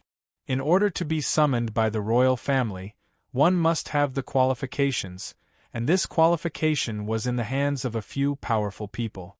To put it simply, just like how Tang Sanzang needed to send people to Ananda Kasayapa to get the scriptures from Buddha, Danny had to get through all the checkpoints and send enough people to meet the royal family. Even if one wanted to get in through the back door, one had to have the connections. If one could not find the connections, sending gifts randomly would be a waste of manpower and money. Zero righteously said that he knew the ropes and could teach her who to look for, who to send gifts to, and how much to give to each person. Danny wanted to say, "Fuck you, I don't buy it," but Cora had found out the general situation of Quills in the past few days. The royal family had indeed lost the actual control of the city, but the camel cavalry and the moat fleet were under the royal family's control. Danny did not understand why the royal family, who had military power, had lost their ruling position. Perhaps this was the characteristic of a trading city-state? Or perhaps the merchants were richer and could hire more armed forces, such as mercenaries? Zero's persuasion of Danny to use connections to meet the royal family was not a secret among the higher-ups. The royal family had most likely already opened their pockets and was waiting for her to throw in gold coins. If she did not go, she would be disrespecting the royal family, and disrespecting the royal family would mean that they were not friends. Humph, not friends, not guests, then I can make a move on you, Cora advised her. This is the custom of Quills. Even in Westeros, you don't necessarily enjoy the rights of a guest just because you visit my house. The rights of a guest only come into effect when the guest is under the roof of the host and receives bread and salt provided by the host. If the host places an unsheathed sword on his knee, it means that he has no intention of establishing a guest relationship with the guest, and the guest's rights naturally do not exist. But isn't it too low to ask for bribes? Is it also popular in the Seven Kingdoms for hosts to ask for gifts from their guests? Danny said angrily. Cough, cough, cough. Cora coughed as if he had been choked. Even his full beard could not hide the redness on his face. No way. Danny opened her mouth wide in disbelief. It's not as blatant as Quills. Sir Cora hurriedly explained. The guest gives a guest gift to the host mainly to express his gratitude for the food and shelter provided by the host. And when the guest leaves, the host may also give a guest gift to the other party. This tradition usually happens when the guest is in a weaker position, because he is afraid that the host will deny the guest's rights. Danny did not pay attention to the details when she was watching the drama. What Cora said was especially obvious between the Night Watchers and the Savage Caste. The Savage Caste beyond the Great Wall, the first ghost father of the world of ice and fire. He married his own daughter, and continued to marry the daughters that his daughter gave birth to. In this way, he continuously married dozens of daughters and granddaughters. He also had sons, but all of his sons were sacrificed to the deviant ghosts as soon as they were born. It could be said that other than the Night King, almost all of the deviant ghosts were his sons. Deviant ghosts were different from corpses. Deviant ghosts were transformed from living people, while corpses were dead people who were revived by deviant ghosts. Without caste providing a house and food, the Night Watchers who left the Great Wall and went north would almost double the mortality rate. Therefore, the Night Watchers had to ask caste for help. Not only did they turn a blind eye to his incest, but they were also often blackmailed by caste for iron weapons, which were guest gift. It was also because of the guest's rights that the Night Watcher's commander-in-chief, Elder Xiong, could not harm caste even if he knew that he was related to the deviant ghost. The guest's rights were two-sided. Not only could the host not harm the guest, but the guest would also not harm the host even if the host was making a deal with the devil. Cora saw that Danny was in deep thought and could not help but persuade her again. The ancestors have a tradition of guests' rights, and the Undulls have a similar law. Perhaps the guests' rights are universal, but the specific forms of expression are different. Alright, I give gifts to the royal family. I hope that they can give me some guest gifts too. Danny sighed. Chapter 41. Although Danny had never thought of asking Zero to help her with the money, that guy kept saying that he loved her, but he never offered to help her. Danny had to pay for the help herself, and he was only responsible for telling her who to ask for help. For the first step, Danny brought a red mare, a gray bison hunted from the border of the red wastelands, and a large black dog bought from the market to the temple of the Queers. The milk people worshipped the god of memory that she had never heard of before, so she sacrificed herself to the god of memory's priests. The mare represented the centaur's sacrifice, and the bison was an ancient custom. It was said that before this trading city was built, the original milk people hunted the creatures of the red wastelands for a living. The closer to the center of the red wastelands, the hotter the temperature, and the harsher the environment. The plains near the sea were rich in water, and there were many wild animals and plants. As for the black dog, it was very strange. The people of Queers, like the great celestial empire, loved the taste of dog meat. The priest was very satisfied with Danny's understanding of the situation. The old milk person with snow-white hair and skin told Danny that she could come to the god of memory to search for the memories of time. After asking again, Danny understood that this was also the library of the people of Queers. The priest of the god of memory was also the city's historian. For thousands of years, they had recorded every major event that happened in Queers. Mother of dragons, you, your dragon, your centaur warriors, your great feat of crossing the purgatory plains to Queers, and even your trip to the temple today, have already become a part of the god of memory's history, the old man said with a smile.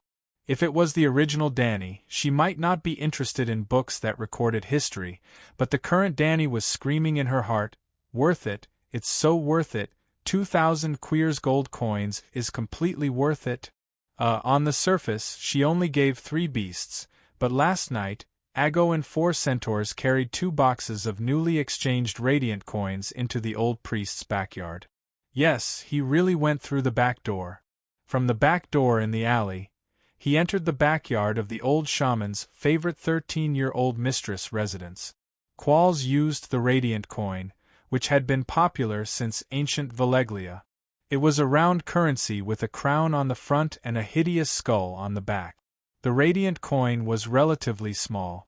1 radiant coin was only 1/3 of the weight of a gold royal. 2,000 coins would be about 2,000 times 4,000 is equal to 8 million yuan in purchasing power. This was equivalent to the Middle Ages, and their productivity was far inferior to the modern Celestial Empire. 2,000 radiant dollars was definitely a huge sum of money. It was easy to understand why the old shaman was so nice to Danny. After obtaining the library card from the memory temple, the second back door Danny went through was the keeper of the register of Queers, who were also the city's administrative officials. Bags of gold coins were sent out, and Danny suddenly found that half of the Zhuji's gold that she had stashed away had been used up. She told Zero bitterly, "I have no money left. I only have some antique jewelry that I excavated from the City of Bones." Zero's heart was as cold as ice in the face of a peerless beauty's request for help. He did not have the slightest intention of paying out of his own pocket. Instead, he gave her a bad idea. The news of the existence of a true dragon has spread throughout the East, and more dragon seekers have come to visit. Now, there are countless people in Queers who want to see you and your dragon. Why don't you accept their requests? At the same time, everyone who meets you will receive a gift. Danny thought about it. This was beneficial to her. Not to mention how many zoo tickets she could receive, as long as her reputation was spread, and she and her dragon were known in the East. Some people would not dare to use the most direct and vicious methods against her. Wasn't this the reason why she asked Cora to spread the news of the dragon in the docks and the taverns on the streets? When no one knew that she had a dragon, she would rather hide in the White Cloud City for a long time and try her best not to let this news leak out. But as long as one outsider knew about her and her dragon, then the hidden plan would be completely destroyed. When no one knew about the birth of the dragon, she was the safest, and her threat index was 1 star. When a few people knew about the birth of a true dragon, she was the most dangerous, and her threat index was 4 stars. In the Far East, after everyone knew about her story, some people had scruples, and her threat index was lowered, and her threat index was 3 stars. When the news traveled tens of thousands of kilometers and reached the Westeros in the far west, her threat index rose again, and her threat index soared to the most dangerous 5 stars. But whether it was a few people or all of Queers who knew, the speed at which news of her dragon spread to the Westeros would not change. Given the distance between Queers and King's Landing, she had about 2 years of buffer time for the news to spread quickly. Either her dragon could grow up in the next 2 years, or Dany could establish perfect security measures in the next 2 years, which was commonly known as building up her own force. In that case, she needed money. Dany agreed to Xero's plan to build a megalosaurus zoo. That afternoon, Yora brought a captain to the living room of her palace. "Your Highness, I've brought you a sea merchant from the Midsummer Islands." It was a black uncle. His dark skin was like polished obsidian, dark and shiny. "Your Highness, my name is Kuhuluemo, the captain of the Laurel Wind. I come from High Tree Town in the Midsummer Islands." The black man with a yellow and green feather cape, dressed like a peacock, bowed and introduced himself. "He brings you news of King's Landing," Yora said. "You came from King's Landing?" Dany asked. "No, I set off from the old town half a year ago, and brought a ship full of wine from Chinting Island. You've been away from home for a long time, and you must miss the taste of home, just like how the people of the 7 kingdoms miss you," Koholu said. He had given Dany 3 barrels of high-quality wine as a gift. If they were sold in Queers Market, they could be exchanged for 4 radiant coins. How stingy! But she quickly remembered that this captain's business wasn't very big. 4 radiant coins was already quite a fortune for him. "Thank you for your gift." Dany sat on a sofa made of soft cushions and nodded to the Midsummer Islanders. "I'm looking forward to you bringing me news of the 7 kingdoms." "Sigh, it would be even better if you came from King's Landing. Your Highness, King's Landing is facing a war, and no foreign merchants dare to go there. It's useless even if they go. After the death of the usurper, King's Landing is in chaos.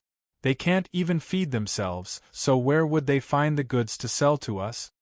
The black captain sat on a small stool, and his words were full of disdain for the current ruler of King's Landing. "There's a city of knowledge in the old town, and news of the 7 kingdoms gather there. After all, every noble has a scholar to serve them, and all the scholars come from the city of knowledge. When I stayed in the old town, I asked around about the current situation of the 7 kingdoms." Dany felt that he was a little long-winded, so she asked directly, "How did the usurper die?" "He was killed by a demon-like beast." "I want to know who killed him."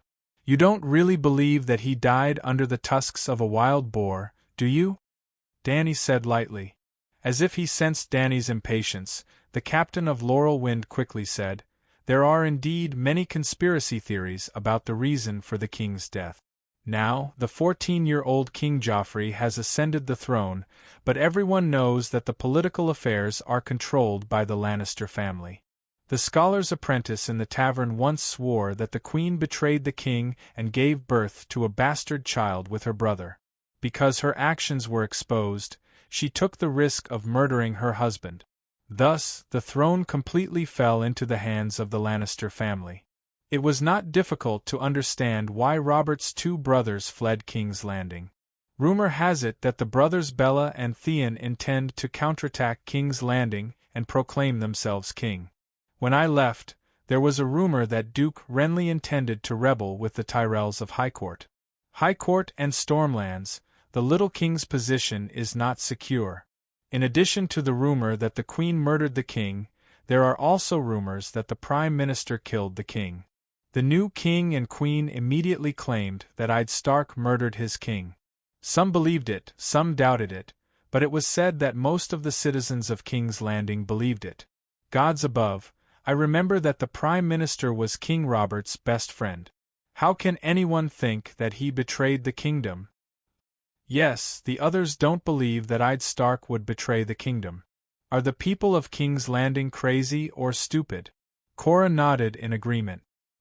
He said with certainty, even if the Eversummer comes, that guy will not tarnish his precious honor. Haha, didn't Ed Stark betray the kingdom 15 years ago? To the people of King's Landing, he has long lost his honor. It doesn't matter if he loses it again. Dany giggled. Cora immediately shook his head and shouted, "That's not the same, Your Highness. Although it is disrespectful, you have to understand that King Aerys killed his father and brother in succession, and bluntly asked the people of the North to hand him over. His betrayal of your father is an honor, not a loss of honor." After spending a few months with Dany, he knew her character. If it was the original Dany Rise, Cora would never have said such a thing. After Stark was imprisoned, what was the reaction of the North? Cora asked the captain nervously. He was from the North, and his family were all vassals of Stark. It is said that the moment father was arrested, the young master gathered his vassals and prepared an army. About 20,000 Northerners crossed the neck and headed south. Sigh.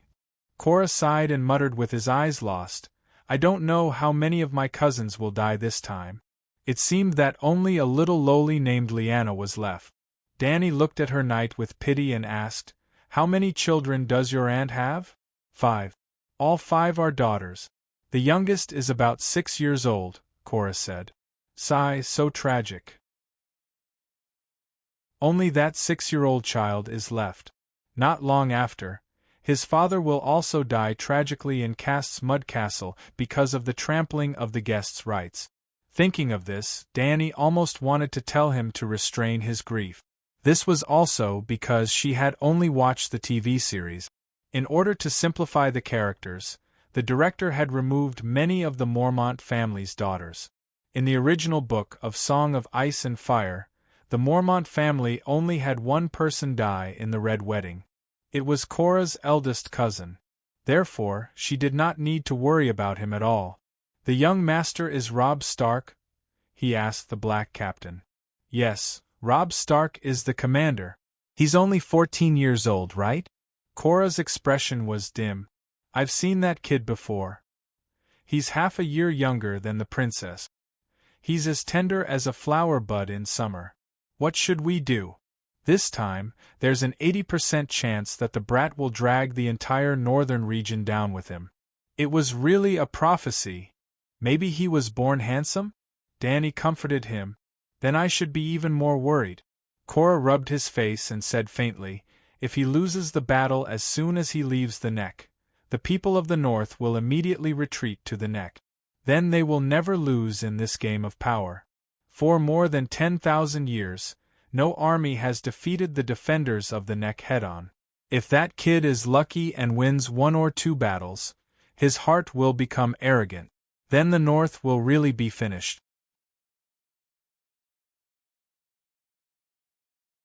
Chapter 42. Dany's eyes twinkled as she asked, "Captain, how far will it take to travel from Queers to King's Landing? How much time will it take?" The black captain thought that she was planning to return to the Westeros on his laurel wind. He thought for a moment and said, "Your Highness, you have to understand that we are businessmen and cannot return directly to King's Landing. We may stop at Slave Bay and Free Trade Castle many times along the way. We will sell the goods from the Far East at a high price and consume the local products at a low price. Then we will go to the next city and repeat the process. This way, the profits of the businessmen will snowball. Therefore, returning to King's Landing from Queers may take up to a year and a half. Also, Queers is not my destination. My ship will pass through Queers Strait and follow the trade route around the Jade Sea. This way, the delay will be even longer. The next time I go to the Sunset Sea will probably be 3 years later. Well, if I don't die at sea. If you don't do business and speed up all the way to King's Landing, how long will it take?" Dany asked. "Even if you don't do business and run empty, you will still need to replenish food and water along the way. You also need to let the sailors rest. It will take at least 3 to 4 months, and this is assuming that the sea doesn't lose its temper. Danny nodded and thanked him.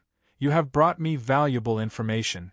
I wish you a safe journey and a prosperous business. I should be the one thanking you. Your Highness has given me the most generous reward. The captain's eyes lit up. Oh, what reward? Danny asked. Dragons. He looked straight at the dragons gnawing on bones beside Danny. I saw a real dragon. This is the miracle of my life. I will repay you even more. Danny smiled and waved at him. Come and touch them. Kohala was surprised and happy, but also a little scared. He stood up and took 3 steps forward and 2 steps back. He was very nervous and hesitant. Can I really? Will they bite me? Will they spit fire at me? They won't. I am the mother of dragons. They all listen to me. Danny comforted him. Then, the black captain came over, sweating profusely, and looked at Danny with an inquiring gaze. I'll give you the highest honor. You can touch the most powerful one. Yes, it's called Black Diamond. Danny pointed at Big Black in front of her. If he dared to touch the white dragon or the green dragon, there would be a tragedy that even Danny could not predict. But she would never admit to anyone that she could not control the dragon. On the contrary, Danny hoped that everyone would think that she was the real mother of dragons and that she could perfectly control her baby dragon. In this way, when people were in awe of dragons, they would also be in awe of her. At the same time, he also tried his best to prevent ambitious people from having the idea that they could obtain the dragon as long as they killed that woman. In fact, there was a high chance that the green dragon and the white dragon would be taken away. In the prophecy, the dragon had 3 heads. Danny was just one of them. More than 3 months, almost 4 months. Big Black's body was the strongest. Its torso was already the size of an adult police dog. When it spread its wings, it was enough to cover Danny's bed. When they came to queers, Danny did not dare to let them fly around. These days, there were wrist-thick iron chains tied around their neck. In order to appease the 3 dragons, she had to provide them with an unlimited amount of food. At this time, Big Black was lying on the marble floor, sucking on a burnt bison thigh bone. Big Black, don't hurt him. He admires you and wants to touch you. Danny sent a message to Big Black while gesturing for Kohala to touch.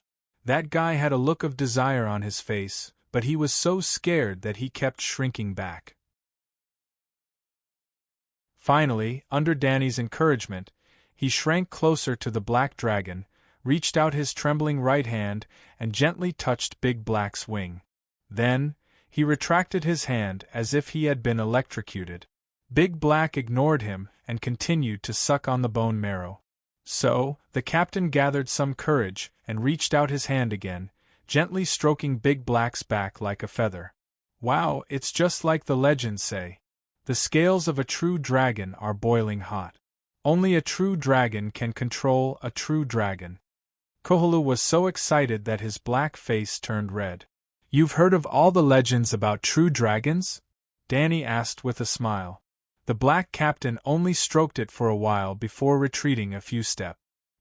He stood to the side with his hands down, his expression more respectful than when they first met. He said, I've heard the scholars mention dragons many times in the old town's city of knowledge. They said that only the true dragon blood of House Targaryen could subdue the Megalosaurus. Others could not even withstand the high temperature emitted by the Megalosaurus. At that time, I didn't believe it. What kind of animal could be so hot that its rider could not withstand it? At most, a saddle would be added. But today, I understand that if the Megalosaurus grew to the size of Balerion, even a saddle would not be able to withstand its furnace heat. Even if the scholars think that the Megalosaurus is a beast without much intelligence, it is still the most legendary creature in the world. The scholars even know how intelligent the Megalosaurus is? They've studied the Megalosaurus in depth. Danny was curious. If they don't even study the Megalosaurus, the miracle of the world, is there a need for the scholars to exist? Koholu's tone was complicated as he said a philosophical sentence. Did the scholars find out the extent of Beleriand's intelligence? Danny asked. This time, before the captain could speak, Cora said, a child of 7 or 8 years old. My scholars told me. Yes, Beleriand's intelligence is beyond that of other megalosaurus. Koholu agreed. Hee.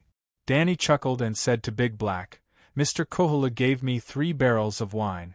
Draw a painting for him. Painting? Koholu was confused. Without Danny's order, Reese's maid immediately came over with a large wooden tray.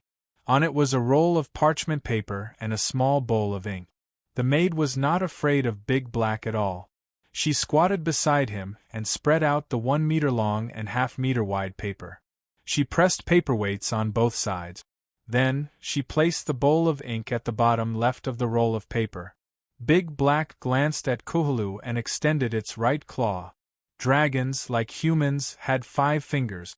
Big Black's other 4 fingers were clenched into fists. After dizzying in the bowl, the pen moved like a dragon. Lines quickly appeared on the snow-white roll of paper. At first glance, the lines were messy, as if a child was doodling. Koholu did not expect much at first, but he was not disappointed when he saw this. At least it did not use its dragon claws to make a handprint. But as time passed, he saw something different. The stripes of varying thickness and depth gradually outlined 1 or 2 figures, and one of them was, God bless me, I'm not seeing things. He opened his mouth so wide that one could stuff a goose egg into it. This is me talking to His Majesty. Even the gauze by the window of the palace makes me feel the breath of the breeze. Even the court painters of Bravos are not as good as this. Koholu swallowed hard. His gaze towards Big Black was no longer one of reverence, but of pure reverence. There was no fear. In his heart, the black dragon in front of him had already been sanctified. It had the will of a god and would not hurt people like a wild beast. Actually, he was thinking too much. Big Black's intelligence might be higher, but it was still far from that of an 8 or 9-year-old child, let alone a god. At this time, Big Black could also calculate. If Danny asked Koholu to add and subtract within 100, Big Black could probably give the answer too. It used its claws to carve words on the floor. But that was it. It was not as shocking as drawing an audience with the Queen on the spot. It was also during the cultural class that Danny was surprised and shocked to find that a dragon's spatial sense had such a huge effect on drawing. Those who had taken sketching classes knew that one of the most important skills was the 3-dimensional analysis of the structure of objects. Why did Da Vinci keep drawing eggs from different angles? Wasn't it to cultivate body sense? And the black dragon's natural body sense talent was full points. Its perspective was more complete than a human's. Koholu took a scroll of parchment and left in a daze. What he saw and heard today had changed his worldview. The visit of the captain of Laurel Wind set a precedent for normal visitors. Merchants from all over the world came like a trickle, gathering into a torrent at an unimaginable speed. The captains of the merchant ships brought lace from Mir, boxes of saffron from the barbarians, amber and dragon crystals from Asia. The poorer traveling merchants offered bags of silver coins. Other than merchants, there was also a large number of craftsmen, wandering poets, singers. The silversmiths brought rings and necklaces. The blacksmiths made an Iraq scimitar and 2-handed sword for Danny based on her body size and arm length. The dyers and weavers gave her colorful cloth. The rich colors made her exclaim in surprise that the ancients had such great wisdom. Then, countless tailors rushed into the palace, volunteering to sew the world's most beautiful clothes for her. There were also flute players playing for her, actors performing acrobatics to make her laugh, and entertainers performing magic tricks. 2 dwarves rode on a sow and a large dog, learning from the Westeros knights, competing with each other in lances. There was a young Volantis man with blonde hair and blue eyes. He begged Danny to take him in as her attendant, promising that he would write poems with the Queen as the main character in the future. In between his words, he even hinted that he was proficient in the 7 cries of spring from Kaiyuan City. Danny couldn't stand the man's lecherous gaze, so she had the blood guards throw him out. Later, even the Jujesnai people from the north of the barbarians came. They gave Danny a zebra with black and white stripe. The barbarians, it's the great celestial empire of the world of ice and fire. To make it easier to understand, it can be roughly understood like this. Westeros equals England, the city of Gith at Slaver's Bay equals ancient Egypt, the western continent of Ursus equals Europe, the Dothraki Sea equals Russia, the Dothraki people equals Cossacks, Kaz people equals Suez, the barbarians equals Great Celestial Empire, and the Jujesnai people equals nomads to the north of the Celestial Empire. Just like the works of all Westeros, as long as it involves the capital of the Great Celestial Empire. Ice and fire isn't too dark. It's just that the area of the barbarians is too small, and the Westeros are too big. Alright, I've digressed. Danny invited the 2 Jujesnai people to stay as guests, and they accepted, overwhelmed by the favor.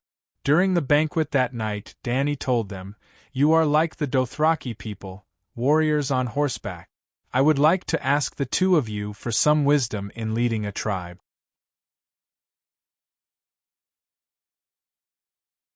Chapter 43. Like the Dothraki, the Jujesnai were a barbaric nomadic people. They also had no interest in the sea or ships, living as nomads, plundering the surrounding cities for ironware and other resources. They formed tribes similar to the Khalasar, led by leaders similar to Khal, and lived in tents similar to yurts. Their skin was also similar, with the Jujesnai having waxy yellow skin and the centaurs having bronze skin. However, the Jujesnai could not compare to the Dothraki in terms of appearance and physique. Their men and women were accustomed to binding their faces at the age of 2, did Fat Martin imply binding their feet. Their heads were all pointed, and their faces were small, making them very ugly.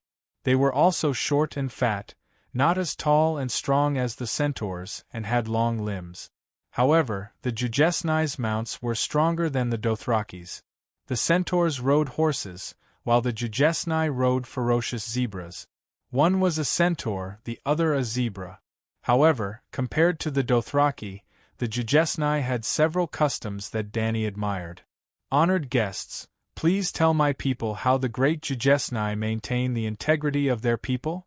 Danny asked the guests warmly, pointing to Aggo and a dozen other centaur warriors who were eating together in the living room. The Jujesnai were very pleased with Danny's subtle compliment, and were secretly delighted by her sincere attitude of asking for advice. I understand what Khaleesi means. Your Khalasar often splits, which eliminates most of the cowardly Khals, but the bravery of one person is no match for the strength of an entire tribe. Of the 2 Jujesnai, one was middle-aged, the other had white hair and beard. The middle-aged man was silent, while the older man spoke frankly. At the end of the day, the Dothraki have not established a perfect marriage system. Ordinary centaurs have no wives, no children, and no blood ties to their Khalasar. You know, blood is the strongest bond in the world. Most of our tribes are held together by blood, and can last hundreds or even thousands of years without collapsing. Jaha, the leader in charge of war, is not a coward, and is often chosen from the sons of the previous Jaha. As long as Jaha has enough wives, he will have enough sons. With so many sons of good blood, it is enough to choose a powerful warrior. Danny nodded approvingly. This system is very good. We can learn from it. This was the purpose of this banquet. There were some things that she could say herself, but how could it be more impactful than a living example in front of her? Hearing the Mother of Dragons praise, the old man became more and more excited. He proudly said, Jaha is only the leader of the tribe.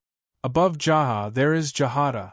All the Jahas in Jujesnai accept Jahada's command. Therefore, when facing a strong enemy, we Jujesnai people always work together.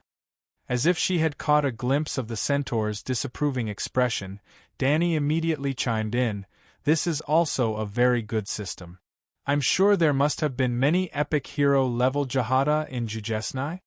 Every nation had its own epic heroes, and Danny didn't expect the old man to name a truly earth-shattering hero. She was well aware of one thing, and that was that people who inherited their bloodline would all use magnificent poems to boast about their ancestors. Even the barbarians of the Stone Age, who ate raw meat and drank blood, would become immortals in the myths and legends of their descendants. So after asking, she took a sip of red wine and quietly waited for the pointy-headed old Jujesnai to brag. Old Jujesnai seemed to have never been so excited before. He danced and sang, "Ah, the great mother of dragons, your eyes are like torches. Only the wise can see through the wisdom of another wise. There is no doubt that you are as wise as our Jujesnai ancestors. You flatter me, you flatter me. I'm far from it. The thickness of my face is really far from yours." Danny smiled humbly on the surface, but she couldn't help but complain in her heart. Our ancestors attacked the kingdom of Nigel until only one city remained. It was a city where many necromancers and interrogators gathered. If not for 90% of the city's space being hidden underground, it would have been broken through by us.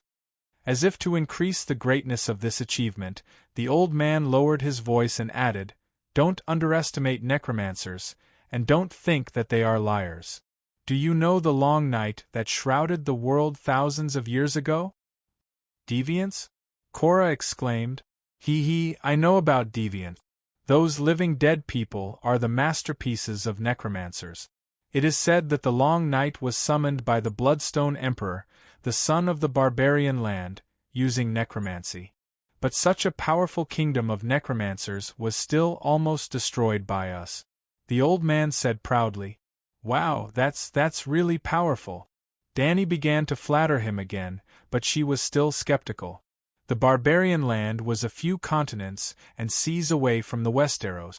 The deviants didn't go to the Easterners, but they went to the Westerners. Let's not talk about the reason. How did they get there? Did they take a shortcut through the Arctic Circle? The Westerners were connected to the barbarian land? This was too sci-fi. It was not fantasy at all. This was a fantasy world. "We also destroyed the country of the descendants of Higher Cologne," the short old man continued. "Forgive me for being ignorant, but why did they give it such a weird name like Higher Cologne?" Danny asked curiously. "They might as well call it Higher Brotherhood Country. Sigh, even as enemies, we Jujesnai people have to admit the greatness of Higher Cologne." The old man sighed and asked, "Calixi, do you know the red sword of the hero?" Danny thought for a while before she remembered the fairy tale of the red sword. "You mean the light messenger?" Cora said in horror. 8,000 years ago, the long night came. The deviants brought the whole world into endless darkness and cold. The heavy snow almost wiped the 7 kingdoms off the map. At the moment when the survival of mankind was in danger, a hero appeared. He was Yasuo Ahai. He held the red sword of the hero that was full of light and heat. He defeated the night and ice and brought light and warmth back to the world. That's it. The old man nodded and said emotionally, "Yasuo Ahai is Higher Cologne." About the Terminator of the Long Night, every race has the same story and a similar hero. But the names of the heroes are not the same. You people in the West call him Yasuo Ahai. In the East, the descendants of Higher Cologne call him the hero Higher Cologne. The barbarians call him Etal. In the Nigerians, he is called Nephrin, and the Shadow Hunter Edric. Even though he died in the legendary era of heroes, the prophecy of his rebirth has been passed down in the East for 5,000 years. After the long summer, the stars will cry blood, and the cold darkness will cover the world. In this terrible moment, a warrior will pull out a burning sword from the fire. That sword is the light messenger, the red sword of the hero. The one who holds the sword is the reincarnation of Yasuo Ahai, and he will drive away the darkness. For such a great hero, his descendants named their country Higher Cologne. It's not a big deal, the old man said proudly, but we Jujesnai people destroyed the ancient Higher Cologne's descendants. Now there are only 3 fortress cities, Shamiliana, Kayakayanaya, and Biasabhad left. They are the last survivors of Higher Cologne's descendants. When I was young, I followed Jahada on the path of steel and waged a 3-year-long crusade against Kayakayanaya. I attacked the walls of Kayakayanaya twice. Now, Danny had a whole new level of respect for the centaurs next door. Compared to them, the Dothraki, who only knew how to steal the statues of other heroes, had nothing to boast about. 9 free trade cities, and not a single one was destroyed. That was too low. But this was just an appetizer.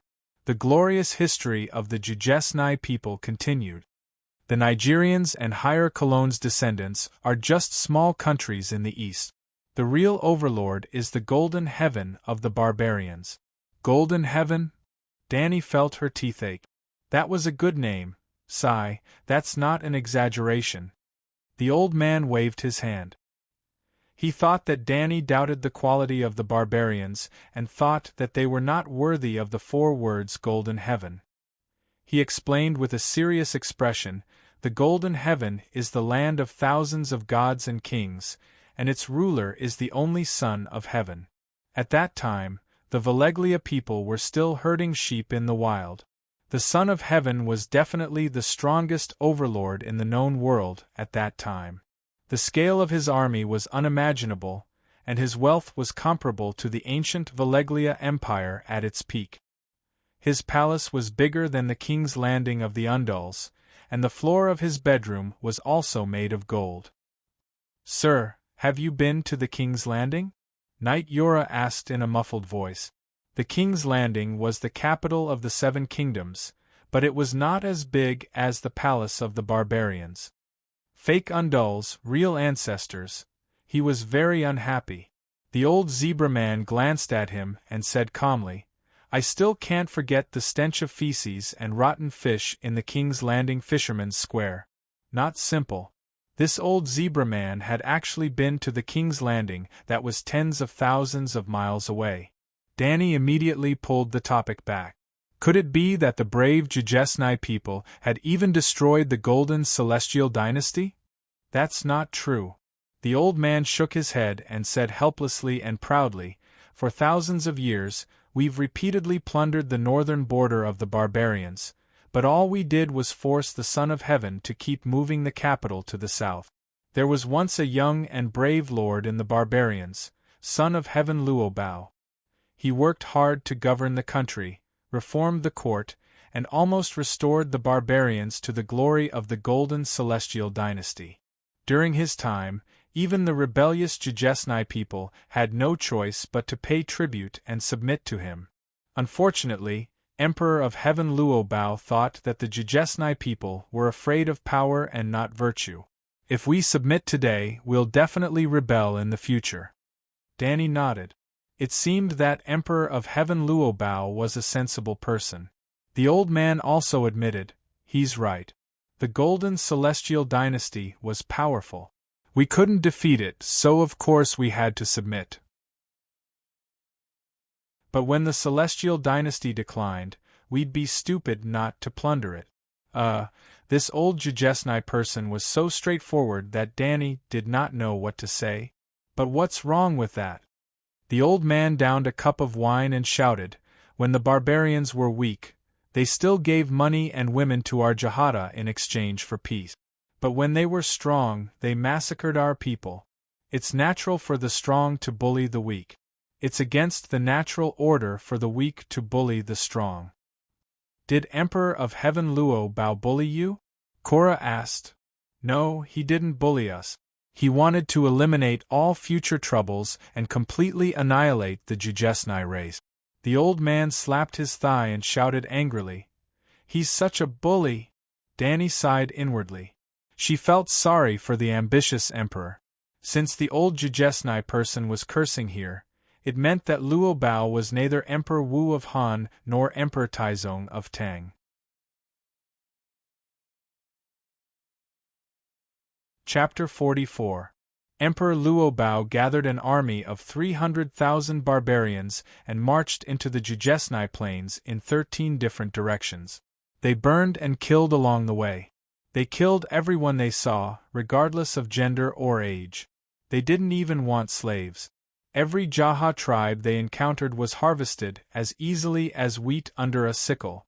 Our people were slaughtered, our livestock were plundered, and our tribes were burned to the ground. The once lush plains were turned into a scorched wasteland in the flames. The old zebra man stopped, and the hall fell into a deathly silence.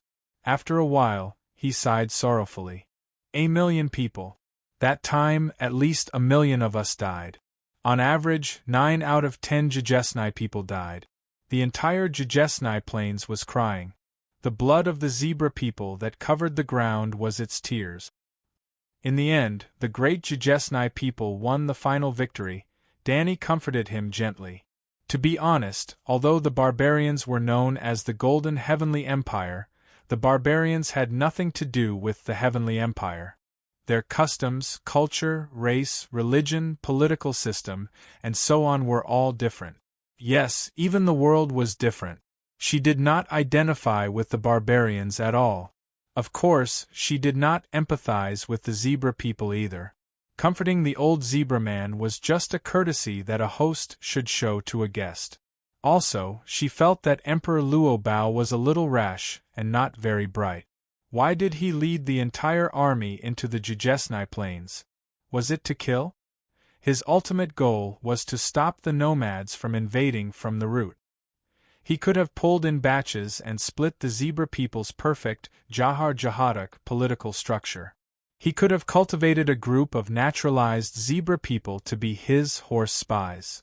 As long as the Jujesnai people could not be united, the nomads, whose productivity was worse than the barbarians, would not be a threat.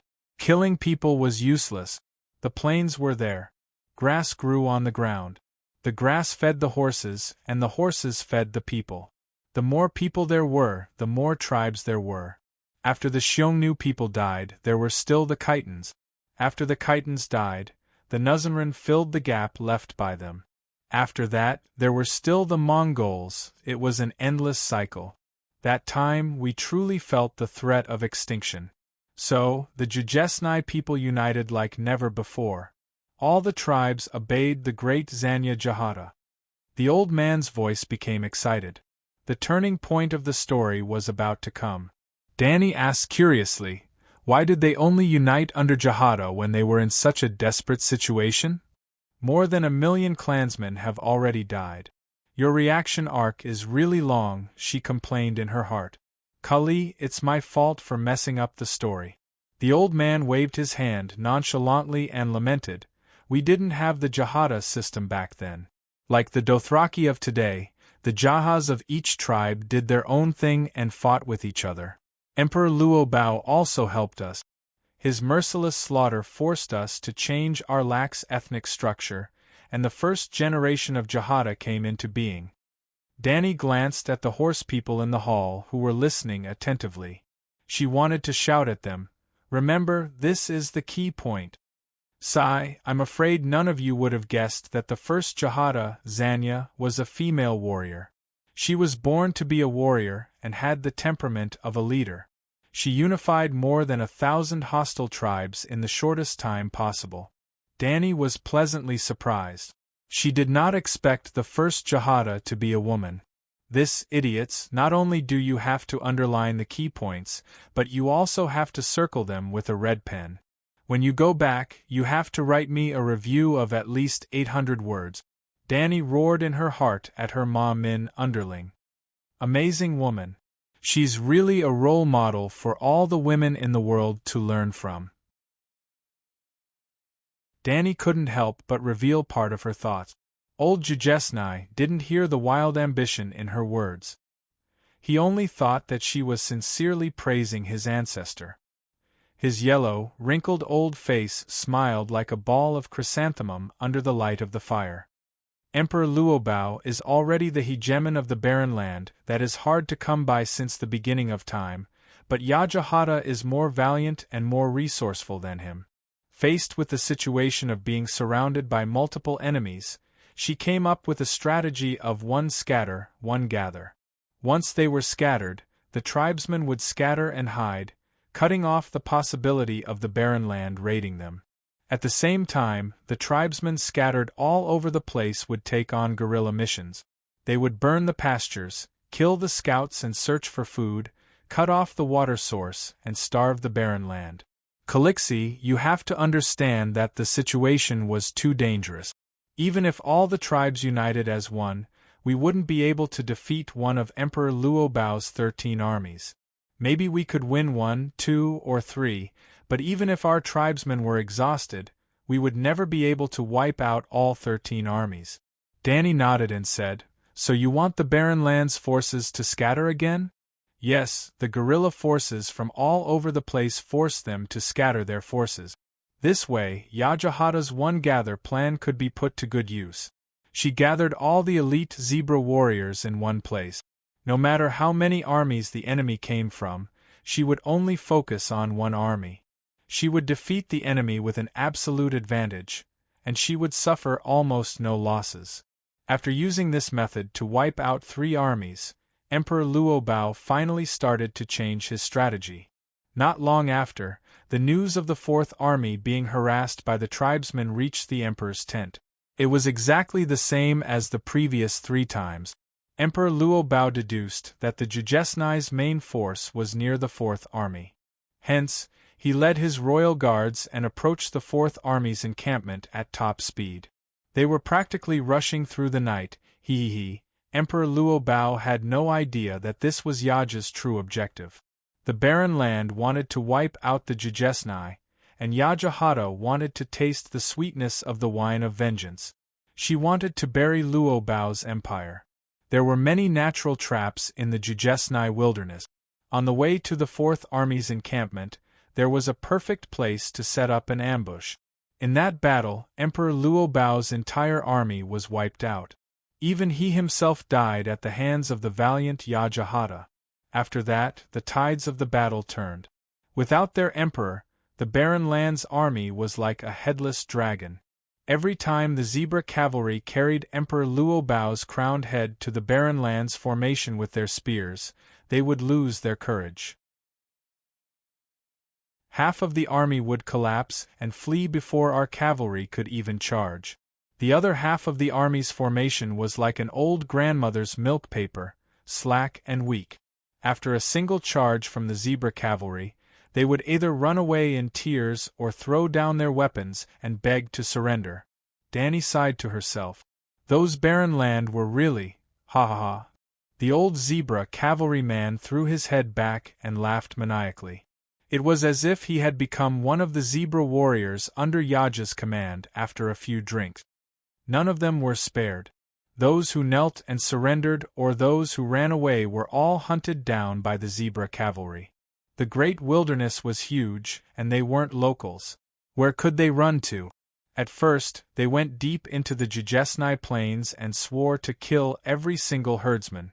Now, the great wilderness thousands of miles away from the barren land became a graveyard for the 300,000-strong army. Killing the invading barren land was not the end. It was a new beginning. Yajahata led a few thousand zebra cavalrymen to and fro the barren land. Nobody could stop them from breaking through the city. The barren land had no soldiers left.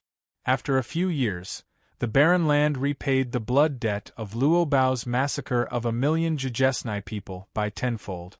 The Rashi family's Crimson Dynasty also came to an end. Yajahata, who was gradually exhausted from the killing and plundering, brought countless slaves and treasures back to the Great Plains. From then on, only the Jujesnai people robbed others. No other race dared to invade the Great Plains. Sir Yora pursed his lips. The entire barren land had less than 10 million people. How were they going to kill 10 times that number? Danny said directly to the centaurs, "You must remember the glorious deeds of Jujesnai and Yajahata." This was no longer a matter of highlighting the main points and circling them in red. It had to be singled out as a title and written in a magnificent chapter. It would be best if all the centaurs had the misconception that Dani Khaleesi equals Yajahata. Unfortunately, she had thought of this too early. The old Jujesnai man continued, Our Jahata has a treasure that has been passed down from generation to generation. That is a wine cup that Yajahata had people remove the muscles on Luobao's head and decorate it with gold. If Khaleesi can visit the Jujesnai plains one day, I believe Yajahata will definitely use it to entertain you. Thank you very much. Thank you for telling me this in advance. I will definitely not visit your place in the future. Oh, I remember now. Yora suddenly had a look of realization. He looked at the old zebra man with a questioning gaze. A few days ago, I met an Asian mother and son at the dock. Their ship was about to leave the harbor, but the little boy was lying on the side of the ship, clamoring to go down and watch the fire warlock's acrobatic performance.